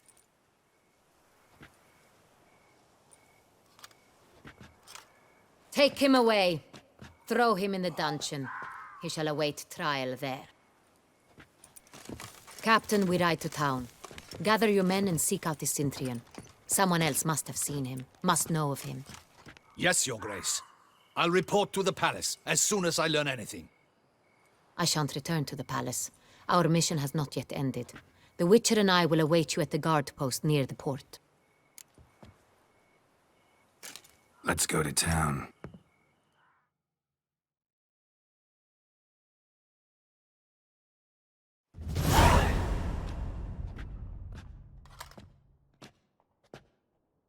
He's late. Relax, he'll come. There's something I'd like to know. How can you be so damned calm? Side effect of my mutations. We Witchers rarely get the jitters. What if something has happened to him? Captain seems like a man who can take care of himself. Perhaps he can, but this Cintrian appears to be no common bandit. He managed to steal ducal wine from under my guardsman's noses. We only learned of it through a fortunate coincidence. And it was he who specified the victims for the vampire. One must be exceptionally confident to blackmail such a monster.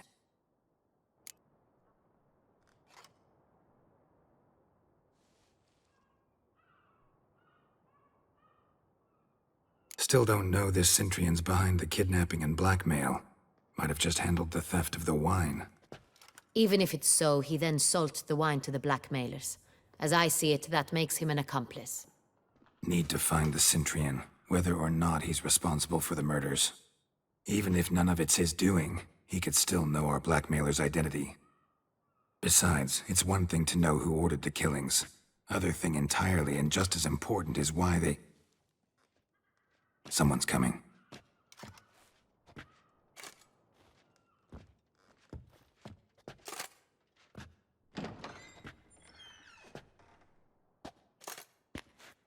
Captain, why so long? We expected you hours ago.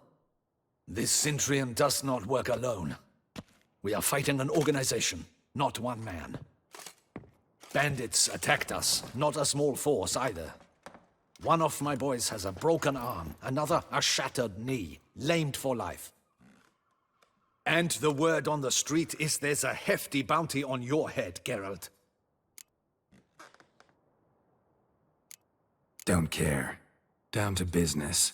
You learn anything? I will start at the beginning. The port warehouse where the wine was delivered. We identified it, then learned who had hired it out. This proved to be a beggar, a stand-in. We found him. He admitted all. A man had paid him to sign the lease, a man he met while begging outside the pheasantry. There, fate lent us a hand. A waitress recalled spilling wine on a nobleman who spoke with a Cintrian accent. What did he look like? Her description was not helpful. Handsome, well-dressed, with a beard. No distinguishing marks. This could be anyone. But she remembered his female companion very well, as she recognized her. On the Cintrian's arm was Cecilia Bellant. The singer? I've heard of her. She's said to be gifted, fairy. The same. We went to her home immediately. Cecilia was not there, but we questioned her servants. A chambermaid claimed Cecilia is to meet a Cintrian gentleman tonight. She'd invited him to a reception mounted by the Mandragora. The Mandragora? What's that? A club, an affiliation of local artists. Painters, sculptors, troubadours and dancers. Never heard of it. They exude mystique, consciously, I think. Behaving like an exclusive cabal. Artistic elites. Every now and again they mount soirees. Only wealthy patrons are invited. All arrive in elaborate masks, then drink and flirt. Gotta nab the Cintrian. Seems we have to go to that get-together. You read my mind, Witcher. I shall gather my men, surround the establishment. Not a mouse will squeeze through. Out of the question. If the Cintrian truly does have men about the city, he will find out and escape once again. Duchess is right. Need to be careful. Best go there, blend in with the crowd. Precisely what we shall do. We, Your Grace. Geralt and I. In that sort of company, the Witcher could use my help. Where's the event gonna be held? The Mandragora always assembles at the same place, a residence in Oatville. It's a very distinguished district. Geralt, you must don appropriate attire. Then meet me in Oatville, in Mountebank Alley.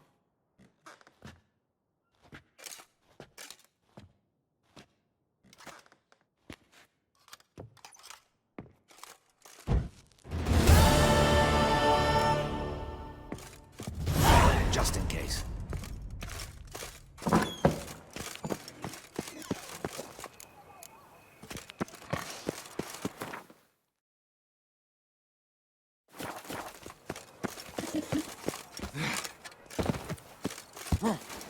Jolly.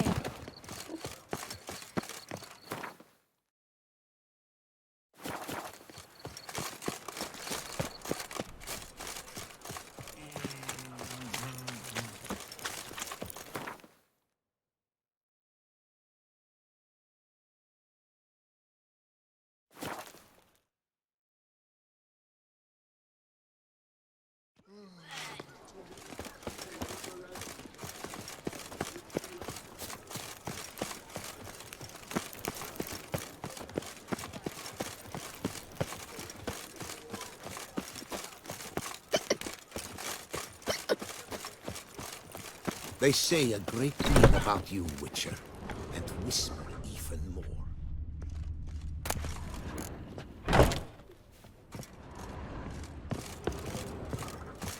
Sacre bleu! It's a crime!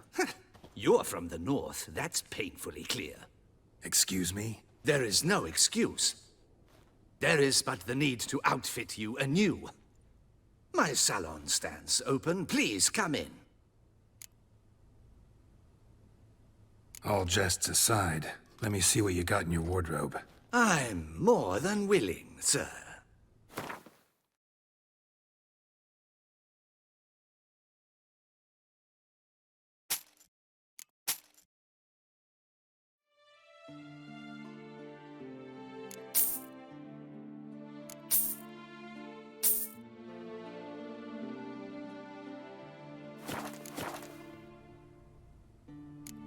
Thanks. I think that's all I need for now. Ever your servant, sir.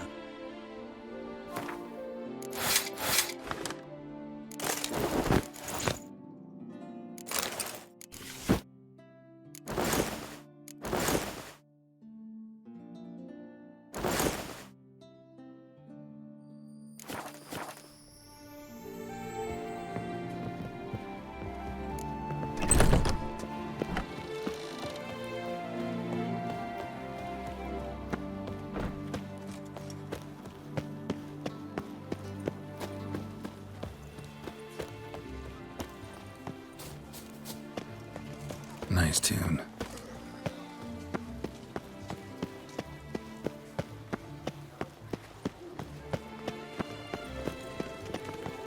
Here in Beauclair, all's right and fair. Disperse! The exhibition of the Reginald Dobry monument will remain closed until further notice. Closed? Why, we wrote an entire day.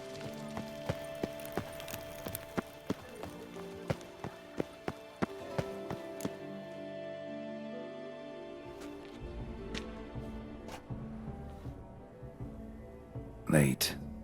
Now, why does that not surprise me?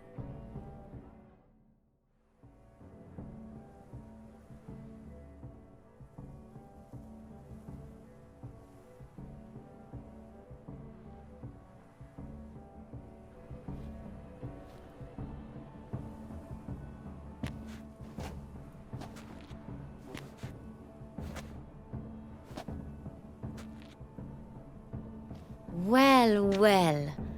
I did not expect you to have such a sense of style.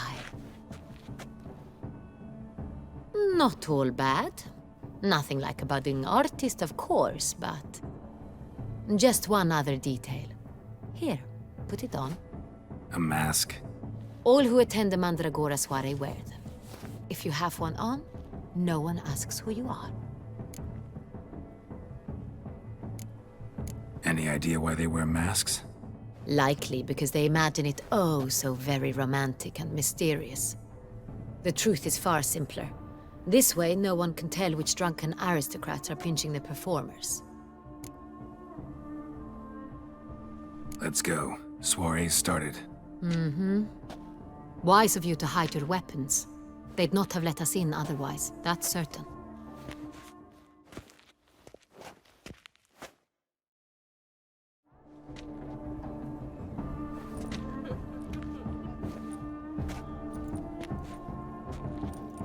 How do we find the Cintrian? Have you a plan? Key is not to spook him. Need to ask after his partner, Cecilia, first. Less likely to raise suspicions. As soon as we find her, we find him. Right. Right you are. We must proceed with caution. Come, it's our turn. Madame, Monsieur, an extraordinary pleasure to welcome you to the Mandragora's soiree. Tonight, I particularly recommend you direct your attention to the performances prepared by artists of our community. Tell us about these performances. This evening, the Mandragora has the honor to present 3 superb displays of artistry. The first was a concert by Cecilia Belont, a singer whose voice, were it stone, would surely be a diamond. Sadly, Mademoiselle Cecilia has sung. Shame. We would have loved to hear her. Luckily, you are in time to see the great Calesti, a master of visual illusions, come to us from far off Afir. Visual illusions. Interesting. And the third artist? The third and fourth, for they are a duo, are the Tuven brothers, presenting their newest pantomime. We were really hoping to meet Cecilia Belant. You are admirers, I surmise. I'm certain you will have ample opportunity to converse with her. It cannot be easy to identify anyone in this crowd. Perhaps you could help us find her. I don't know where she is now, but I can give you a clue. Let's hear it. Seek the Kaveri orchid. Meaning? Cecilia wears one in her hair. You shall recognize her easily by the orchid. Well, well. Dandelion's always complaining about artists being poor as temple mice. The residence belongs to none of them. They are guests here. Oriana, she owns this. Woman in the black dress, there on the balcony. Got her. Doesn't wear a mask? It would be pointless. All would know her anyway. Kaveri orchid. Let's look for it. If we find Cecilia, I'll find the Centrian.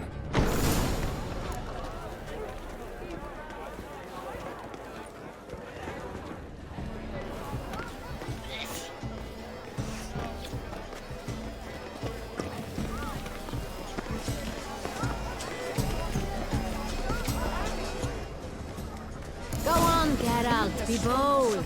Show us the artist in you. The paintballs, cast them at the canvas. Artistic soul. Good folk, yet another soul longing to express its creative side. Well, you and Mother, huh? Silence. The artist must focus. Quite the noble color. Splendid. The sky over Come, two let's sands. look in the alcove. Or a deeply internalized fear of intimacy. Greetings, Witcher.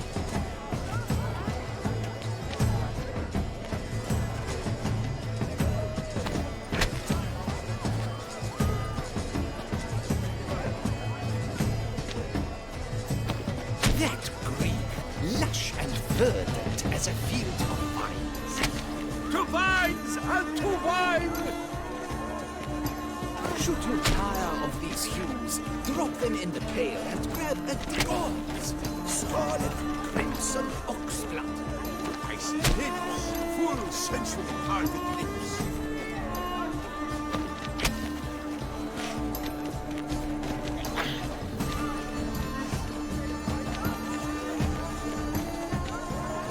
I got it! It's the Sorito! It's not a landscape, you clem. Should you It's a tire of manifestation these of an hues, unspoken. drop them in the pail and grab the different. Voila! Firm. Now, allow me a moment to ponder. My appraisal? The painting depicts spiritual dualism. The continual battle between good and evil. And defiance. Oh yes, that's him all right. Good versus evil. The dualistic nature of man. And defiance. To free a strong, subtle soul requires talent paints like the great wine. The Great Wine? But he's a dancer. That's to say, the other one. Look at the mage. I believe he's casting spells. Yeah, we'll see. Elechesheba, Saraba, Urundum, Kalabatista, Saveshkaki, Beshkaki. It's an outrage. Cecilia never should have performed. We are busy. We wish to be alone. Please, leave. Ah, how beautiful.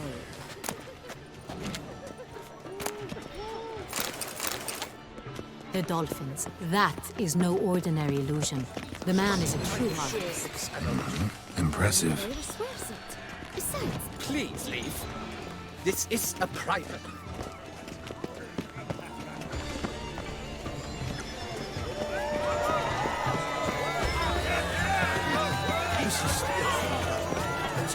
Your boards, as you've made no effort to understand. It's a metaphor. My deepest regards. A true talent hates like brains.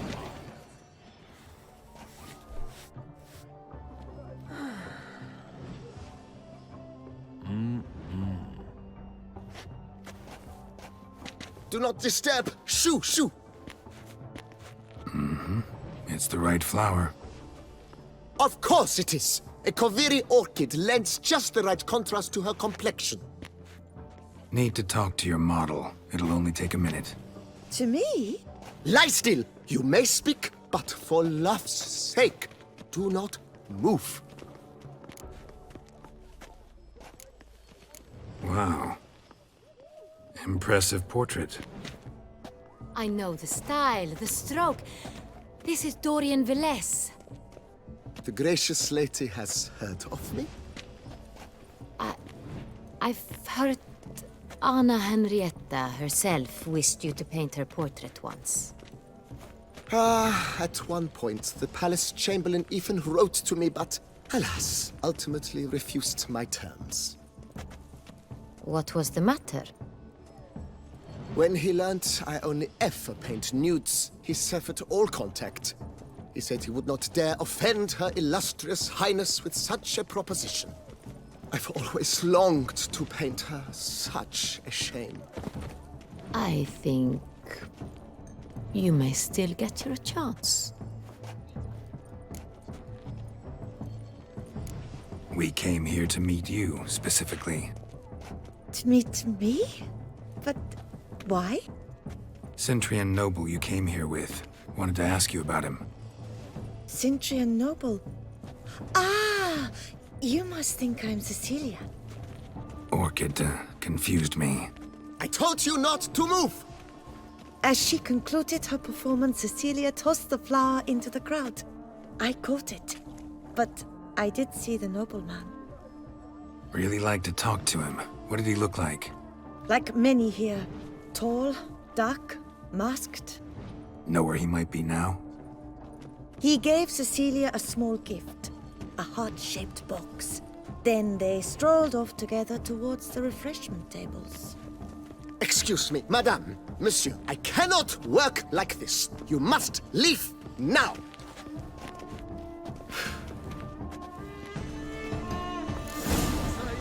The other one. His brother.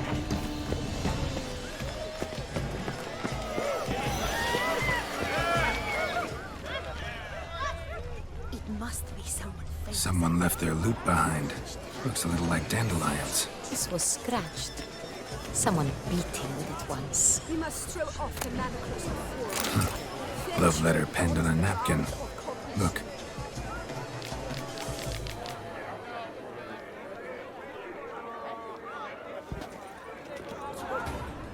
Oh, my amour, my sunbeam flittering across the firmament of my life. Treacly refuse. Empty heart-shaped box. Cecilia must have left it behind. It looks like it held a flask of perfume. A gift from the Cintrian, I imagine. Scent still hangs in the air. Let's follow it. Bit of Vistek. Artist's way of numbing their existential pain. I do not even wish to comment. Paints like the great one. The Great One? Qui se danse? That's to say, the other one. His brother.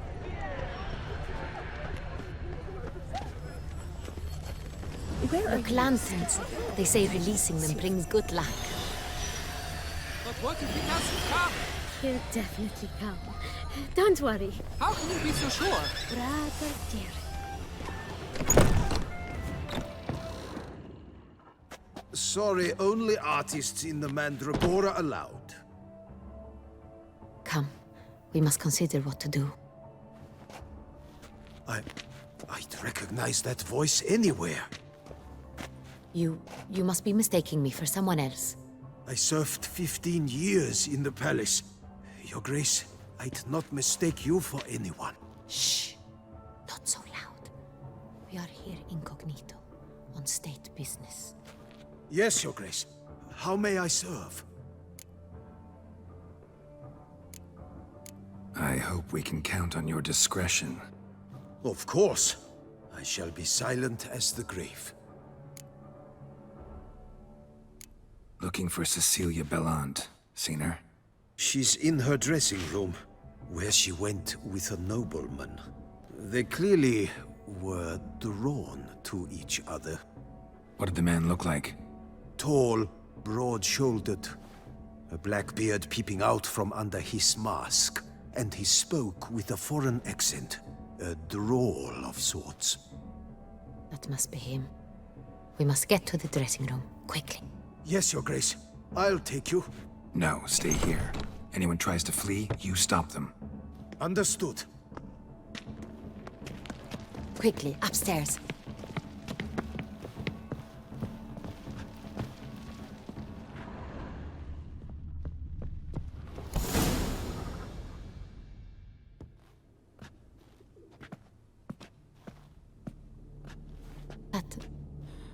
That must be Cecilia. No pulse. We're too late. He slit her throat. The brute. Didn't go out the door. Guard would have noticed. Might still be somewhere here. You must find him before he harms another. I shall alert Oriana. At once. She should bring her soirée to a close. Shouldn't split up. Geralt, I will be fine. Go after that rogue. I shall fetch help.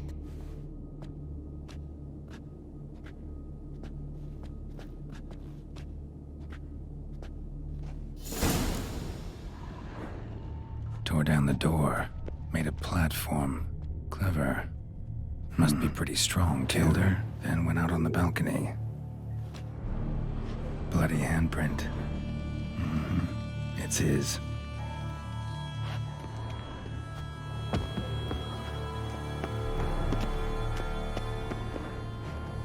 Broke the flower pot when moving the door, and stepped in the soil. Footprints, made by soiled boots.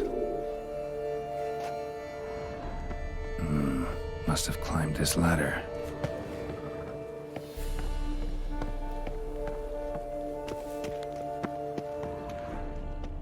Could still be here. Need to stay alert.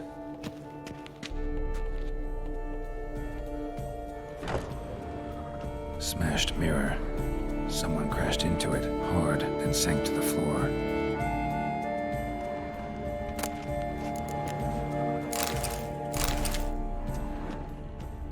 Bloodstains.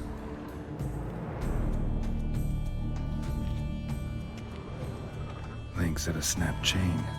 Jewel must have been on it. Jewelry box. Lock's busted. Picked open, probably. Precious stone. Bloody fingerprint on it. Thief came for this. Must have. Tiny chain links next to it. From a snapped necklace? Seems there was a struggle.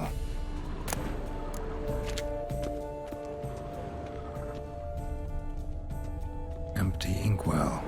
Knocked over, turned toward the room. Looks valuable, but it's not what he came for.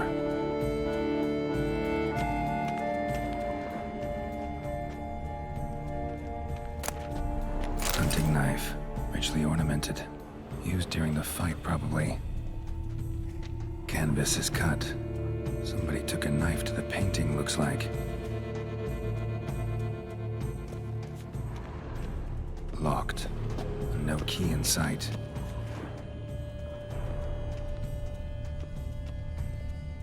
Sconce is bent. Smeared with blood. Someone try to grab it?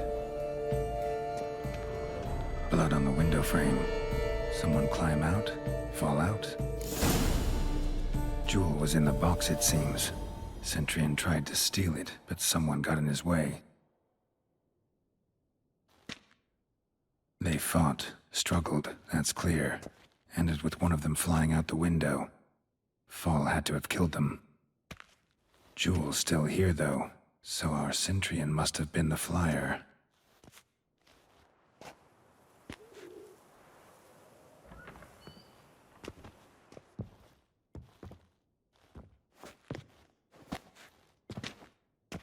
So, this is the tracker. A witcher, yes? Indeed, this is him. We found the body together. Then he set off in pursuit of the killer. And ended up here, but I've only found evidence of a fight. Seems the Centurions killed his last. Finally failed this time. Shame it happened too late for Cecilia. Poor girl. Always told her she chose her males badly. But I would never have suspected she could arrive with a murderer. I'll alert the staff. Have them see to her body at once. Meanwhile, we should sit. I will tell you everything, in full detail.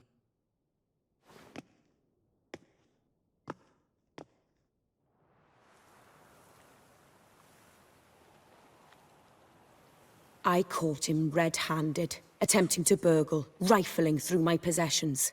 What did you do? Summon the guards? There was no time. I feared he'd escape, refused to give him the chance. He stood with his back to me, so I attacked. He struck his head on a picture frame as we struggled. He was bleeding, dazed, and then he drew a knife. Everything happened very quickly then. I knocked the weapon out of his hand and pushed him hard. He fell out of the window. Just so. None too wise picking a fight with an armed robber. Why? Because I'm a woman, in a frock rather than plate. I can take care of myself, I assure you. A hairpin might look like mere ornament, but plunged into an eye, it can be as effective as a blade. Claim the man was trying to rob you when you walked into the room? Yes. He stood over my dressing table, pouring through my jewelry. Mm-hmm. After this is my guess. Picked it up while searching. Why, that's the heart of Toussaint. Oriana, how did you ever come to have it? I bought it, many years ago, from a young woman.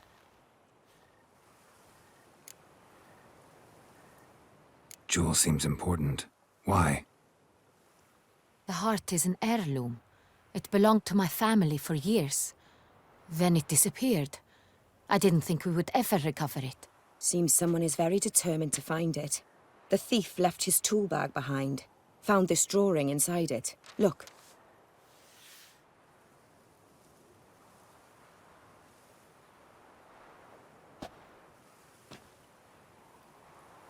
The heart of Toussaint.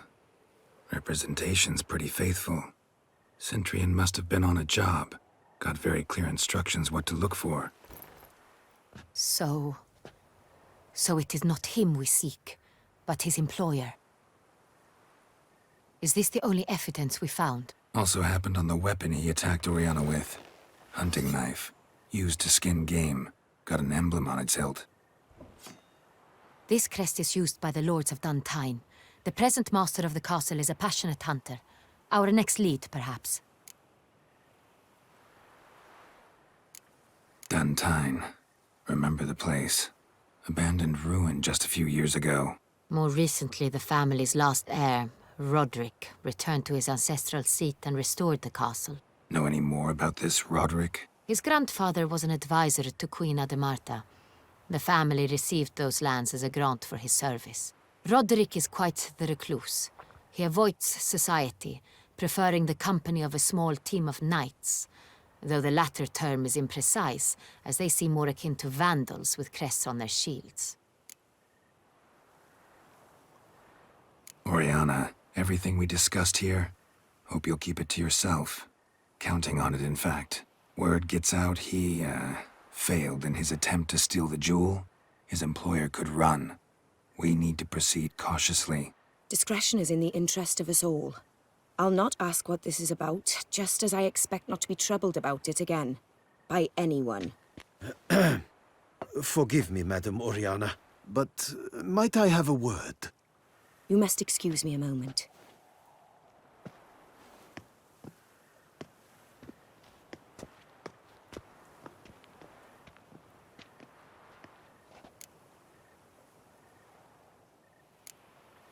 Sienna, any thoughts? Few make me feel awkward, but in her presence, I sense anxiety, discomfort. The drawing. It's on the same type of paper the victims' names were written on. Drawn with the same ink, too. Seems the work of our blackmailers. Who were not only behind the beast's murders, but also stole the Son Real and sought to steal the heart of Toussaint. Look, the wine, the jewel, both tied to you intrinsically. Coincidence? Not something I'm willing to believe. Worried about one thing. That somewhere at the end of this scheme, plan might call for an attempt on your life. It could be something else altogether.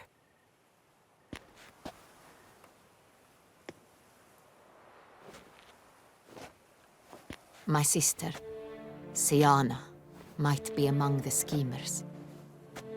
She left court when we were children. My parents banished her from the duchy. I've not seen her since. Think your sister might be involved? Why? You see, I recall her always being rather possessive, throwing jealous fits if I had something she didn't. Here, that's normal for sisters. Rivalry. True. I suppose I gave as good as I got. There are times I miss that very much. The wine, its theft, was the first clue. That's very much like her. She always did enjoy stealing my toys. But I grew almost certain when I saw the heart of Toussaint. Sienna received it from father as a gift. At a time when my parents thought of her as but an ill-behaved little girl. Someone wanted some of my wine. The same someone ordered our family jewels stolen. Or recovered. It's my sister. It must be. A fallen princess satisfying whims, going after lost luxuries? Could be right. What did your sister do to get banished? Sienna was cursed. Parents run afoul of some mage? No. She was born at an inopportune moment. They said she was touched by the curse of the Black Sun. Geralt, is it true? Can an individual be evil because they were born during the wrong lunar phase? Could be the case. Could also be because they were treated like lepers from birth. Isolated, prodded, ostracized. Couldn't have had it easy, Sienna. She was angry at the whole world. She felt inferior, felt pain, though she masked this with confidence, arrogance even. She could also be cruel at times. I recall one such situation. She persuaded Cedric the Coolbird that she could see the future in her dreams. We were children, and Cedric's brother was smitten with me. It was an innocent childhood crush. Sienna knew of it. She told Cedric of a dream she had had, that he would die at the hands of his own brother. Cedric stole his father's sword and killed his brother. She destroyed 2 lives with a prank. Cedric mourns to this day. In the end, they forced her to leave the palace. A decade passed. More. I've missed her terribly since. Your mission has gained new import. You must go to Duntine, and if Sienna is there, you must find her. No matter what she did, she is not to be harmed in any way, shape, or form. You must make sure of that.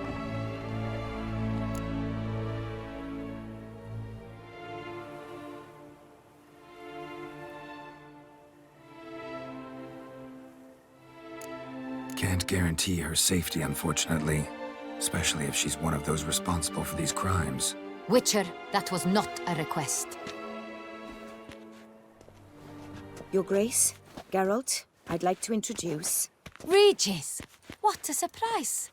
I had no idea you were in Beauclair. And this is... My very dear friend, Detlaf van der Eretain, an arrival from Nazaire. We are lending our combined resources to the Witcher's hunt. Ah, yes. Splendid. But why are you here at Oriana's? They came to pay me a surprise visit, so I invited Regis in for a glass of wine. We've known each other for... ages. Literally. Witcher, I hear you know Regis too. Even that you are friends. Few I can rely on like I can on Regis. Kinda hoping he thinks the same of me. Curious. It seems opposites really do attract. Don't be fooled, dear. Geralt has many merits. He merely hides them from the world very diligently. You said you're both aiding him with his contract. It involves the Beast of Beauclair, I suspect. Master Witcher, maybe you could satisfy my curiosity. What's it like going toe-to-toe with a monster, knowing you've only two options, to kill or be killed? Despite what you might have heard, I don't lunge at every monster I see sword in hand. Talking gets the job done for some. I wonder what a monster might have to say to you. It might want to apologize. My word. For what might a monster wish to apologize to a witcher? For killing. Though at times there is no choice, when loved ones are at risk and require protection. Same as humans.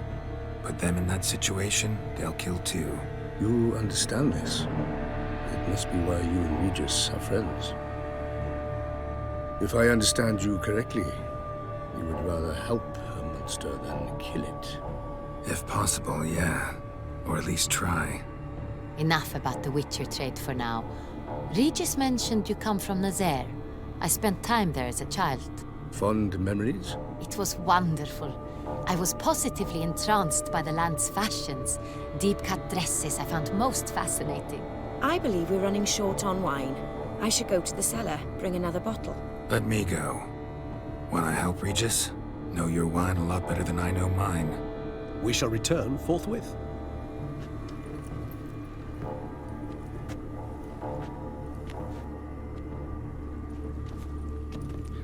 An exceptional conversation, don't you think? Vampires, a witcher, and the Duchess of Toussaint? My. Highly exceptional, Regis. Wanted to talk to you in private. You crazy bringing Detloff here? Geralt, allow me to explain. No, let me explain. He's dangerous, and you were gonna watch him. But that is precisely what I'm doing. Detloff believes you'll succeed in your task, and he'll not need to kill anymore. That is, not until he gets his hands on the men who kidnapped his Renna. Oriana. She really your friend? Can she be trusted? I met her years ago, before I met you, and before she settled in Beauclair. We'd not seen one another in... I can't begin to tell you in how long. But I shall tell you all about her some other day.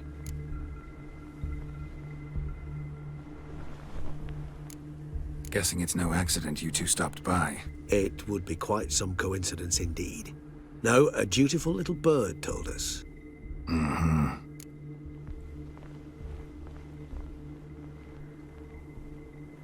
listen close. Managed to learn where the blackmailers are. They're based at Duntine Castle. That's splendid news. If they are there, Renna must be there as well. Duchess expects we'll find her long-lost sister there too. Thing is, she might be involved. Could be behind the blackmailing. Do you mean to say your task now is to extract 2 women from the castle? Mean to say we can't breathe a word of this to Detloff, who wants revenge above all else.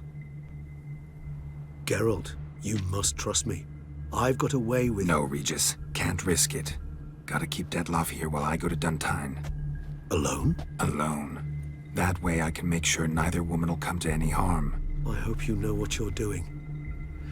Fine. I shall see to Detloff. Good luck, my friend.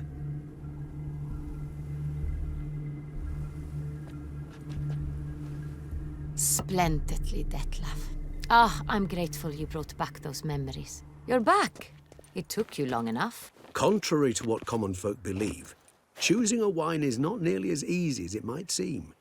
Especially a wine to be served to 2 exquisite ladies. Regis, gallant as ever. I regret all the more that I shan't finish this second bottle with you. Duty calls. Your Grace, always a pleasure. I thank you for your help.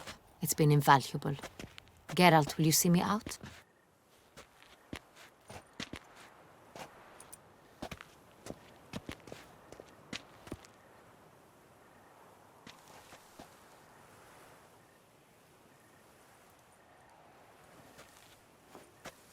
You have exceptional friends. This Detlef, an intriguing man to say the least.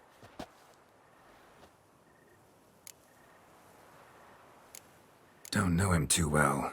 He say much about himself? Not much, but I've a good sense of the true nature of those I meet. I'd not survive a week at court otherwise. So what's his? Sensitive, sad.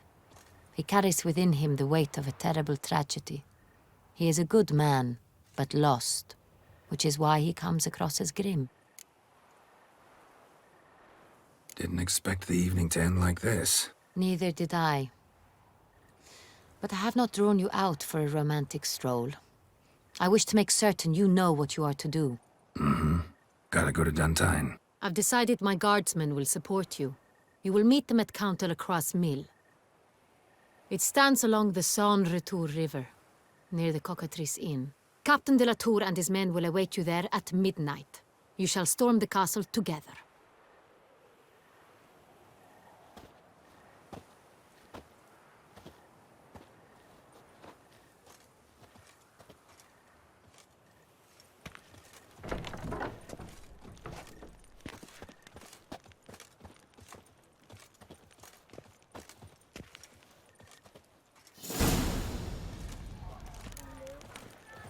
I've 3 doublets, none of which are suitable to show myself in. Prepare to witness wonders at the annual chivalric tourney. Serving as patron this year, ladies...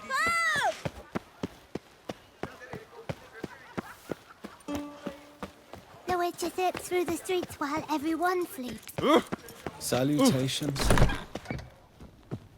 You shan't find anything better in... Welcome, good sir, to Dupont and Sons' Emporium of diverse merchandise. Satisfaction guaranteed. Show me what you got back there.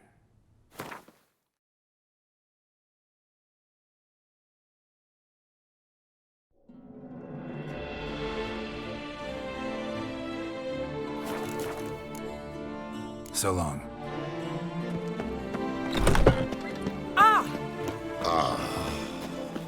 Unbelievable. That! Now I shall sing you a song. The Duchess summoned him. And what for?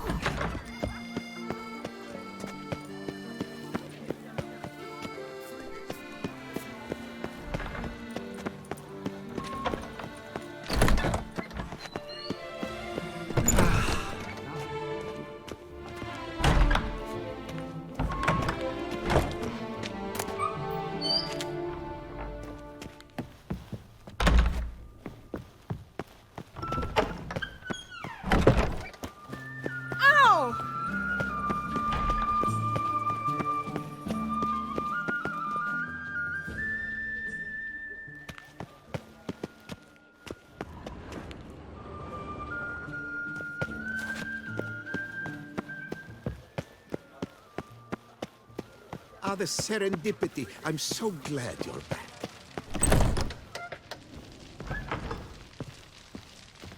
You need new breeches? Gauntlets, perhaps? What say you, fair knight? What have you got there?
So long.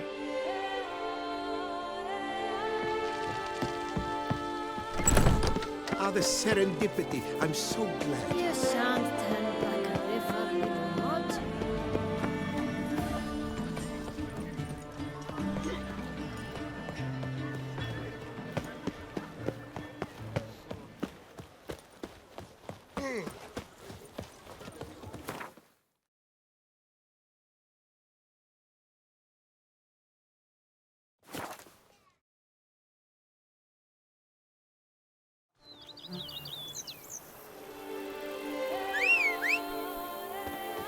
Go up to any knight and shout, "The beast!"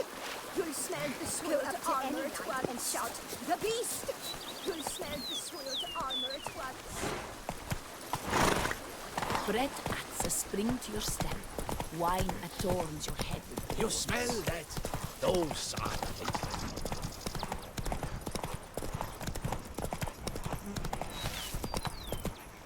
Move it!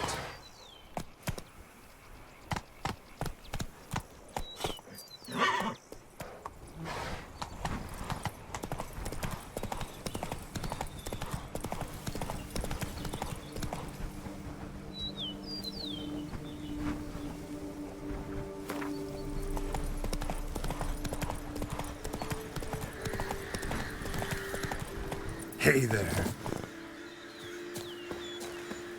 I'm early. No guardsmen yet.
So eager, are you?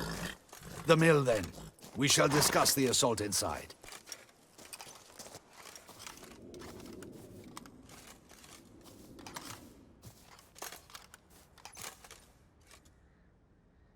See, you already prepared a plan. Walk me through it? We have two objectives. To find Her Illustrious Highness's sister and capture the man who blackmailed the vampire. Duntine is a modest complex. Several old buildings, a high wall around them. At the center of the enclosure stands an imposing keep, restored not long past by the elderly knight of the castle, Roderick. We mean to strike here, through the main gate, then secure the area in front of the keep by storm. How many men defend Duntine, you know? Roderick maintains a team of knights for defense. They are no army, but they could number several dozen.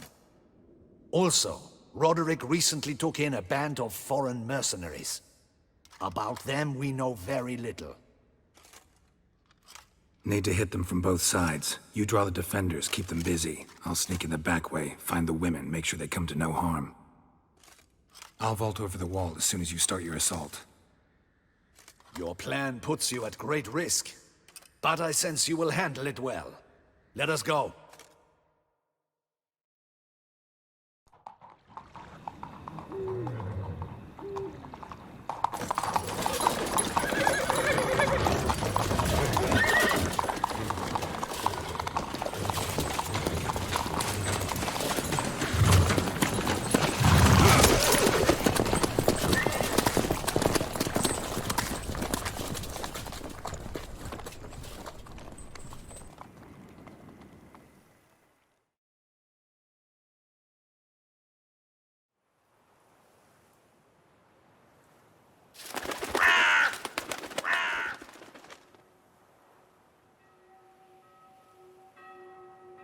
So it begins. Quick! We grab Roderick's horses and we bolt. We won't walk far if the boys up front don't hold. Not so fast. Little change of plans. Kill him!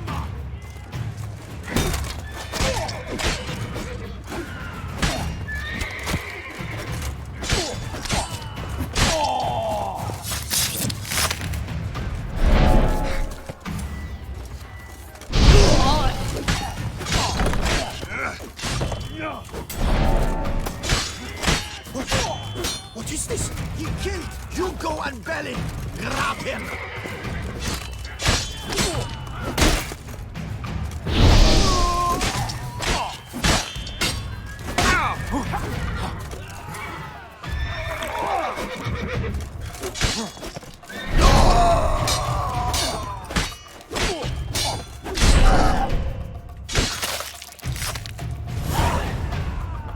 Roderick sent him to get the horses. He's looking to flee. Can't let him.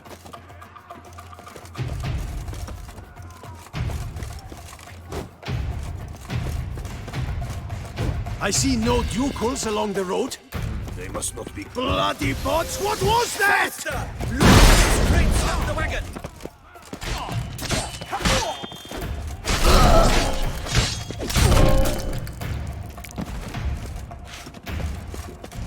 Hurry with those Trying crates! to escape. But be careful if you drop any! Someone's here. They've breached the back wall. I Come shall on. show kill him!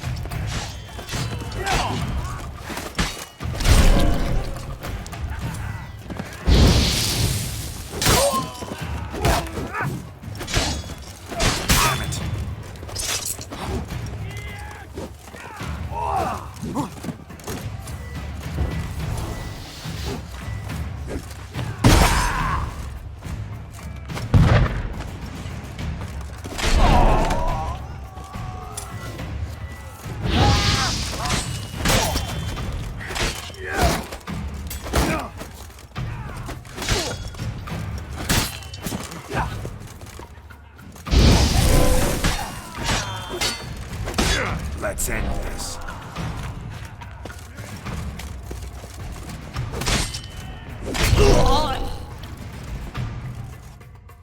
Mercy!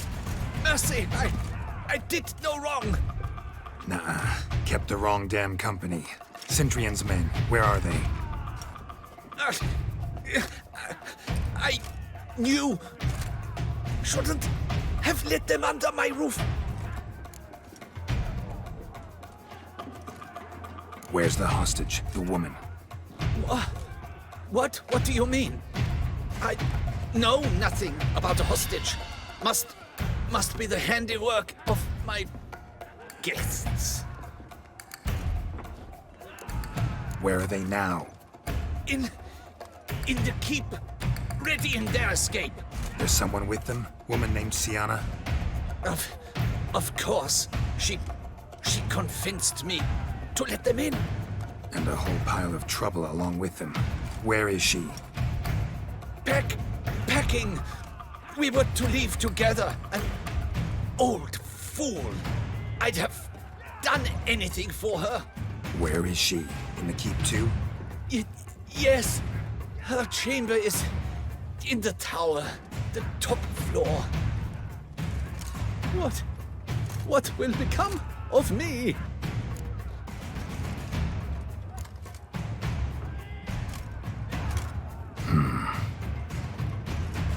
Here, press it against the wound. Should staunch the bleeding. I thank you. What is happening? This one! Kill the shitleister!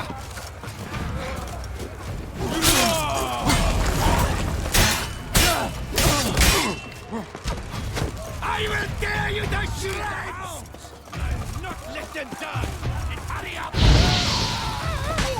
You will die, you little stronza!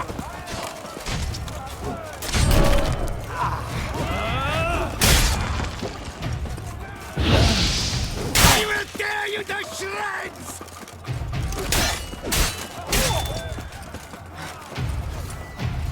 You will die! Die, you little strunza!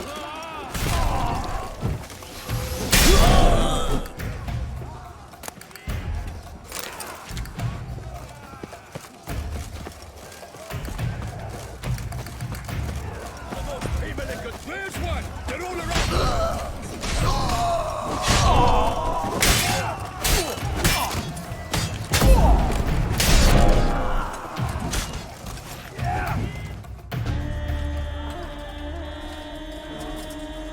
Giving you one last chance. Yield. That harlot got us into this. Kill him! Attack!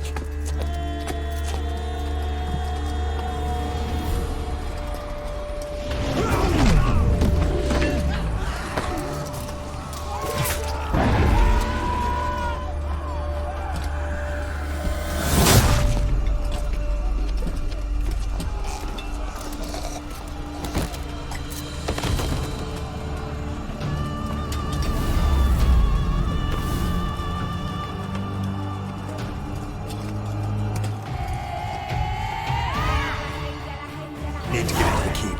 They shall pay for everything!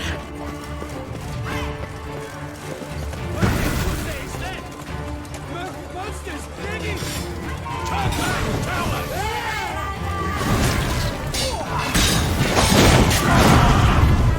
What are these creatures? You shall not have me alive!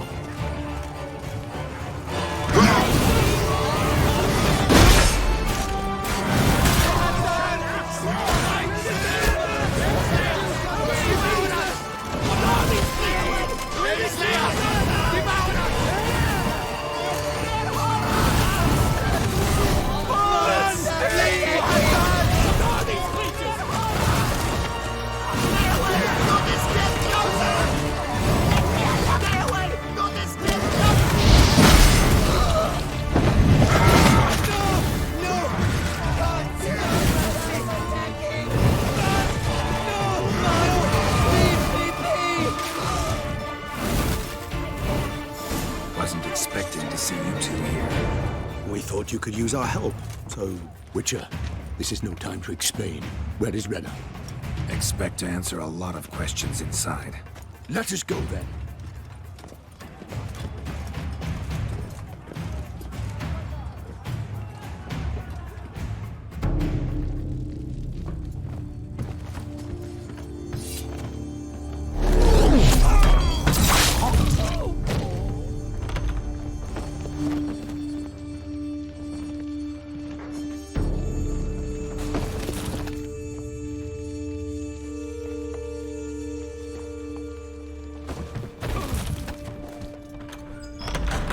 Renna! Are you hurt? If any of them. You know me. I'd never let them hurt me. I just waited for you to come. I didn't know where to look. They threatened to kill you. Forgive me. I failed you.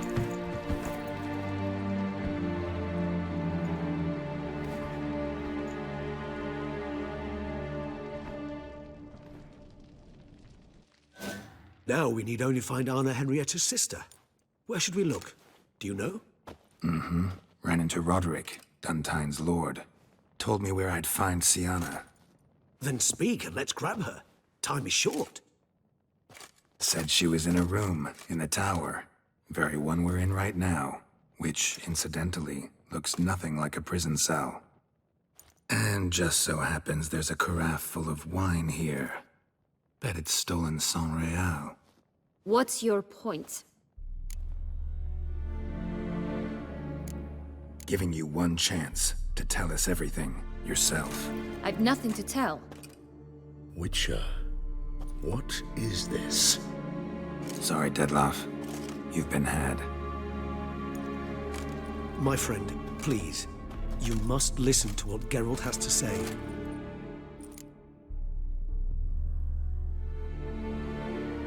Never was any abduction. She faked it to be able to control you, manipulate you. You lie! He seeks to turn us against each other. Let him speak. Blackmailers, pure fiction. She planned everything.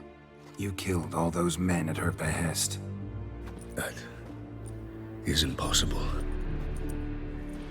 Sorry, Dedloff. She used you. Part of her plan.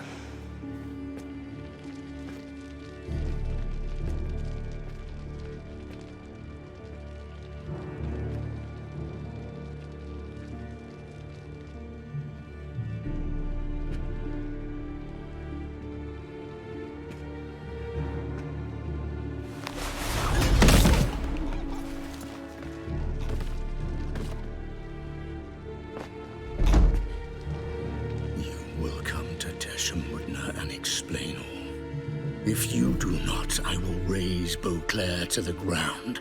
This I promise you. You've 3 days.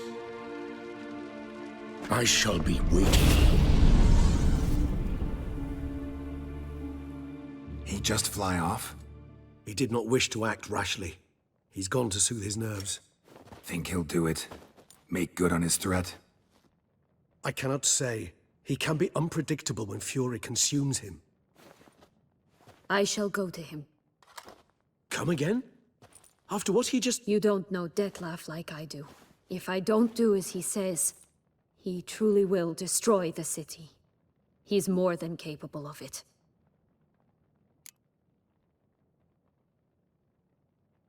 Conscience gets to you now? Better... better late than never, right? Well, it truly does seem the best option. Your Grace, we must proceed with caution. Guardsmen saw vampires here. They could still be about. Vampires or no vampires, my sister is here. Find her. Your Grace, that...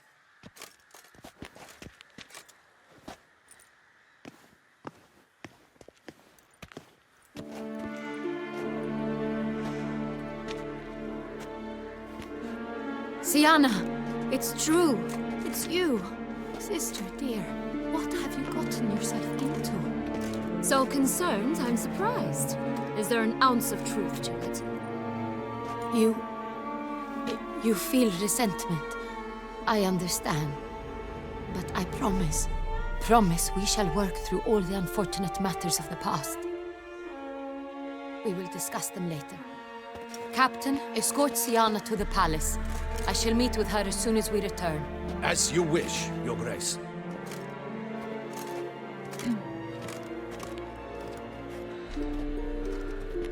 And you, Witcher.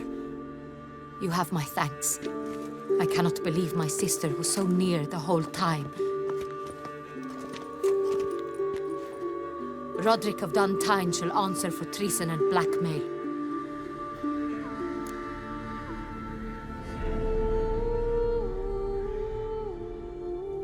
Roderick got duped and used, just like the vampire. Apropos, were you able to establish who kidnapped his beloved? We've discovered Sienna blackmailed the vampire. Ordered him to kill those men. What? What nonsense is this? She is his missing lover. Staged her own abduction to force him to do her bidding. He was a tool.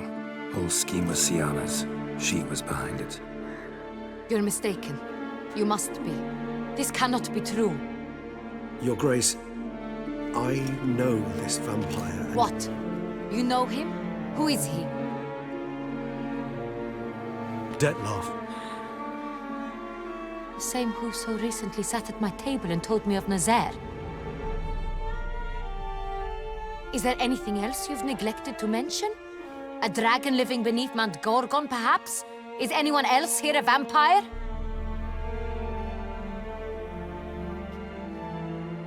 Where is he now? Waiting for Sienna. If she doesn't show up to meet him by an appointed time, he'll destroy Beauclair. He dares threaten us? Your Grace, we have 3 days to bring him Sienna and... Not a word. You have 3 days to bring me his head. No more secrets. No more helping vampires. I want what I'm paying for. The head of the beast.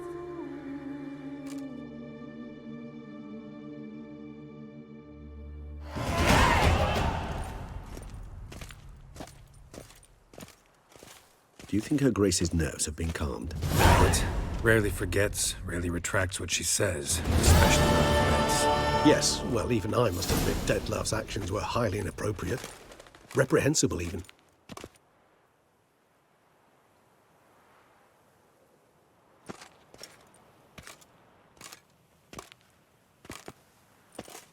Are you upset? Why would I be? Let's see. You're returning from your hunt empty-handed. No trophy. No new lead to boast of, then pursue.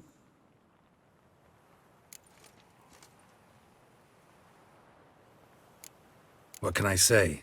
It happens at times. Especially likely to when the monster I'm chasing can turn into fog. How do your employers customarily react when you fail to meet their expectations? Depends. Peasants cuss me out. Merchants demand I refund their deposit, whereas nobles mostly just release their hounds. And rulers? Usually threaten me with the gallows. A most illustrious grace awaits the gentleman. Your Grace, the population demands she be punished. Siana's committed terrible crimes. Spilt so much blood. Another word, Palmerin, and I shall spill even more blood. Yours.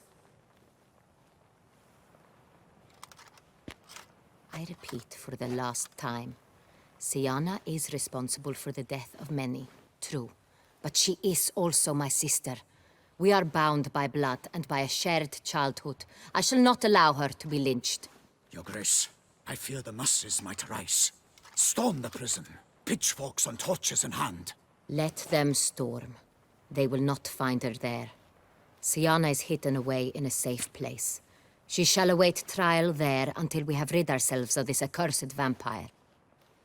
Which, to judge by your means, has not yet come to pass. Did what we could, but... My patience is at an end, Geralt. Where is he? Where is Detlaf? We're working to find that out, Your Grace. Do you take me for a fool? I wouldn't dare. I care not one whit what you have worked on, are working on, or shall work on. I'm interested in results, which thus far have been nil.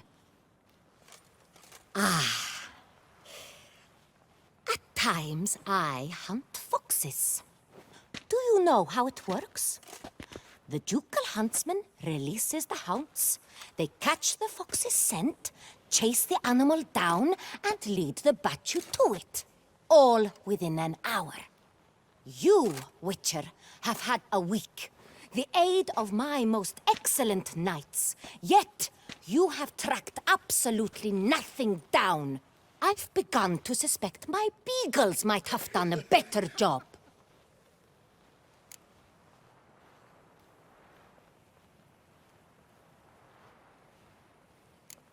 Then perhaps Your Grace should have sent a beagle instead of a witcher after the vampire.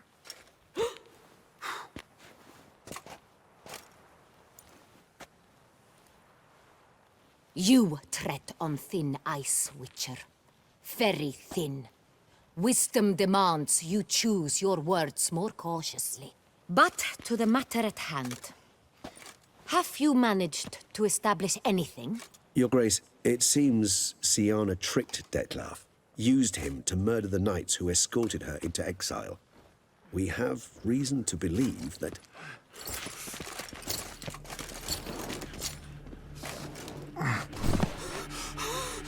Your Grace! Vampires! What? Speak now! Vampires! They protect the city! Captain de la Tour defends the square near the boat landing, but... so many lives lost! Damn it.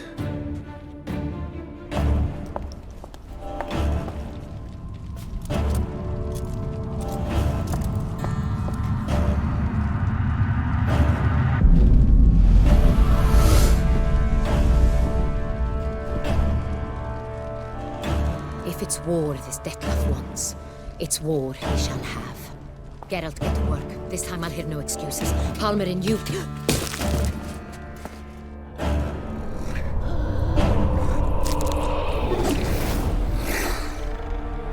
Get her out of here.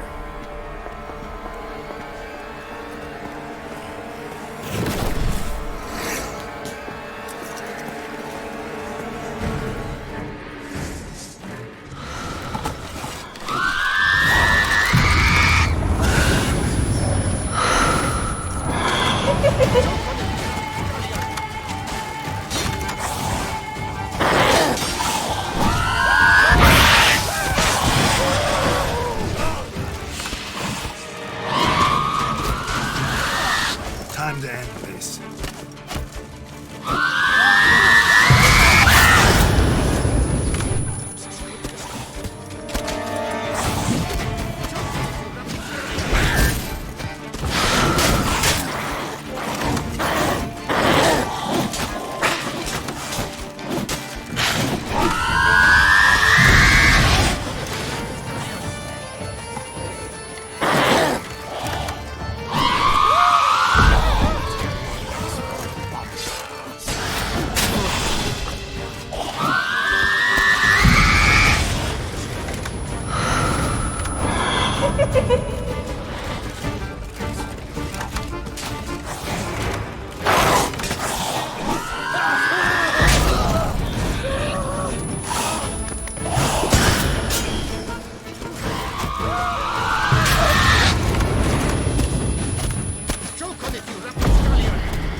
Siana failed to appear as summoned.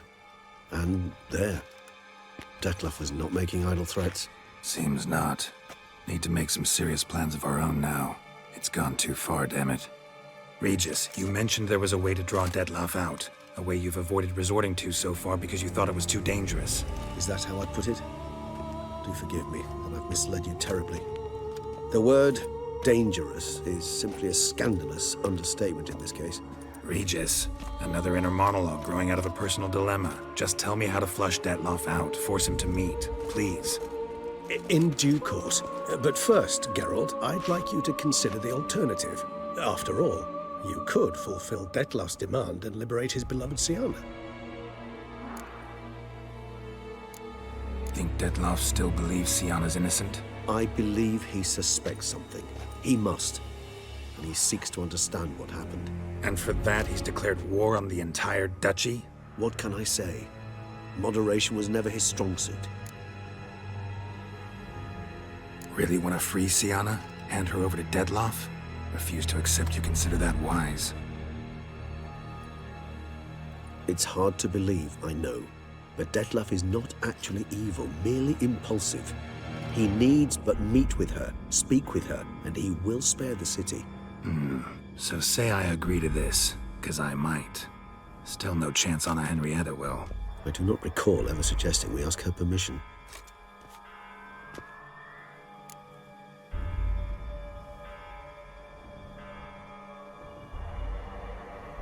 The meeting. What if it's nothing like you say? What if it goes sour, ends in a fight? Willing to guarantee Siana won't get hurt? It seems unlikely in the extreme that... Didn't ask for a lecture on probability. Need a simple answer. Yes or no. I vow that not a hair on her head shall come to any harm. Got serious reservations about this plan. Not least among them, we have no idea where Siana's being held. You heard the Duchess. She's not at the prison. Hardly a reservation. More of an excuse. I'm certain you'll find her. You must merely decide you wish to. Could ask Damien. Duchess treats him like a lapdog. Keeps him close most times. He might know something more. There, you see? I knew you'd think of something. Bravo. I trust I've dispelled your doubts then. Not so fast. We're not done talking.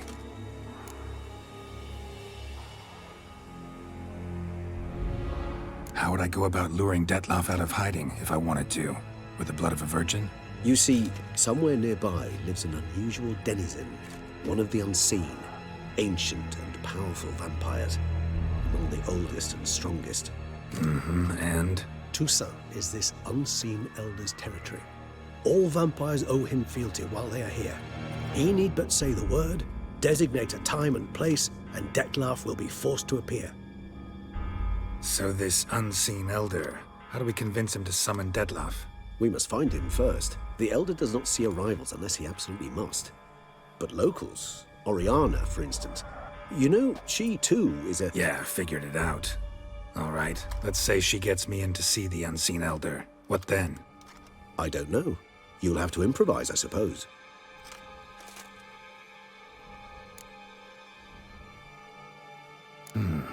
So I'm basically stuck.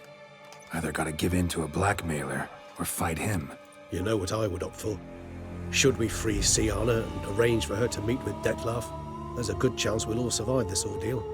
Detloff included. Regis, don't mean to put you on the spot, but I gotta know. Say I do decide to fight Detloff. Who'll you stand with? Should you decide your sword is the sole solution, I shall not stand in your way. Appreciate it. Certainly hope so. Now, please tell me, what is it you intend to do?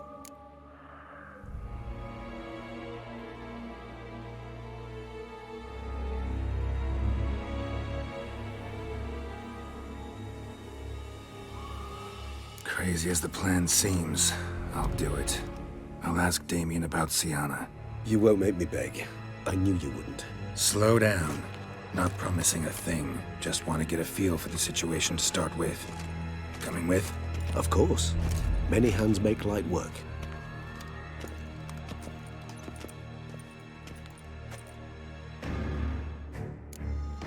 Hurry. Damien could be in danger. Or dead. You think so? He seemed battle-hardened. More than a few scraps under his belt. Against humans, not monsters.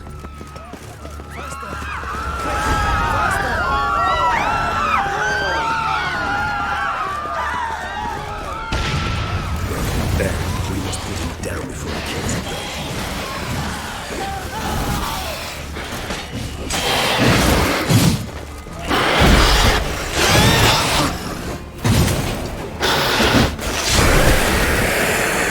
Never thought lesser vampires would heed a higher vampire's call and commands. As a rule, they don't. So how'd Detloff sick them on the city?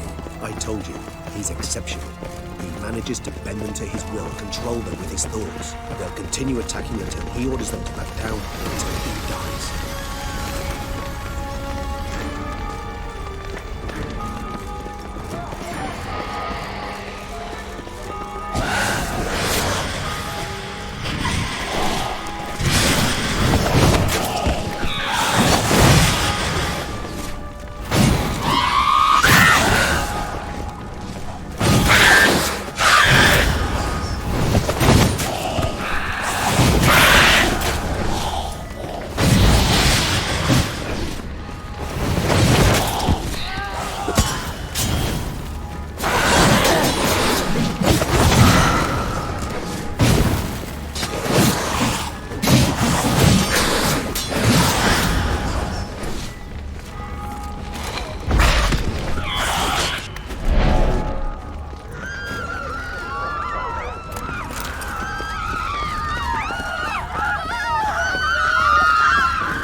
Itself didn't kill him.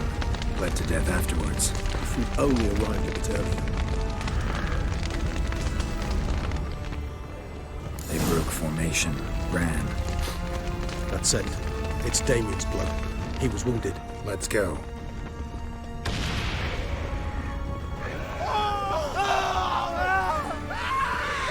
Barricade put up in the street. Pointless.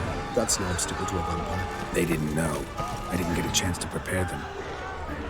Fell on his face, struck in the back, dragged around. They must have realized they could not hold this position. Hope they found a corner to hide in. Won't be anyone to talk to if not.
Geralt, care to come back?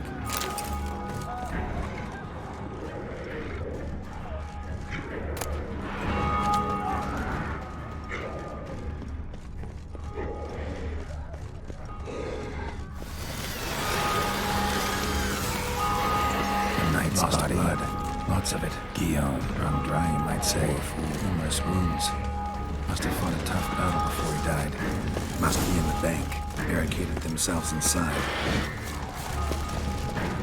I cannot see it. Recognize the vampire in me. Apologies, Geralt. I trust manage alone. Sit.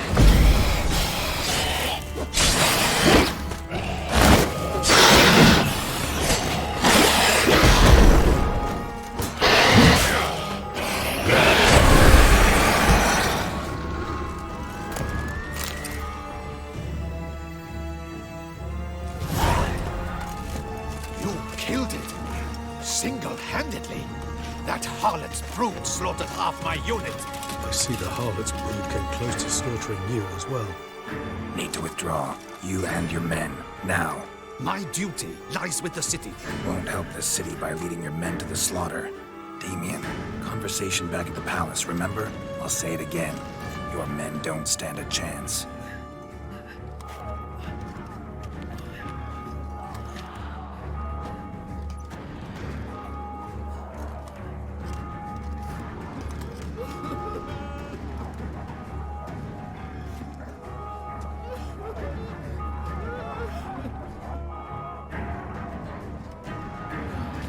Men, tend to the wounded and prepare to march out. Doing the right thing. Now listen close. Silver. That's what you want to use against vampires. Your alchemists, order them to produce as much vampire oil as they can. Churn it out in gallons. Then coat your blades with it. Keep an eye out for Alps and Bruxae. The shapely ones resemble women. There one moment, gone the next. Bombs containing silver splinters are a pretty good idea. Thank you, Witcher. I hope you're worth the coin the Duchess pledged you. And that you'll return with the head of the wretch that did this, skewered on a hook.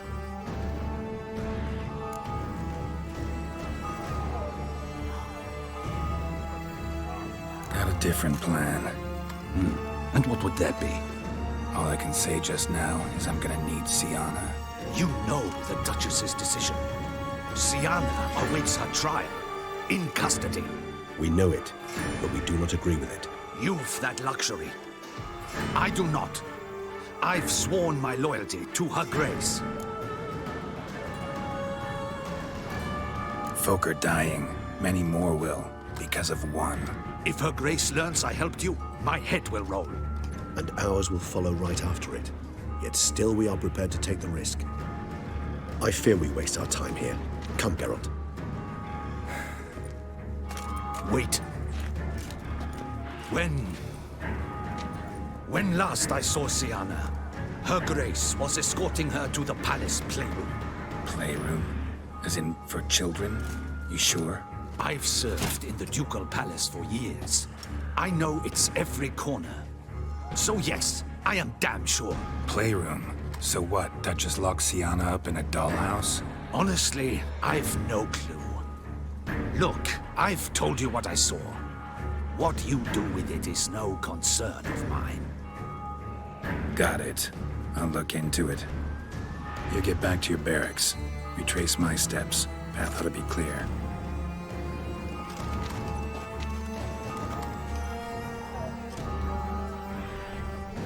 And you've our gratitude. You helped us a great deal. I helped Beauclair.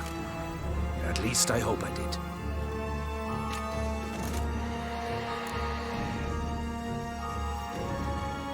Let's go, Regis.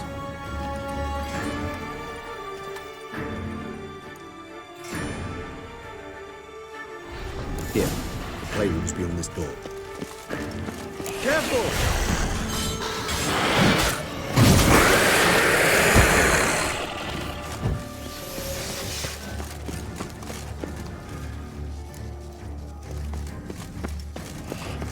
Locked. Of course. Regis, I'm not in a fist fight with this door. Do you mind?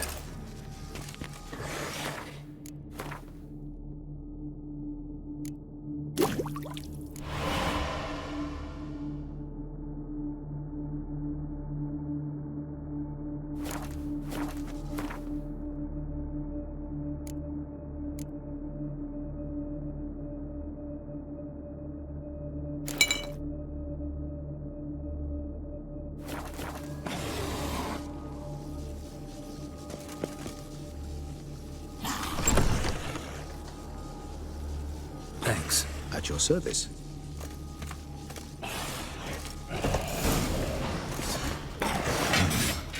There's silence. No one here. We should look around at least.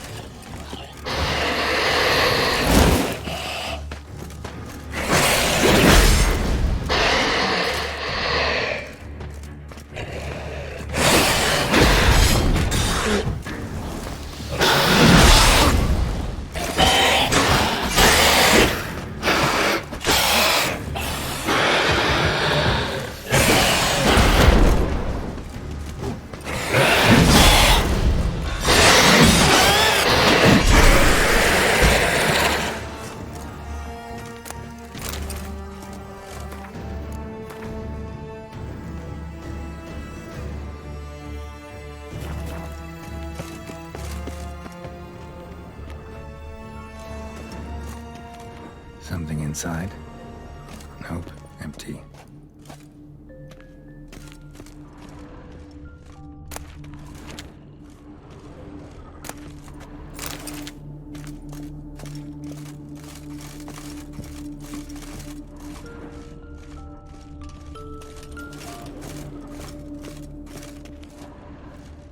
Well, well.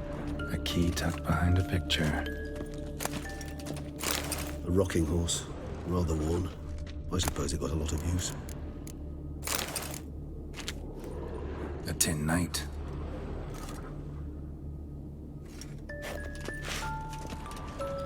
Wooden duck. Somebody broke its wings off. Mirror, mirror on the wall. Miniature tableware. And plush toys. Cute. Nice tune. Indeed. Pleasant. It's a shame the mechanism's damaged.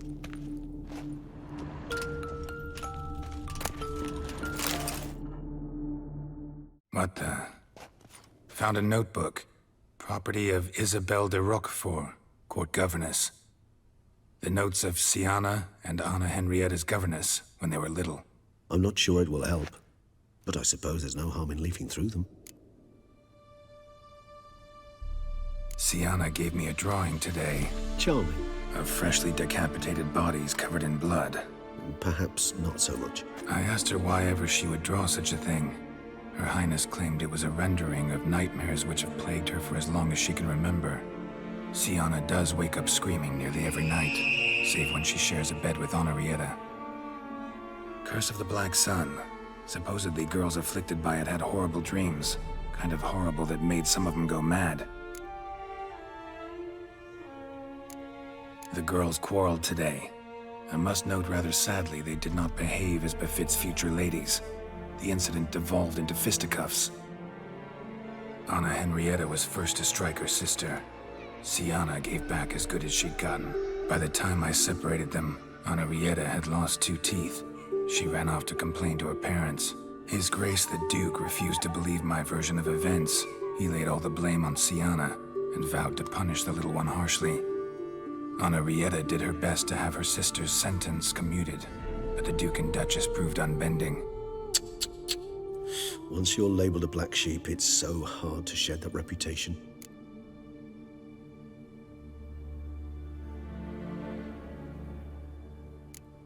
Today I accompanied the girls for the first time to the land of 1,000 fables. We spent half the day there. First we played with Thumbelina, then with Barbarossa, who proved quite the charmer for a brigand and pirate. I'm beginning to suspect Isabel de Roquefort wrote in her diary after taking a powerful hallucinogenic. Cannabis rudularis, for instance, or... Shh, don't interrupt. I tip my cap to Master Artorius Vigo for his achievement. He has proved he has no equal in the arcane arts. Wait, Artorius was the court mage here, a specialist in illusions, which means... Regis, last warning. Stop interrupting or I'll seat you in the corner. The girls told me if I ever wish to visit alone, I need but crack open the land of 1,000 fables and utter out loud the incantation, Expecto Ludum. A book as the key to an illusion. My, this grows more interesting by the minute. Mages sent by the Conclave arrived today. They came to examine Siana. I cannot know what conclusions they drew, but His Grace now seems clearly upset. Curse of the Black Sun. There's no doubt then that she was diagnosed with the syndrome symptoms. Or had that label planted on her. It goes on. I dared ask the Duke what would become of the girl. He did not reply. I tutored the girls in Nilfgaardian today. Siana applies herself so, though she has great difficulty memorizing new vocabulary. Lady Henrietta seems more gifted in this regard, yet also prone to impish behavior. When she thought me out of earshot, she called me a blood accuser. She and Siana laughed so hard they almost choked. Blooda is damned, or cursed. What's Cusa? In the melodious tongue of our none-too-friendly neighbors to the south, the word describes the many-petaled flower that blooms in that place we so unmelodiously call the crotch.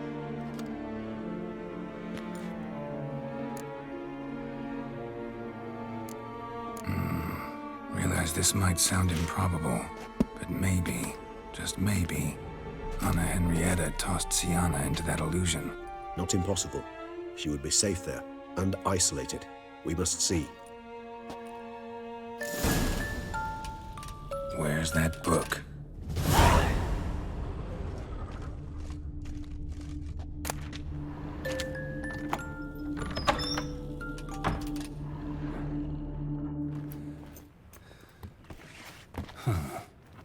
This it? Let's see.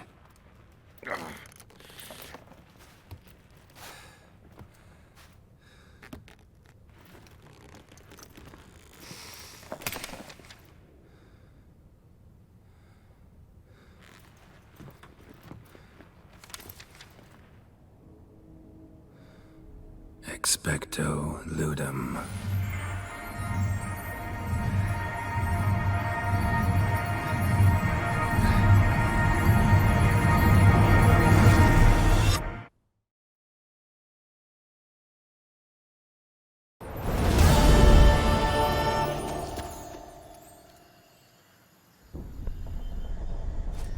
Regis? Regis!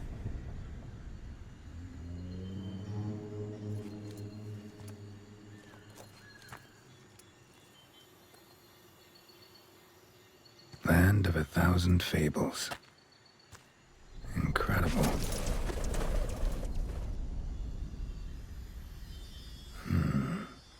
Let's see where this road takes me.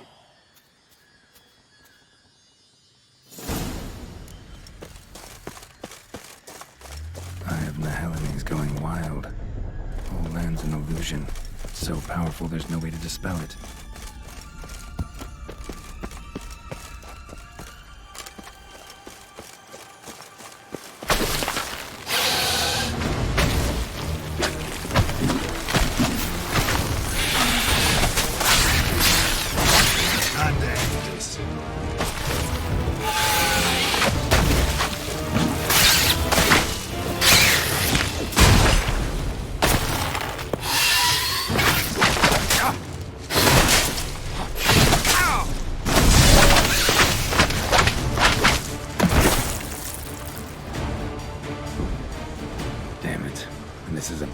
For two little girls.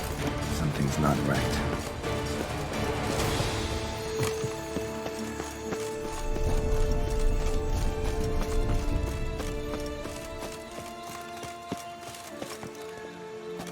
Bloody hell, let him out! Voices. He gobbled up my gingerbread. Now it's my turn to gobble him.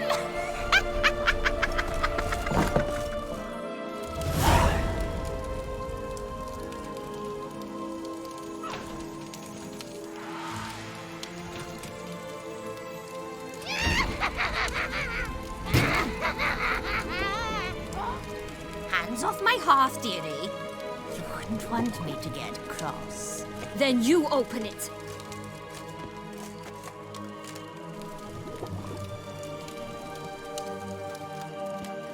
Now, who's this? A lost traveler?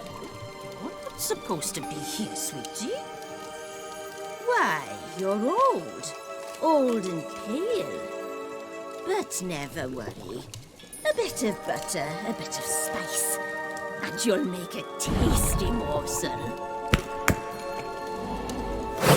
Just as soon as I catch you.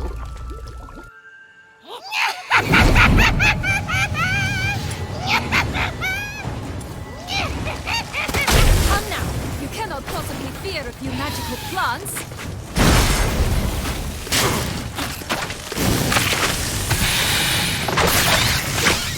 Bastard.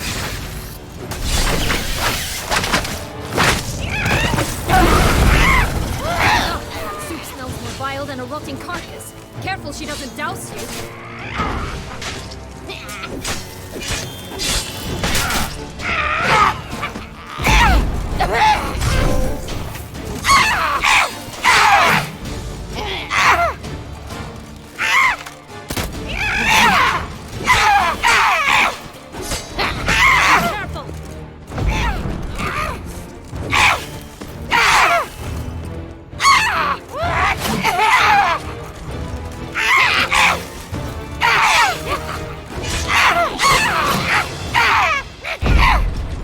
Show me what you got.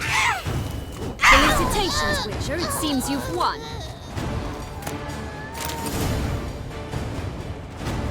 What the hell was that? The Wicked Witch. You've heard of her, haven't you? Now, where did you put that key? Listen, how'd you come by a weapon? It's Prince Charming's. He no longer needs it. Here it is.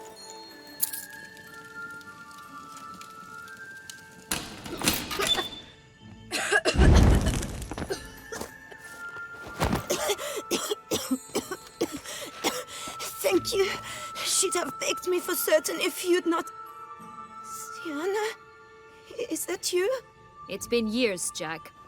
Have you come to play? No, I just want your beans, so you can breathe easy.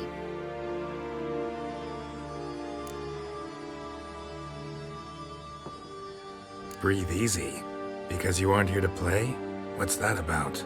Jack knows what I mean, so he'll tell me where the beans are as fast as he can. Isn't that right? Sienna, I'm sorry, but I haven't got them. Oh, something tells me you're lying. Perhaps you wish to play the old games after all, hmm? This little picky went to market. This little picky went home. For instance. I'm telling the truth. I swear it. Henrietta, she ordered them buried all over so you wouldn't be able to leave. Where? I don't know. But Joss, the boy with the thing for wolves, he should know. He sticks his nose in everyone's affairs. He had better know. Because if not, I'll find you and we'll have ourselves a little talk. Understand? Now shoo! Ah, all right. So why is it you're here?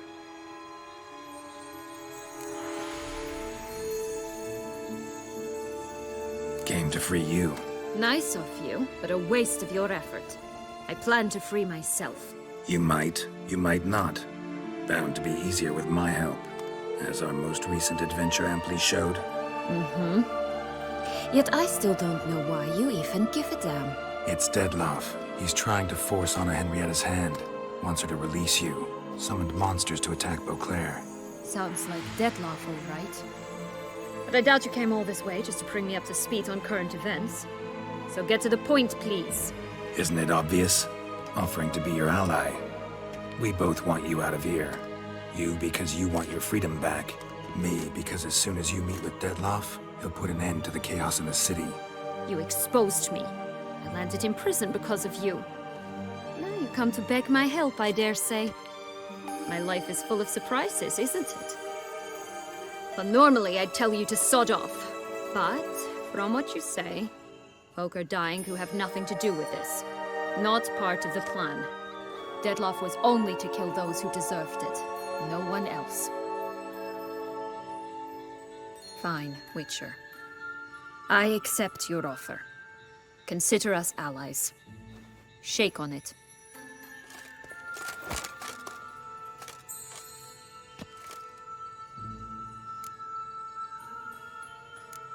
This place. Tell me something more. It's an illusion, right? Yes. Created by Arturius Vigo.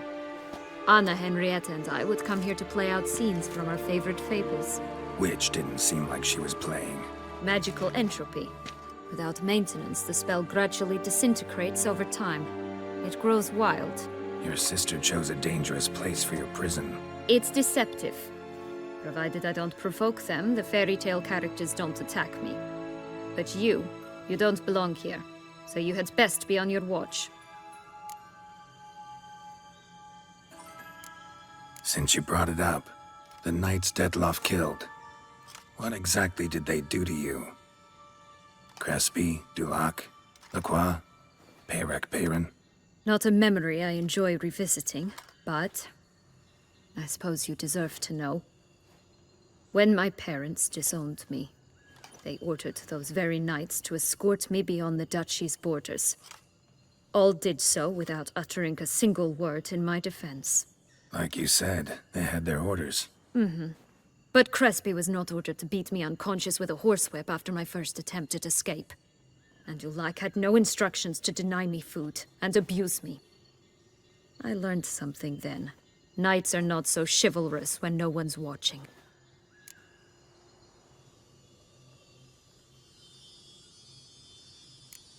Sorry, but that's no excuse. I didn't tell you so you would pardon me. I was only hoping you would understand.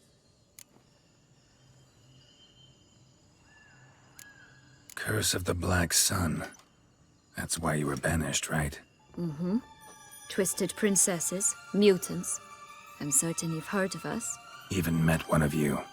Renfrey of Craden. And? Was she truly monstrous? She was cruel, that's certain. But what caused it? The curse or what she went through? Asking myself to this day. You killed her, didn't you? Had no choice. Funny. Mum said the same when she tossed me out of the house. So, what's with the beans? Mind explaining? Certainly. But you must gird yourself with patience. There are two ways out of this land. My darling sister blocked one when she tossed me in here. The other's up there, in the clouds. She made it hard, but not impossible to access by concealing the beans. Still don't understand. Don't fret, just listen. That boy, that was Jack, of Beanstalk fame. You know the tale? Jack climbed a gigantic beanstalk to a giant's castle, high up in the clouds. As we shall do if we can just find those blasted beans. There are 3. 1 red, 1 blue, 1 yellow. Stalk won't sprout from just one? No, because it must transpire exactly as it did in the tale. Clear now? So we must find Joss. Perhaps he will be able to help us. You lead.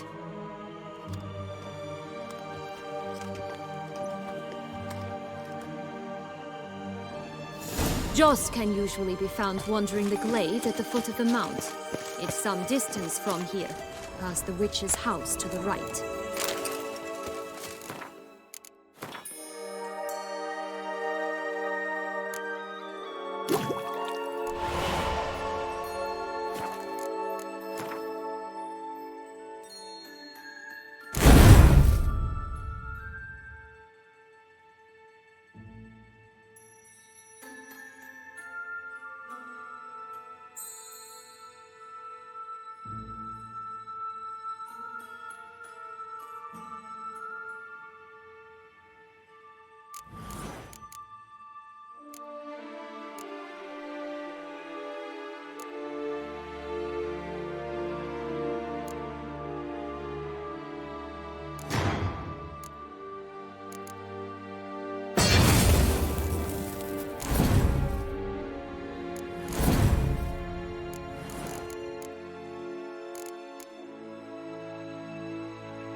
So, what exactly is happening in the city? Bloodshed, a massacre, which is why we gotta hurry. You needn't fret. Time flows differently in the Fable Sphere. We can stay here a week, but outside, mere minutes will have passed.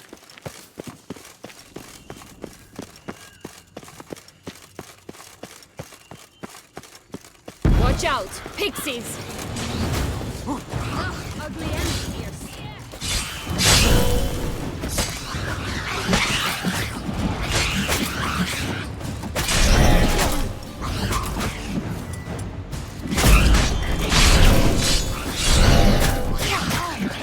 I shall butcher you! How you like that silver?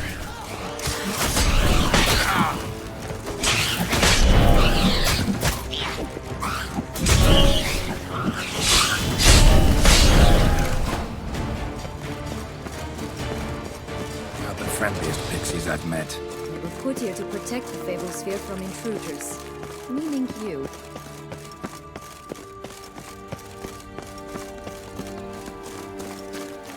Oh, unicorns! We must catch them. We won't have to walk everywhere then. I call the pink one. Exciting, isn't it? Reminds me of my childhood. Reminds me of something altogether different. Care to elaborate?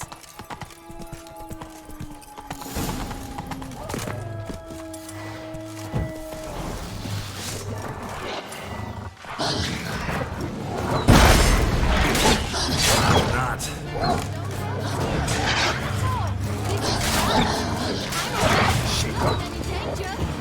That's him. Jaws. At last, they're going to rip him in 6.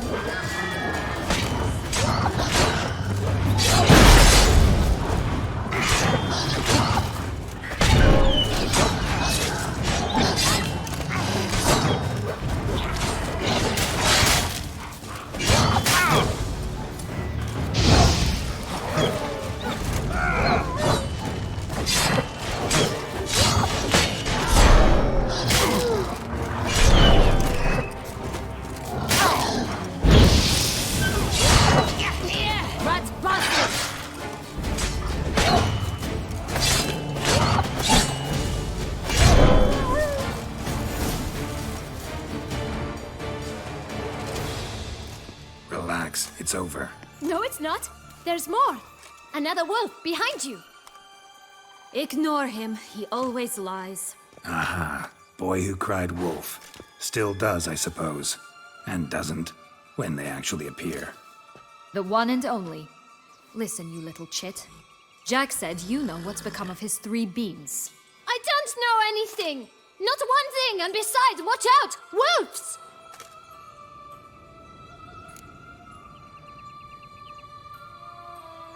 This'll be interesting. Right, let's get to it. Let's say for a minute you know what happened to the red bean. Where wouldn't it be? For certain, no one swallowed it. Oh no, definitely not that. Of course not. But say someone didn't. Who would it be that didn't swallow it? A human. The most human in the land of 1,000 fables. Everyone! Wolves! Run! Bet you haven't heard what happened to the blue bean. Maybe? Not at all? Right? I've heard it lies about somewhere, out in the open. Just like that? No one guarding it? Nobody. 3 times over. Help! Wolves! Yellow bean. Don't know a thing about it, right? It's somewhere very, and I mean very deep. So deep, in fact, it's completely underground. And who has it? A bold farmhand, who in no way and not at all awaits someone. Not in the slightest. Good folk! Wolf! Say that word one more time and I'll chop you up. Feed you to the fishes. Understood?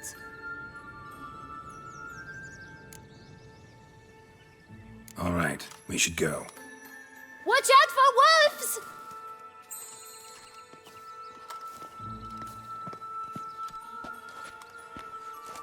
Tough to talk to, that one. Was it, though? You need merely remember he always lies. Or more precisely, reverses the truth. Where to now? I'm not sure. We should visit some of the other fables. The meaty ones, that is. Perhaps then Joss's hints will make more sense. It's just a few. Red Riding Hood, piglets and bears, 3 of each. And Goldilocks, of course. Then Longlocks, and a little lass who sells flint. Ah, fine. Let's get to work.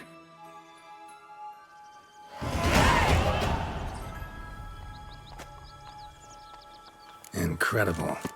You must have loved this place. I did at first. But children get bored quickly. Even tea parties with a whole cackle of princesses eventually turn dull and routine. What did you do then? Dropped a duck egg in the swan's nest once, that sort of thing. Stole the pea out from under the princess. Who sleeps to this day, I think.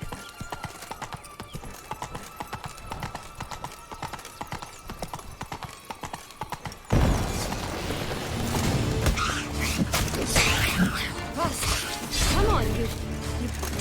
Know what? They need names. I'll call mine... Annie. Call mine Roach. Roach? Are you serious? Ugh.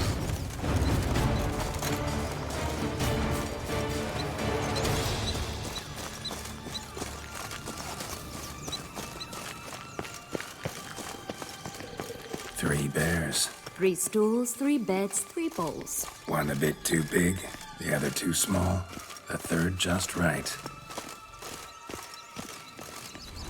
Blonde curls. Rest of the body's too mutilated. Hard to say anything. She got what she deserved, as I see it.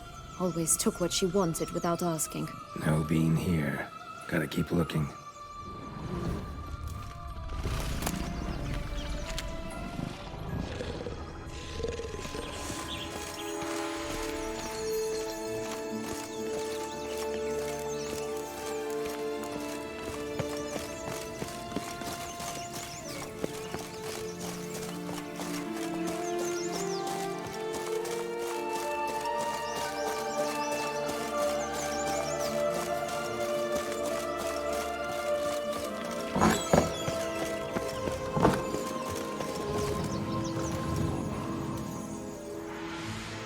Hello?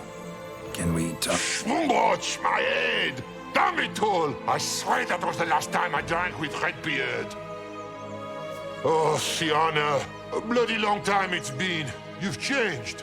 Whereas you, not at all, big bad wolf. Though it seems you've started running with the wrong crowd. And who should I run with, eh? Thumbelina? One shot and she's under the table. But, what brings you? You could always have a drink with us. Oh, what? No! Not on your life. I can barely stand, I'm so hungover. You know what they say about the hair of the dog? Out of the question. And why must you drink? Do you wish to drown some sorrow? And I don't mean to pry, but you don't look much like a young duchess to me. They stripped me of my title and birthright, then banished me. A family spat, let's say. Listen, looking for magic beans. Seen any? I was given one for safekeeping, but... Where is it? Talk! Shh, not so loud. Oh, I can be much louder than this. And resort to other means of persuasion. Right there, the threats. Sienna to a T. Listen, I exist to restage a fairy tale. If you want to play at it, I'll be happy to oblige. But it won't be easy. The thing is, little Red Riding Hoods popped her clogs. What? 1,000 times they cut my gut open, filled it full of rocks and drowned me in the river. So once you stopped coming, I decided to repay the little imp for all her loving labor. Who now what's at the bottom of the well, she and the hunter, which means we can't play, and I'm under no obligation to talk to you, not about beans, nor anything else. So leave me be. Sod off.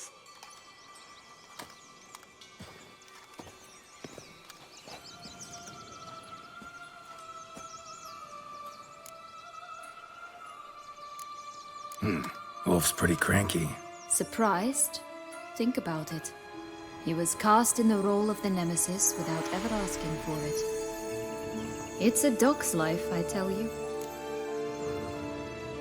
So, what now? Don't worry. I'll play with him. Or rather, play him. I just need that little red hood. The piece of apparel, that is. Not the poor girl's corpse. That's a relief. You wish to help me? Here's your chance. Jump in the well and fish it out.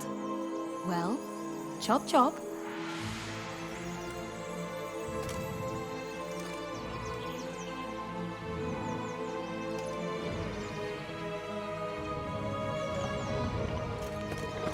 All right. Time to jump in the well. Break a leg?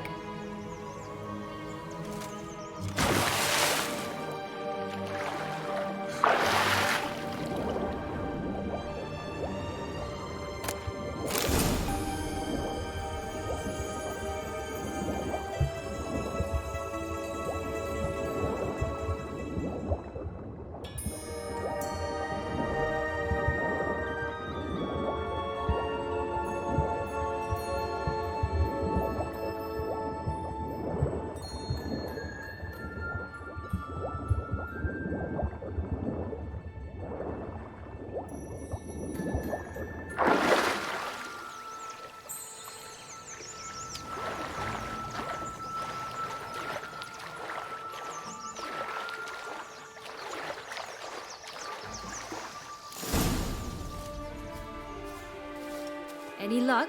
Yep, look what I got. That would never fit you. Give it to me. How do I look?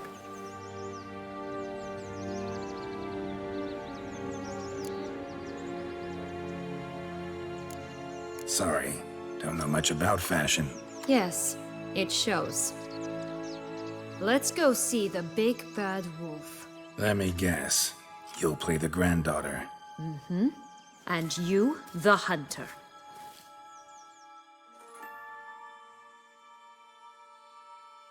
You again? I thought I was clear. I will not talk to you if little Red Riding Hood is not with you! Not a problem. Sienna can take her place. What? Very well. It's not as if I can forbid you. Granddaughter, come closer, sweetie. But, Grandmama, what big eyes you have! Better to see you with, my dear.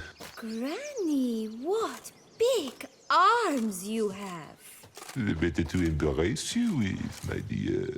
And Grandmama, what big teeth you have. Eh? The better to eat you with, my dear. Ugly and fierce.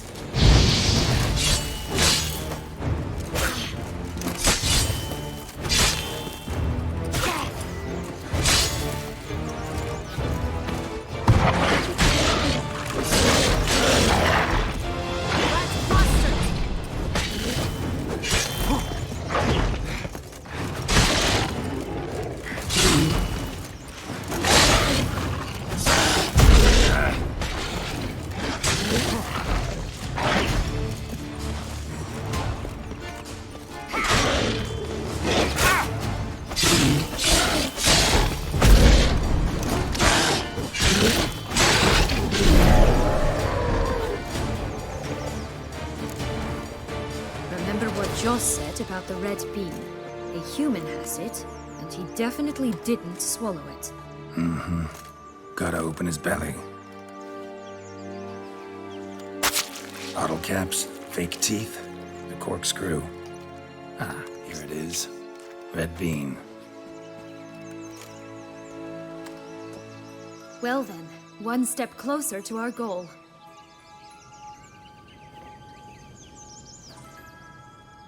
What?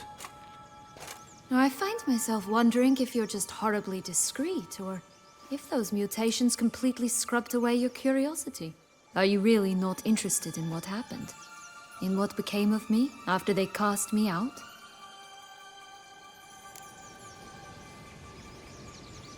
Well, since you brought it up, I'd gladly hear the rest. Let's see. They'd escorted you out of the duchy.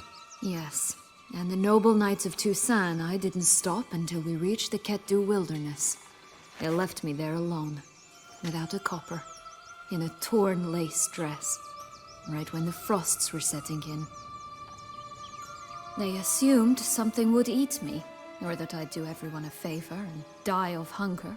But as always, I failed to live up to expectations. I wandered the woods for a week, went purple from the cold, gnawed the bark from twigs. Finally, I saw a light among the trees. A campsite. They were bandits, bearded, drunk, spattered with blood. I was sure they'd rape me or kill me, or both. Take it neither happened? That's when I learned a robber and a murderer can be a better man than a knight in shining armor. They took me in, we set off for Nazaire, and I did what I could to repay them. I advanced in their ranks rather quickly. Eventually, I became their leader. Of the whole ragged band. Should have stayed there, maybe. Perhaps. Perhaps I should have forgotten everything, started a new life. But you know what? There came a point when I thought, you wanted a monster. Then a monster you shall get. Been through a lot. I have. And throughout this time, my sister was stomping grapes and shagging minstrels on down bedding. She wasn't the one to banish you. And I'm not angry at her for that. I'm angry at her because she forgot about me. Right. We've had our chat. Come.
Did you like Anna Henrietta? Do you jest? I adored her. My darling little sis. So adorable. So sweet. Yet when they banished me from the palace, she didn't so much as peek out of the window. She might not have known. Maybe just couldn't. And could she also not grant me amnesty when she was crowned? Please. Oh, the three little pigs' homes. You know the story, don't you? Who's afraid of the big bad wolf? Looks like Big Bad's already blown down the houses of straw and sticks. Brick's the only one left. We should look inside. Remember Joss's words? One bean lies out in the open, guarded by 3 nobodies. Yeah, could be it.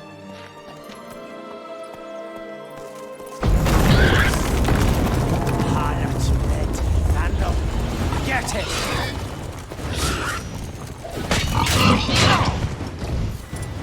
Oh, Pumbunch, they didn't like that!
The big bad witcher huffed and puffed, and look, got a bean.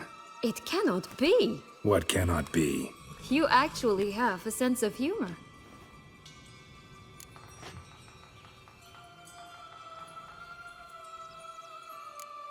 Stunted a bit, but yeah, it's there. Well, well, aren't you full of surprises? What else are you hiding behind that gruff exterior?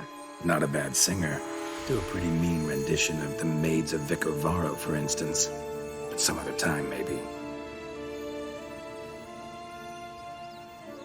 But here we are chatting away when there's work to do. We must keep looking.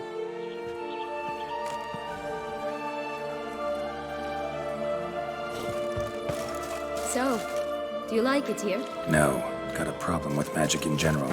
Illusions, portals, all that. Don't trust any of it. A bow of old-fashioned tastes, eh? I like that.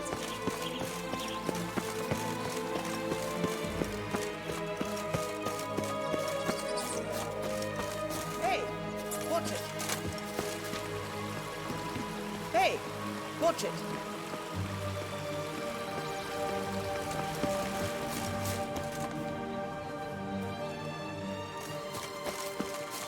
Watch out! Pixies!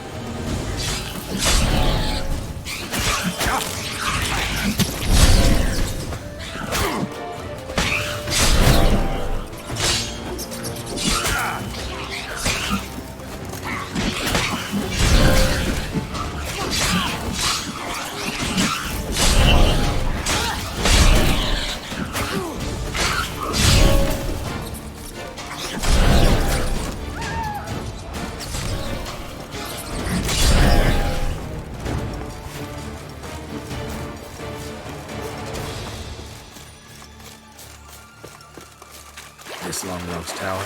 Indeed. It's even taller than I remembered. Wait. What Joss said about the third beam, remember? In the possession of a bold farmhand somewhere deep beneath the ground. Yes, this must be it. Let's go. It always grapple up her braids in the past, but I don't see it anywhere. We'll find another way up. Could pull myself up here, and I'll have to make that jump. If you say so, I shall wait down here if it's all the same. Climbing's not my strong suit. Prince's corpse. Tried to free Longlocks, but fell and broke his neck.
Yellow bean.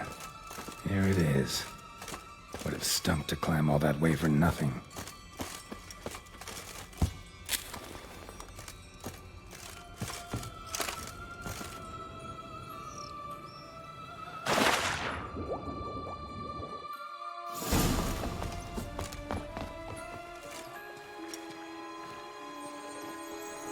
So?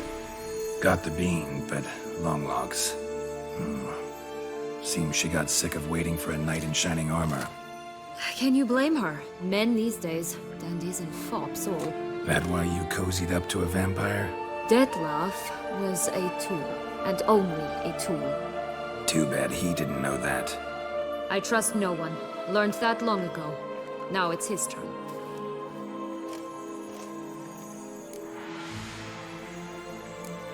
To use him.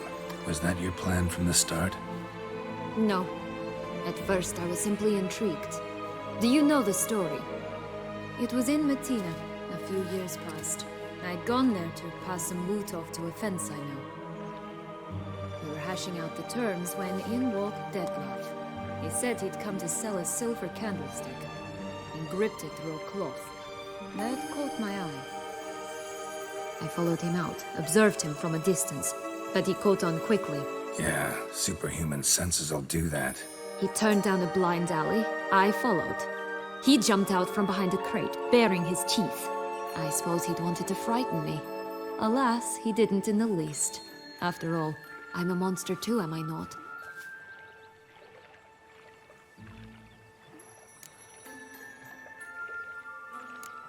A higher vampire and you were unimpressed? Don't know if that's brave or just plain foolish. I've always had a way with ostensibly dangerous, quiet types.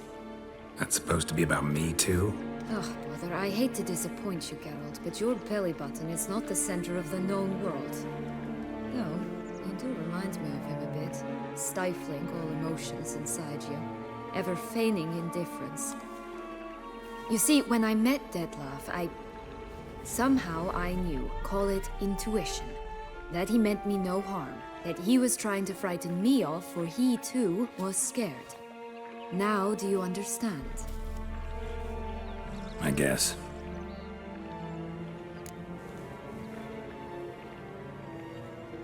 What happened then? We talked, then met up once, twice, 3 times. Enough that he became infatuated. I truly enjoyed it at first, but only at first. He did not love like a man, but like an animal, madly, deeply, unconditionally, wildly. To return such a feeling, anyone would be hard-pressed, let alone someone as twisted as I am. So there came a day you just up and disappeared. Yes, there was no other way.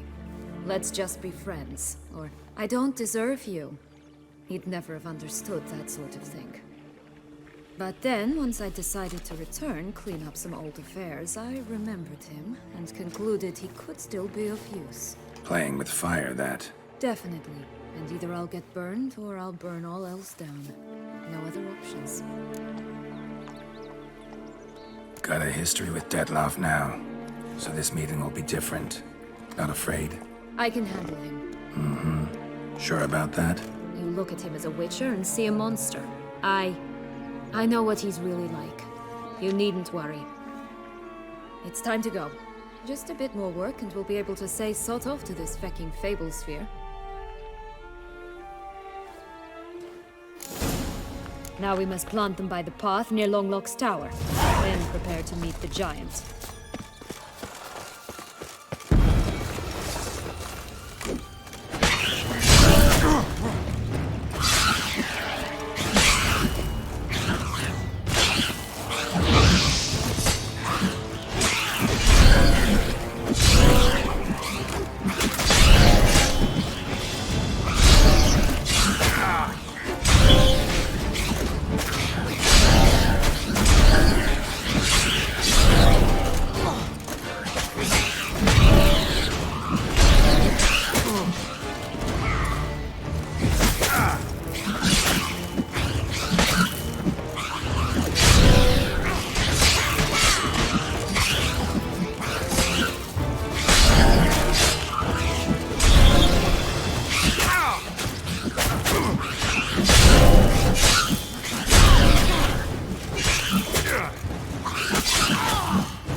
This is the spot.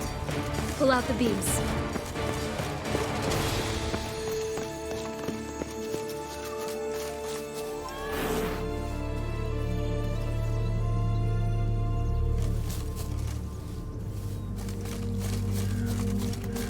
Flint! Cigars! Pipes! Care for a cigarillo? A bit of tobacco? A dab of fistek? Remind me, what tale are you from? Sold flints when I was a lass, but no one bought them, so I branched out. Now I deal in snuffs, puffs, all sorts of fun things. What'll you have, sweeties? Nothing. We just want to get out of here. As fast as we can. Sweet cheeks. 2 puffs of my stuff, and I guarantee you'll fly out of here as if... Hey, where'd you get that ribbon? That's mine. Is that so? Then why was it lying in the bushes? Finders keepers, sweetheart.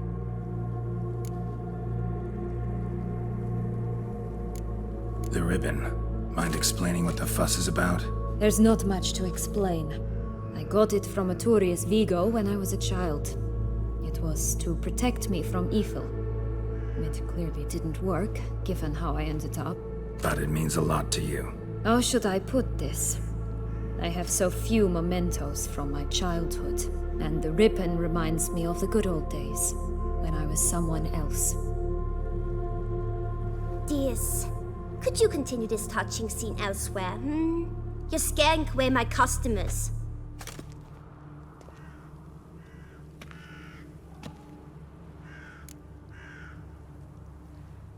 Give Sienna the ribbon.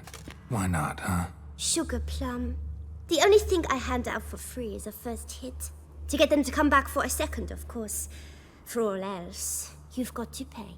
What if I asked you nicely? Ask me nicely and I might play you for it. A round of cards?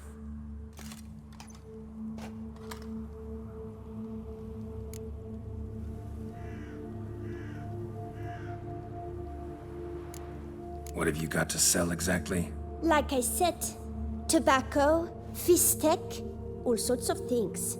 Have a look.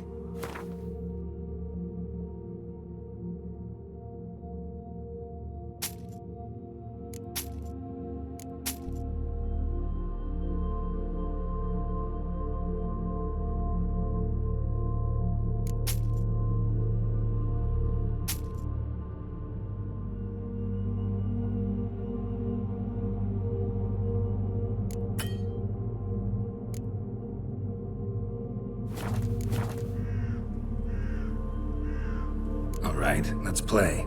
If you lose, you give me the ribbon. Don't get your hopes up. None can best me at Gwent.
choice. A word once given. The ribbon's yours. Now skedaddle.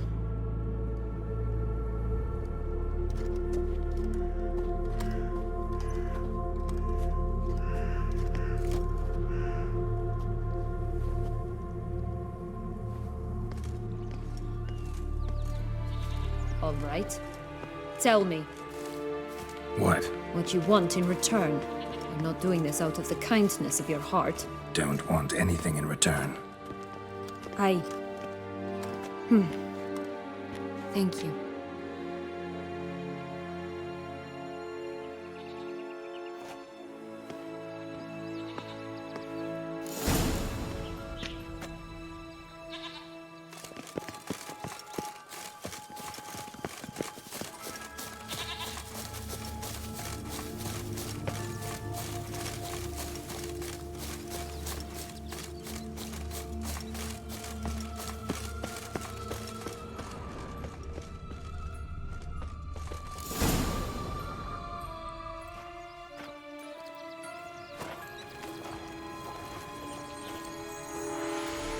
Wait! Why? The stalk will sprout abruptly. Very abruptly. We must be careful.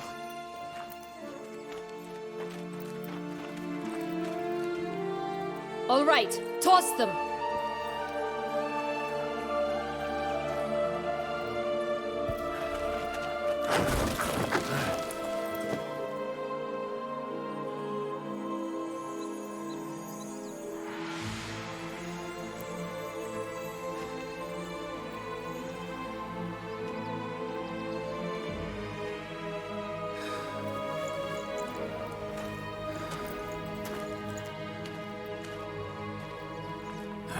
Something's always gotta go wrong.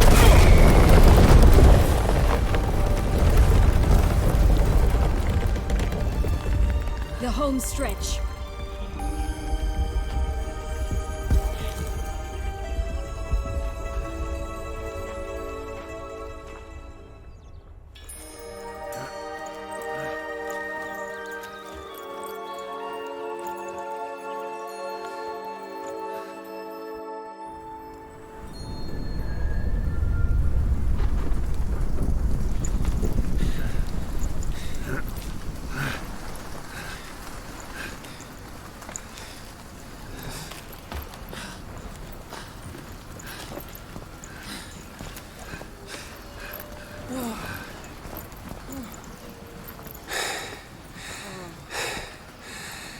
Incredible.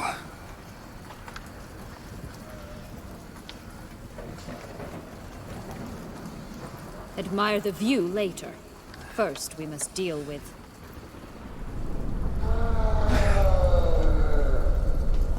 him.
tale creature. That was one tough son of a wench.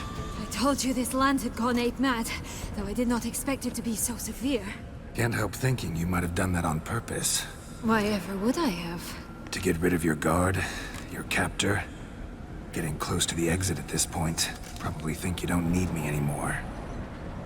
Well, you're wrong. You still stand to be quite useful to me.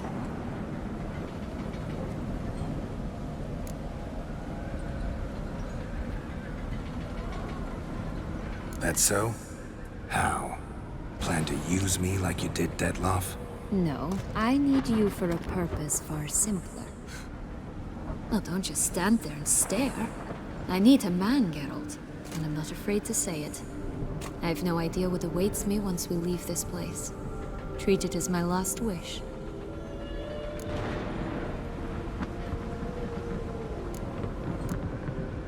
Another time, another place, maybe. No offense.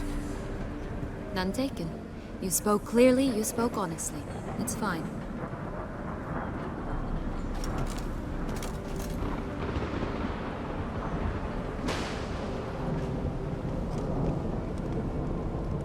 Come. The exit's this way.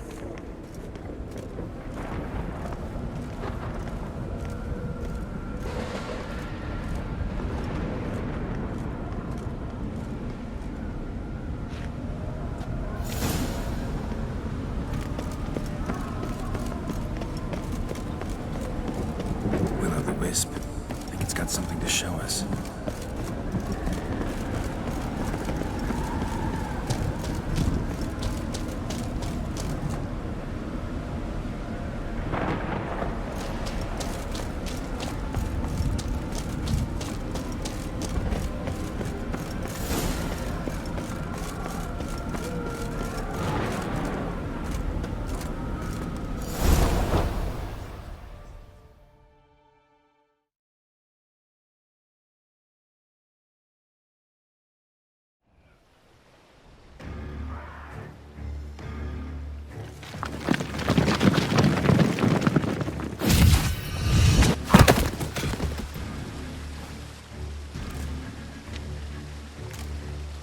Portals in a fountain?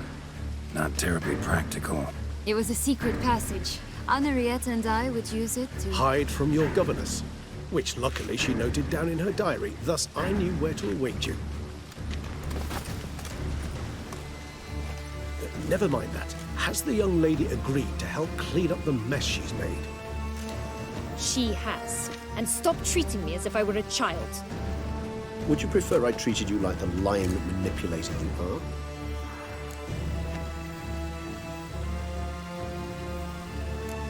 Calm down, both of you. But... No buts. Let's go. Really want to be done with this.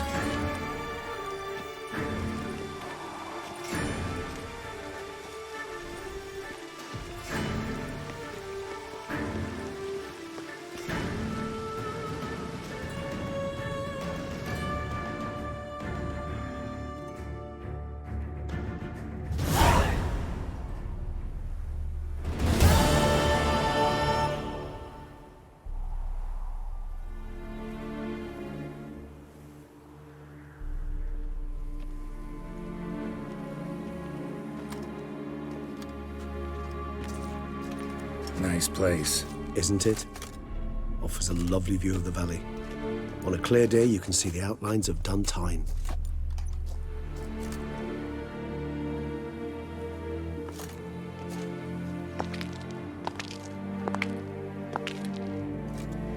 Is it, though?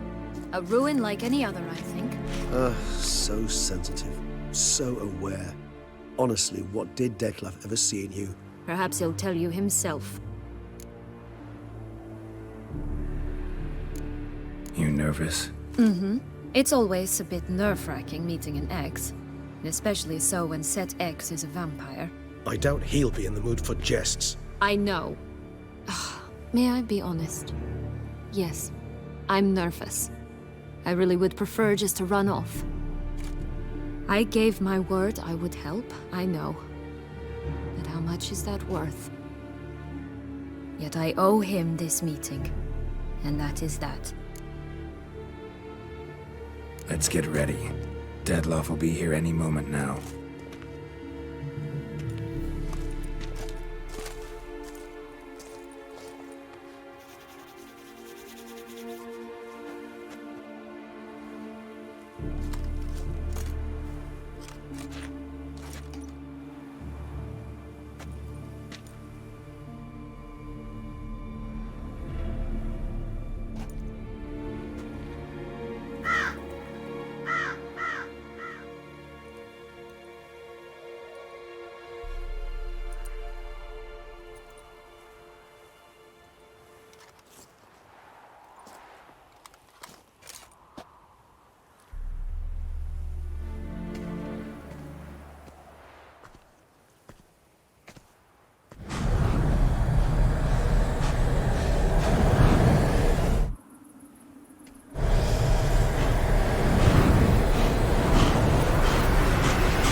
Sienna, I have a question I must ask you. Did you truly feign it all? That which bound us was a ruse? Dettlaff, it's not that simple. Oh no, it's very simple. You either deceived me or not. In forgiving you, I grieve. For now, we must part.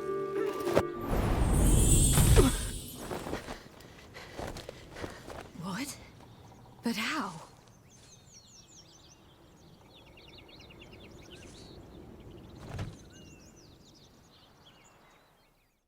The ribbon? Ha! Seems I've been fooled again. She will pay for this, sooner or later. She will pay! You never should have meddled with her!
Just the last. You tricked me. Both of you! Didn't plan any of it. Silence!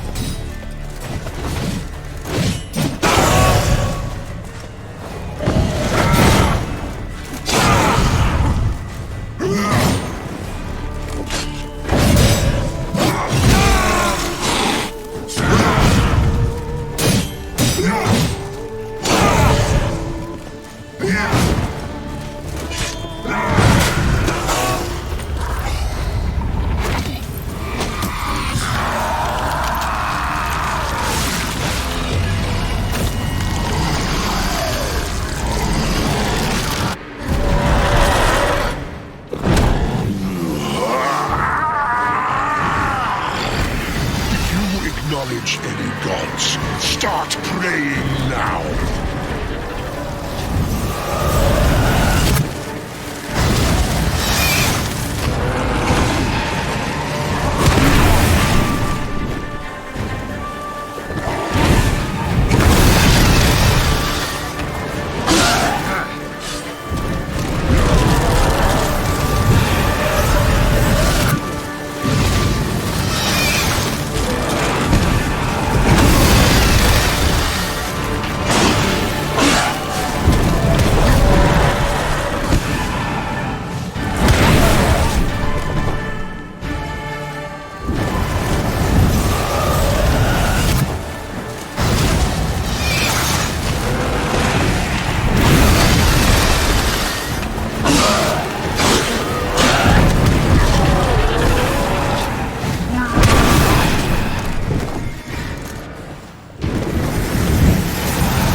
Leave him to me. Be gone. I can't let... I insist.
My, what a smashing ensemble.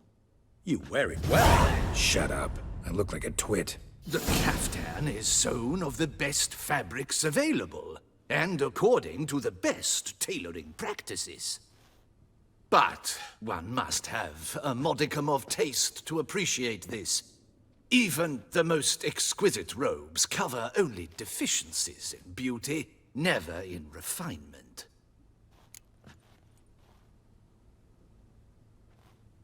Rather not bicker about taste. Don't like to. It's neither interesting nor productive. This particular Witcher has an inborn intolerance for formal occasions. Yet he's to attend just such an event shortly. I expect that's the source of his prickliness. So try not to take things personally, Master Tailor. Rather pity him. For in truth, stage fright overwhelms him. He trembles at the thought that he has no notion how to behave in the presence of Her Grace's Majesty. As well he should. All that being as it may, Toussaint's highest honor, the Order of Vitis Vinifera, demands appropriate attire. The Duchess cannot be expected to drape the medal on a suit of armor caked in mud. Palace protocol places enormous emphasis on form, virtuous tradition, etiquette. Huh. A tradition which values appearances ahead of all else. Which calls for lordly, glistening triviality and misplaced generosity. Sound wistful. Pensive, Regis. That because they refused to buy you a new outfit? Hardly. It's the tone I ever adopt when I find myself pondering, which, believe it or not, happens quite a lot. Besides, I've no need for a new outfit as I shall not be attending the ceremony. Why not? Because unlike you, I don't have to. I shall begin to pack my belongings instead. I trust you'll join me later, once you're richer by a medal and a fascinating new experience? Count on it. Ceremonies, medals honoring virtues, just keeps coming up. I've had no reprieve either. And I keep thinking of the last great virtue, compassion. It's the one piece of the puzzle that never seemed to fit. Mean you suddenly believe the 5 virtues theory, after all we've revealed? It's not a question of belief, superstition, or old wives' tales. It's a conclusion derived through exercising pure logic. Syanna planned everything in advance. Had we not stopped her, surely there'd have been a 5th victim. One the gossips would have associated with a lack of compassion. Her plans don't matter now. Can't act on them. Ask the messenger who delivered my invitation to the ceremony. Syanna's in the palace. Courtiers pressured the Duchess to lock her in a tower. Do you care not a whit who else was in her black book? We've some time before the ceremony. We could still chat with that boot-cleaning urchin. He was the one to pass the victims' names to Dettlaff. Perhaps we missed something.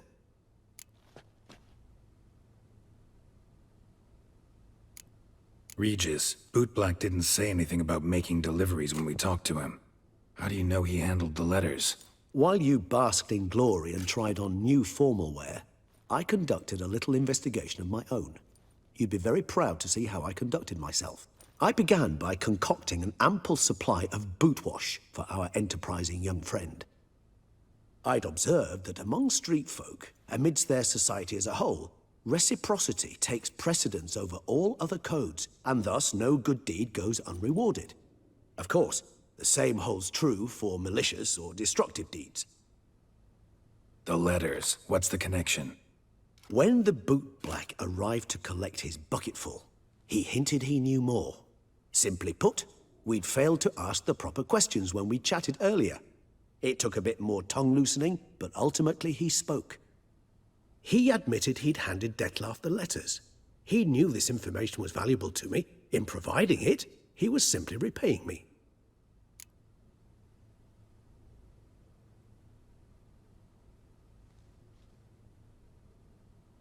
All in all, why not check up on that? We'll go together, assuming we're done here. I am done, yes. It lies in your hands now to see if you are able to present my handiwork at the ceremony with the dignity it is due. Or if you will first destroy it, crawling about the city's underbelly. Promise to be careful.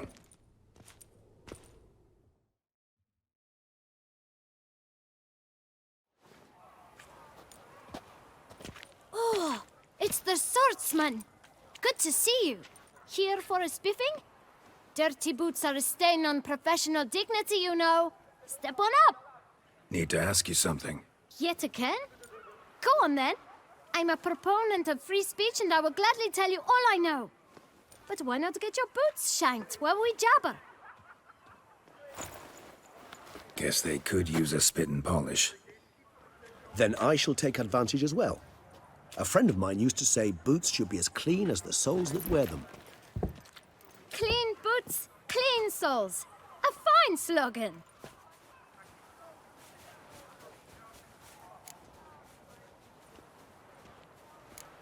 How's business? Well enough. I can't complain. Though it'd be even better were certain folk to sit down for a shine as they stood and chatted. Man in the frock coat. You passed him some letters, remember? Why, of course. I'm young, got a mind like a steel trap, but... If you're about to tell me this information will cost me, forget it. How'd you get those letters? Beggars brought them. Why didn't you tell us this before, when we first talked?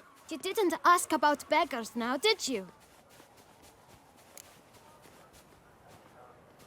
Beggars. Tell us more about them. How many were there? Why, 4. 1 for each letter. Just 4? Sure you didn't get a 5th? I can't count, you know. Remember anything else? These beggars have anything in common? What? Come now. It was different. Some had mismatched boots, others had no boots at all. Oh, I know! They all had no home! Kid, my patience is starting to run a little thin. Now think hard. Where'd they get the letters? They pick them up? Get them from someone? I don't know. They'd come, hand me a letter, and walk away. I asked no questions. Geralt, allow me to ask a question. Listen, lad. I'll be glad to mix another batch of that boot shine for you. But you must focus now and tell us all you know. Where can we find the beggars? Well, at the shelter, most like. Where's that? Everyone knows. It's just round the corner. Up those stairs, then right. Thanks, kid. For your trouble. You must visit the shelter. Look around inside. Quite the bottom, quite the bosom, our Duchess. Don't you think? You've to move your little camp elsewhere, got it? You? What do you want? To talk. Here, that's a waste of breath. We've tried it only to tire our lips. We'll use other means of persuasion now. Gentlemen, calm, please. Either get out along with these flea-ridden vagabonds, or we'll toss you all out. Our patience is gone. This place is no longer a rank refuse dump. Scram! Decent folk live here. The shelter, them living here, bothers you. Question is why? Look, Ballard. Another defender of the poor. Fighter for justice. Damn nuisance. We've our women and young folk living next door, when even grown men fear to walk past such rabble. Decent folk you mention. Mean yourselves. Why? Do you doubt it? Hell yes. Hear that, Artois? He poking insults us. On our own turf. We should step aside, good fellow. My friend is perfectly capable of settling this unfortunate dispute on his own.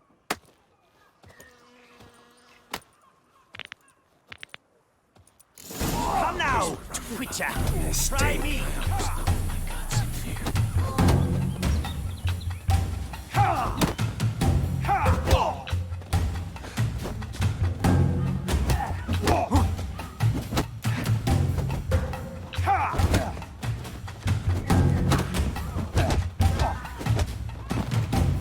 How long you gonna make me wait?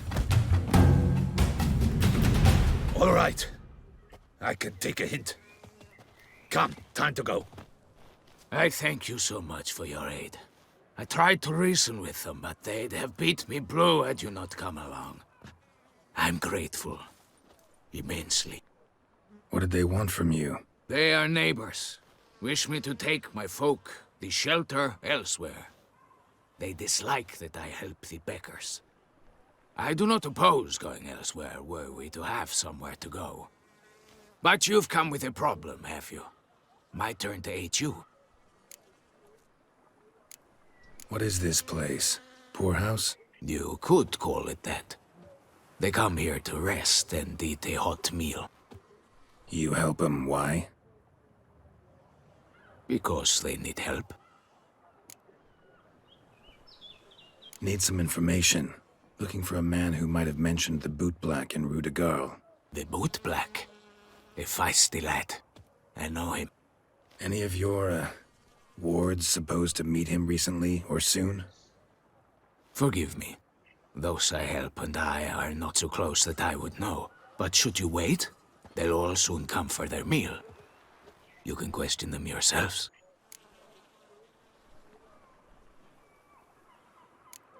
Sure all your usual beggars will be here? They're not obliged to come, of course. But they rarely find a decent meal elsewhere. So, almost all in the area eat here. Thanks. We'll wait. Nice of you to let us.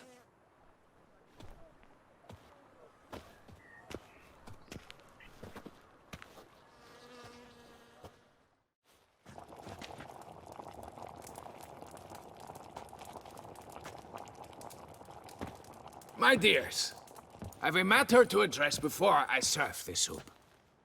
These two gentlemen have some questions of you. Pay attention. Answer in brief. For if you draw it out, your soup will go cold. And we wouldn't want that, would we? Recently, 4 of you delivered sealed letters to the bootblack. I know this. Does anyone know what the gentleman means? Go on, speak up. Romain? Why should I squeal? We were all told not to mention the letters. We all swore. You can tell me, Romain. You were given a letter and you delivered it, right? Good work, Romain. Thank you. Who else? I got one too. Gave it to the bootblack. And Freshy, he got one. But he can't tell you, as he's not here. I still have mine. I'm to deliver it 2 days after the Feast of St. Barnabas.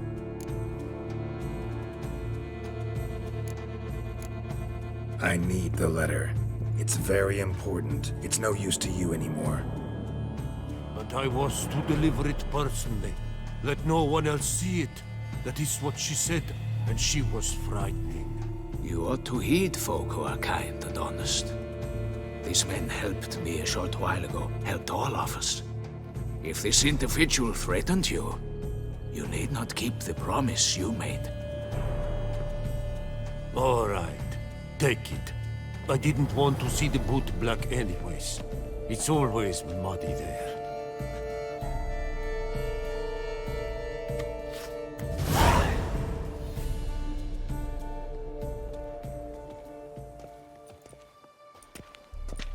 Damn it. What is it? Another name, truly? See for yourself. Well. I must say, even I did not expect this. This time you will see to our duchessa. It seems we underestimated Siana rather grossly. Judging by this, Detloff was literally supposed to tear her heart out. Yet first you must snap her neck. Puzzling.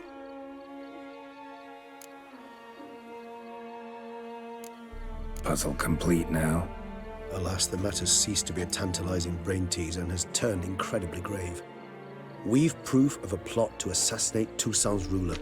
We've proof of a coup d'etat. Duchess was to be Detloff's last victim. Siana planned it from the start. Indeed. The logical conclusion, Geralt. 4 seemingly random victims to start. The virtue's their only link. Enough to get folk talking about a righteous, vengeful beast. Obscured the victims' links to Siana, even as she had those she despised killed off one by one, leaving the Duchess for last. Had she managed to fulfill her plan, none would have questioned the reasons. Most would have thought Anna Henrietta had died for her sins. She was known to show a hard heart on many occasions. Ample proof of a lack of compassion. Why would Siana murder her own sister? Out of envy? To take power? From an inborn penchant for evil? Yes, and yes. All seem likely, and none are mutually exclusive. But if you'd like to know for certain, you could always ask her yourself.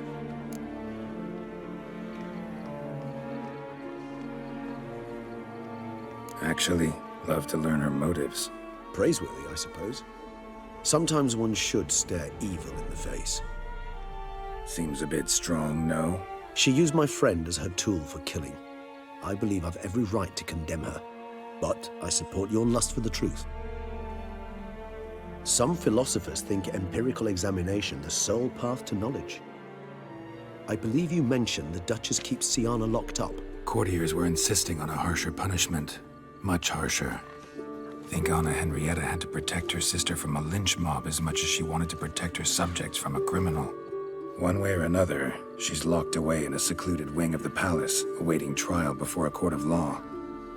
I'd need to get past some guards to see her.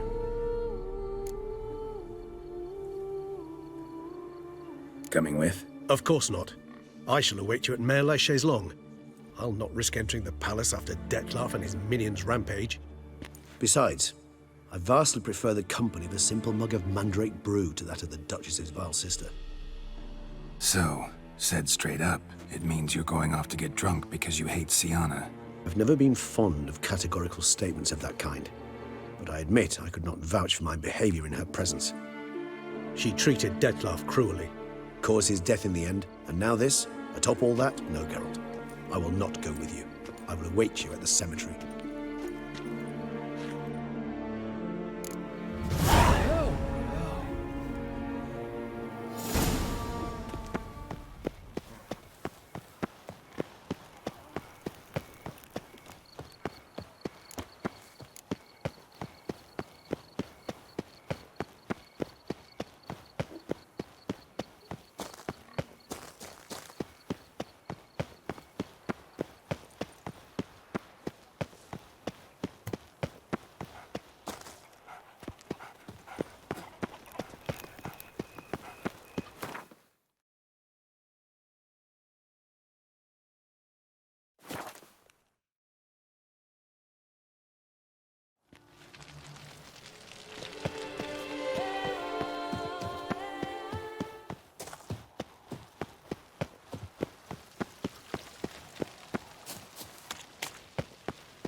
Halt! Need to see Sienna, urgently. In the matter of? Want to talk to her. It's important. Want to talk? Go see your gran at tea time. Not one locked up on the Duchess's orders. No doing without special permission. Period. Found some information important to her case. Need an explanation, urgently. Ah, fine then. You're that witcher who solved the murders, no? Then you've my permission, but only for a few minutes. Promise to be brief.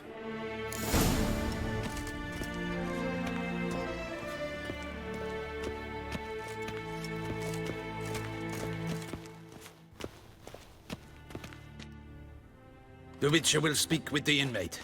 You can take a momentary break. As long as it's truly but a moment. Highly irregular, this.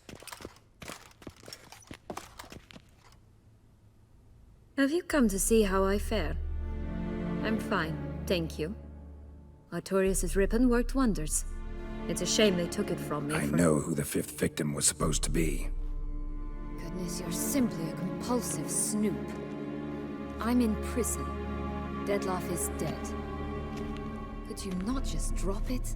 Sienna, stop pretending you couldn't care less. I know it's an act, and it's really starting to wear. Why do you want to kill her? For such an accomplished investigator to ask about the obvious? Come now, Geralt. Why do you think?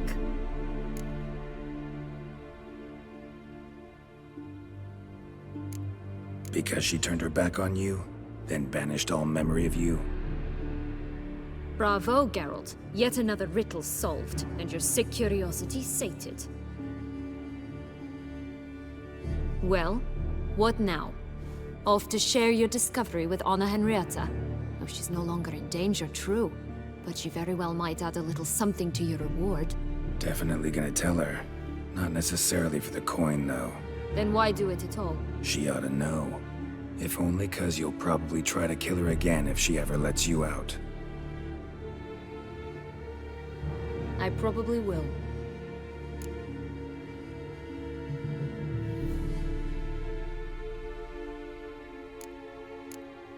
Perhaps, just for a second, you could stop dwelling on all the wrongs folk have done you and forgive her.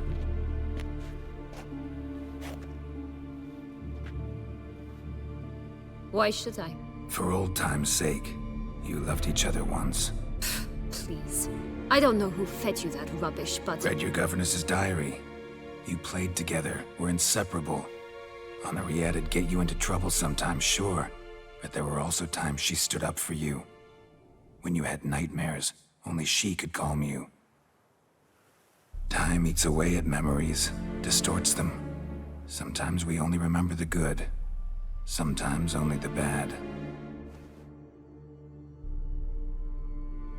If she loved me so, why did she wash her hands off me? Forget me, Don't know. But you could just ask her instead of sending monsters after her. There's nothing she could say to change what she did to me, to justify it. Maybe. But there's nothing out there to justify what you did to her and all Toussaint. Yet Anna Henrietta hasn't given up on you.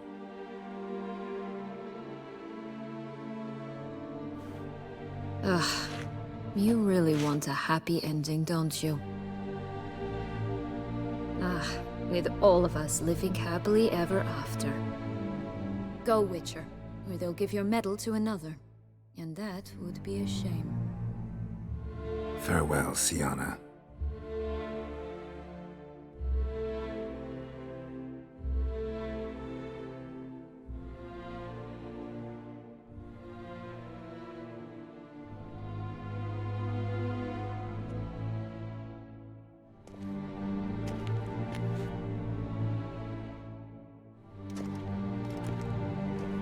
Commander de la Tour would like to see you. Shall we go at once?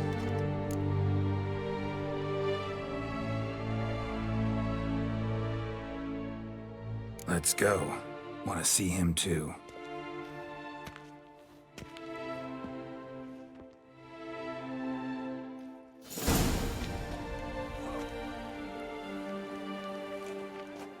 Damien, Geralt, it's about time. Ready for the ceremony?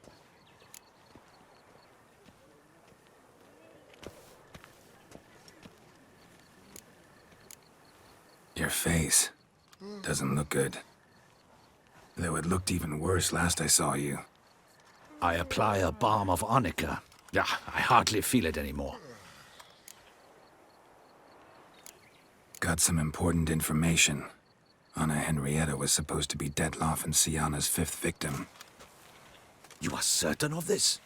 Completely. Found proof. Inconceivable. How could she? The murders, the mayhem she brought down on the city, were they not enough? She sought to strike down her own sister, her liege. Traitor. I must alert my men. Enlarge the Duchess's honor guard. Make certain Sylvia Anna is closely watched during the questioning. I'll see to it personally. I thank you, Witcher, for alerting me, and I appreciate your attentiveness. Let's begin the ceremony. Come with me. The Duchess awaits.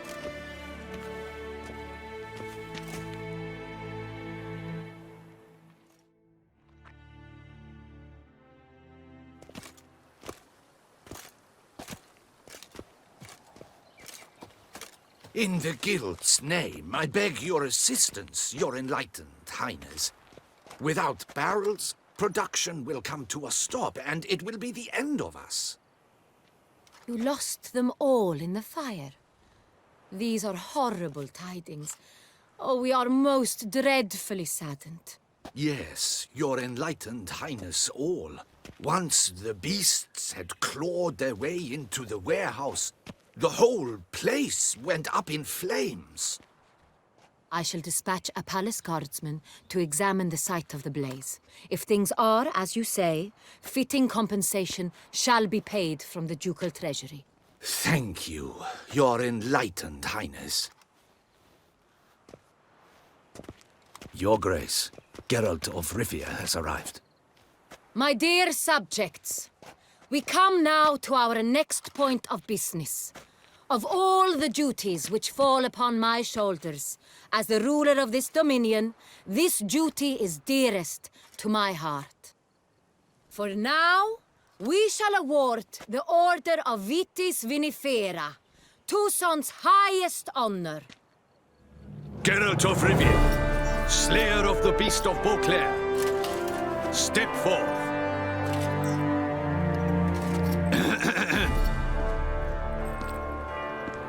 We bestow the distinction upon the Witcher, who saved Beauclair from the terrible beast.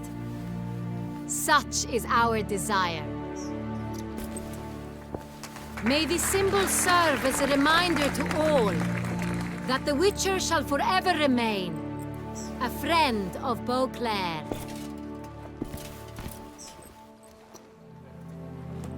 In more familiar terms now, I thank you immensely, Geralt. Damien has your reward for you. After all, it was but a contract. Thank you. I have a small surprise for you, in addition. I give you more than a dozen barrels of Sonreal, a wine normally reserved for the ducal table. The gustatory experience of a lifetime awaits. Are you content?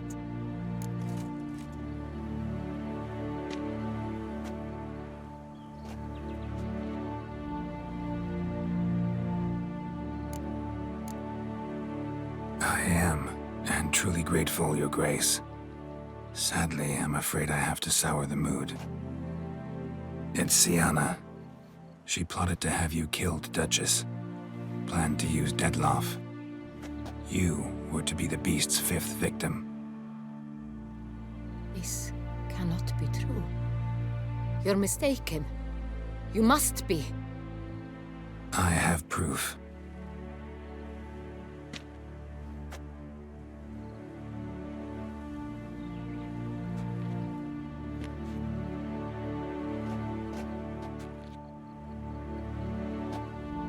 I do not believe it.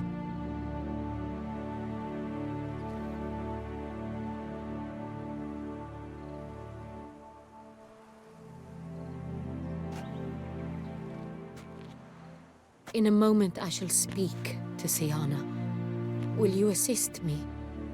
You returned my sister to me, yet what you tell me now I find devastating. I've come to doubt that I can judge her fairly. I'd far prefer to learn you're mistaken, Geralt. I'm not. In fact, I'd recommend you be particularly careful around her. You exaggerate, Witcher. She is my sister. I know well how to speak to her. If my presence will help in any manner, of course I'll stay. We shall now question a person implicated in the murders which recently ravaged our fair city of Beauclair. Captain de la Tour, show Sylvia Anna in.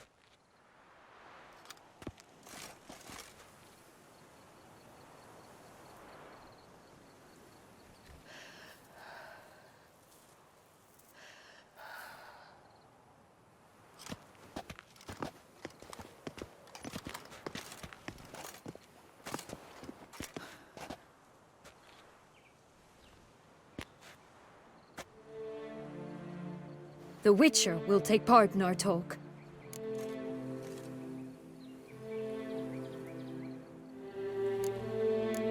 I'm not a prisoner, free to do as I choose. You have committed crimes. Grave crimes. Yet you are my sister, and my heart does not allow me to treat you as a common criminal. Nor does it let me believe you sought my demise. My heart yearns to know you were swayed by the monster Dettlaff. You yourself would never stoop so low.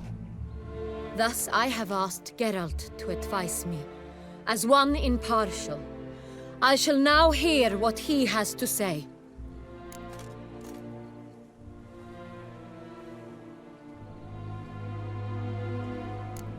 Bitterness consumes Siana. She had cause to resent many of the court of Beauclair. I know her reasons, understand them even. But I can't condone the actions she chose to take. What is he talking about, Siana? You know exactly what. I was forcibly exiled, remember? To your benefit. You knew well the throne would then be yours, though I was the elder. The ministers I can understand. They'd hated me since I was a child, thought me a poor prospect for the wife of a duke.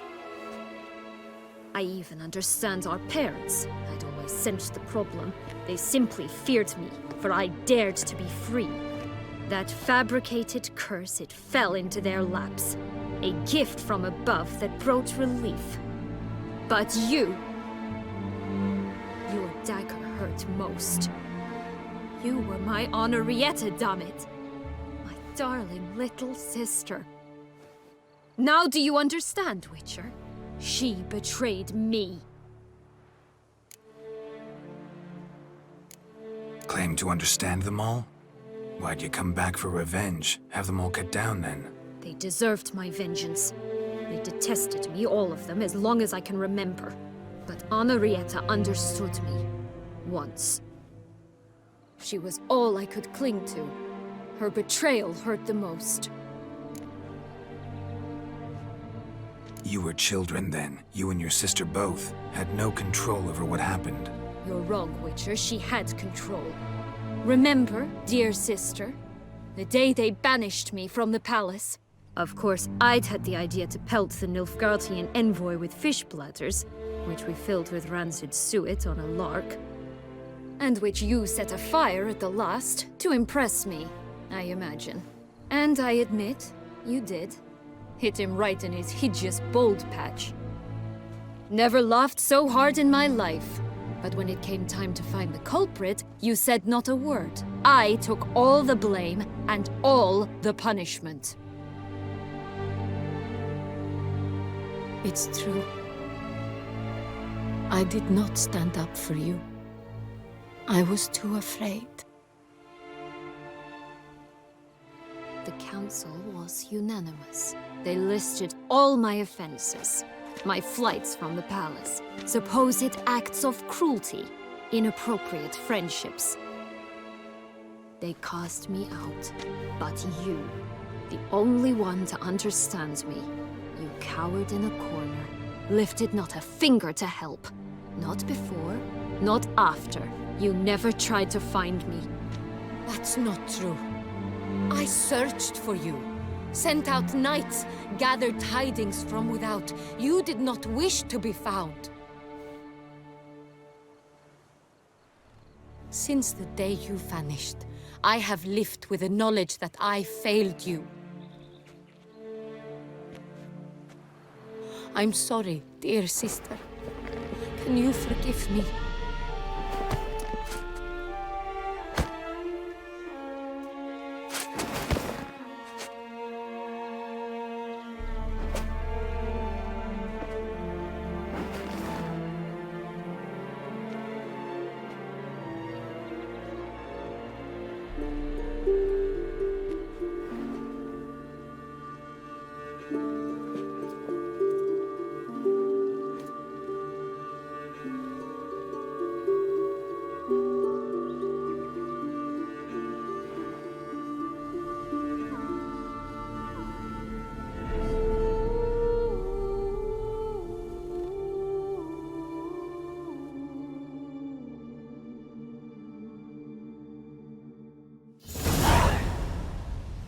All in all, best part of the whole ceremony? It was short. Perhaps for you, as you ducked out early. The others are probably just getting started. The drunkenness never ends in this quaint realm. Not so fond of Toussaint after all, are we? Oh, this place is like a strong wine, Geralt. Good in small sips.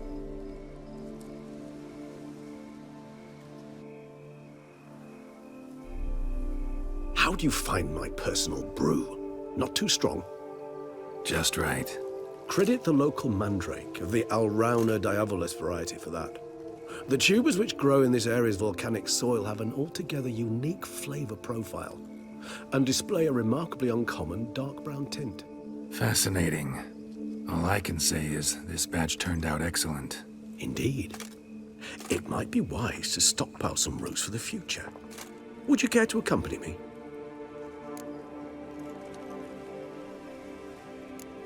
You decide to go root picking now? It's dark out.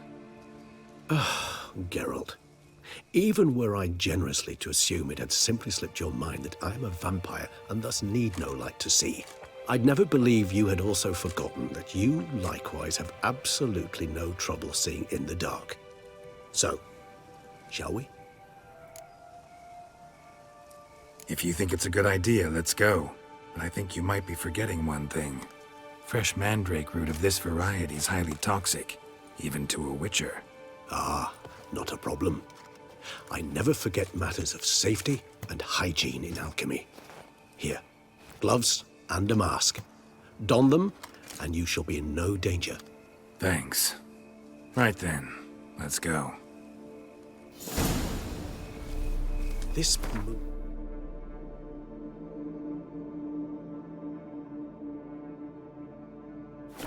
makes me oh so dreamy.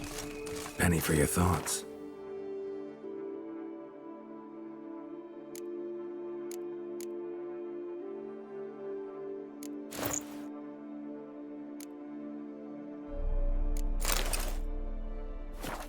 Let me guess. Succubus twins? No, I was thinking about, how anything can look interesting when properly lit. Even an old necrophage corpse? You've not an ounce of refinement in you, have you?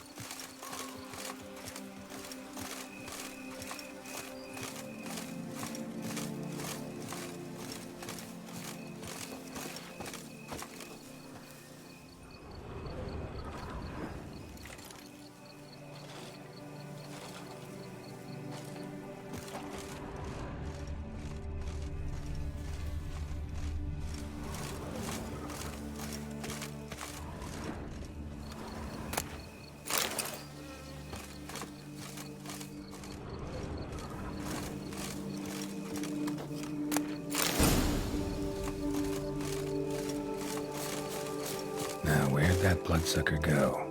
Won't be easy to track down. He's a vampire after all. Regis!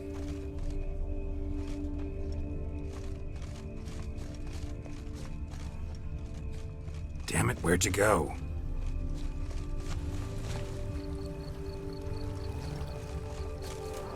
Regis!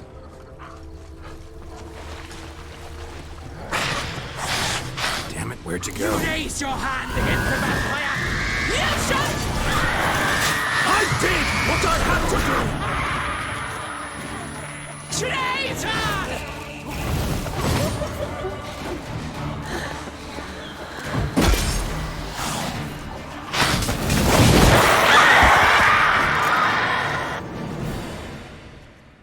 Those Bruxay, they called you a traitor. Alas, we've a very simple code of honor, we vampires. So simple you might call it trivial.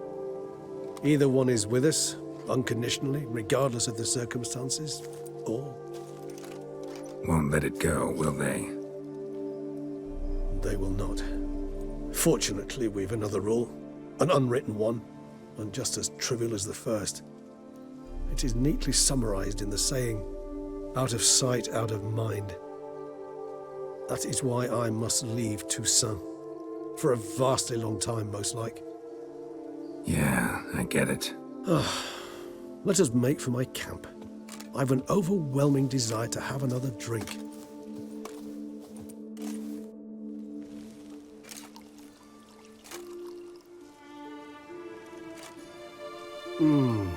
Supreme bouquet. Firm, defined beginning, then develops gently, rising to a startling finish. Don't you think? Not much of a connoisseur. Then it is high time you started your education. After all, the Corvo Bianco vineyard is now yours. By the way, I left a gift for you at your new home, on the nightstand. Thanks. Mind telling me what it is? A trifle. That will nonetheless be useful should you need mutagens. Incidentally, have you thought about what you'll do with your prize? Shall you hang your swords over the mantle and take to pruning vines?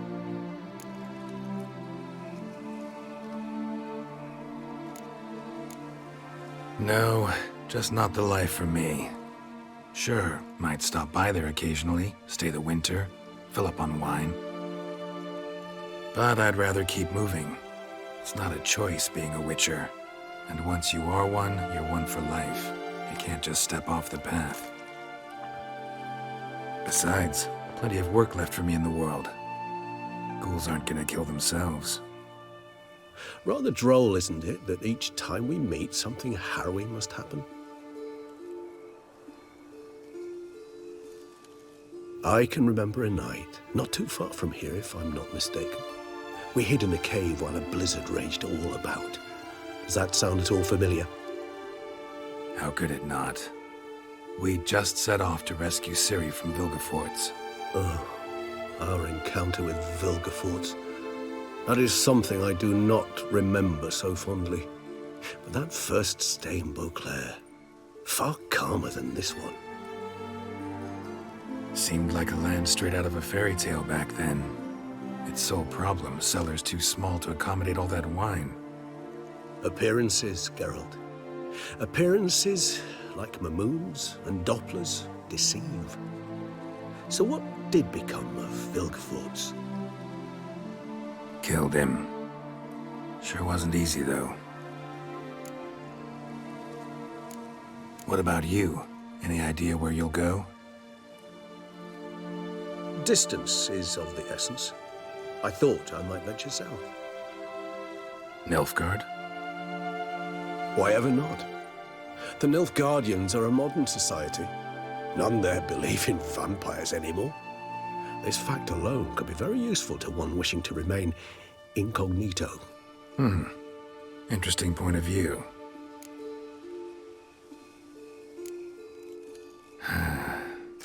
I so don't feel like going anywhere. Sit here a while longer? So we shall, my friend. We have witnessed, and in fact on several occasions incited, many great and weighty events. After all that toil, I believe we deserve a bit of a rest. That we do.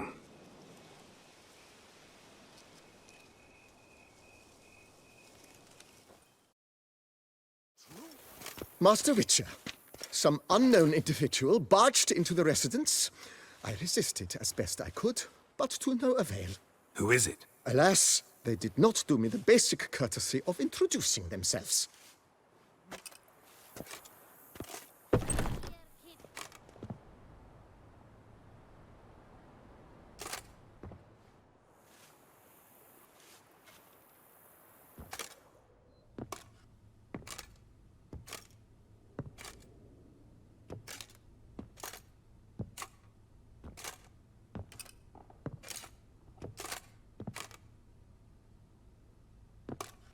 Unexpected as ever.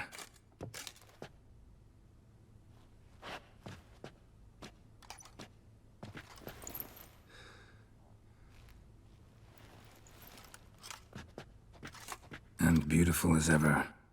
Won't you even ask why I've come? Or how I found you? Wouldn't get a straight answer anyway. Quite true. Used to bother me, all your secrets. Now I know if you have something to tell me, you'll tell me. Don't need to ask. I missed you, Geralt. Madly. Come outside. We can hold hands and stare at the sky, like some shitty two-crown romance.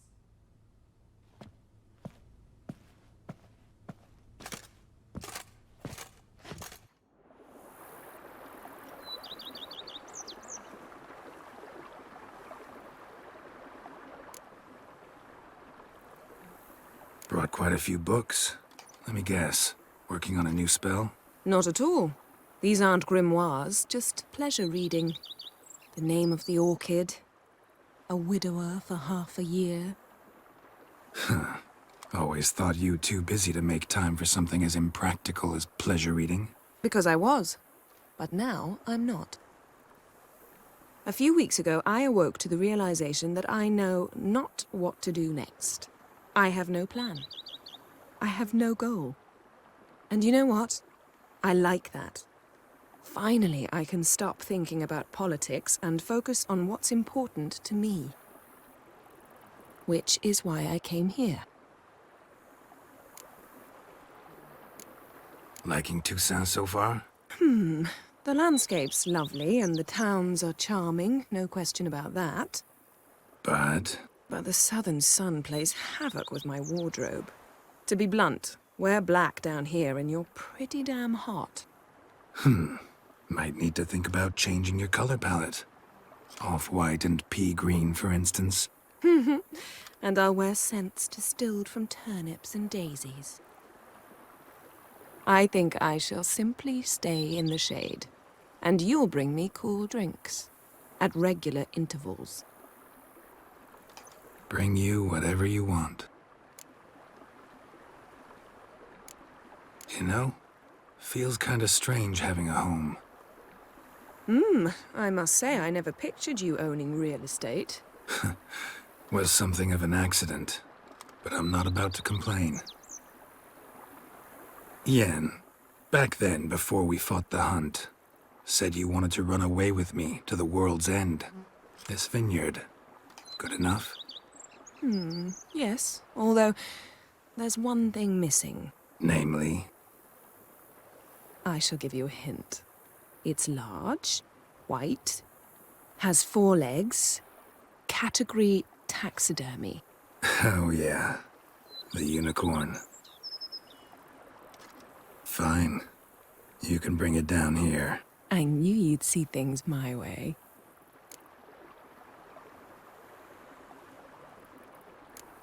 Ever thought this day would come? Me and you, peace and quiet. Bees buzzing, birds chirping. I almost regret delaying so long before coming to you. I was quite the silly goose. You have doubts? Though I imagine it might have been hard coming after me. Always were proud as a peacock. Please, Geralt. I'm not like other sorceresses to feel that following someone means my wings have been clipped. Ooh, watch what you say about your colleagues. Remember, it's an ill bird that fouls its own nest. Well said, Witcher. You're not only handsome, but wise, too. I feel a bit like the cat that got the canary. Yeah, and I'm... Damn it, you win. This time. Ha! How'd that start, anyway? Our duels and wordplay. Forgotten? It was at a vernissage in Banard. You started it to keep from going mad with boredom. I remember finding your sense of humor both groan-worthy and somehow endearing. Never change, Geralt. I beg you. So, talk again later? Of course. I'm not going anywhere.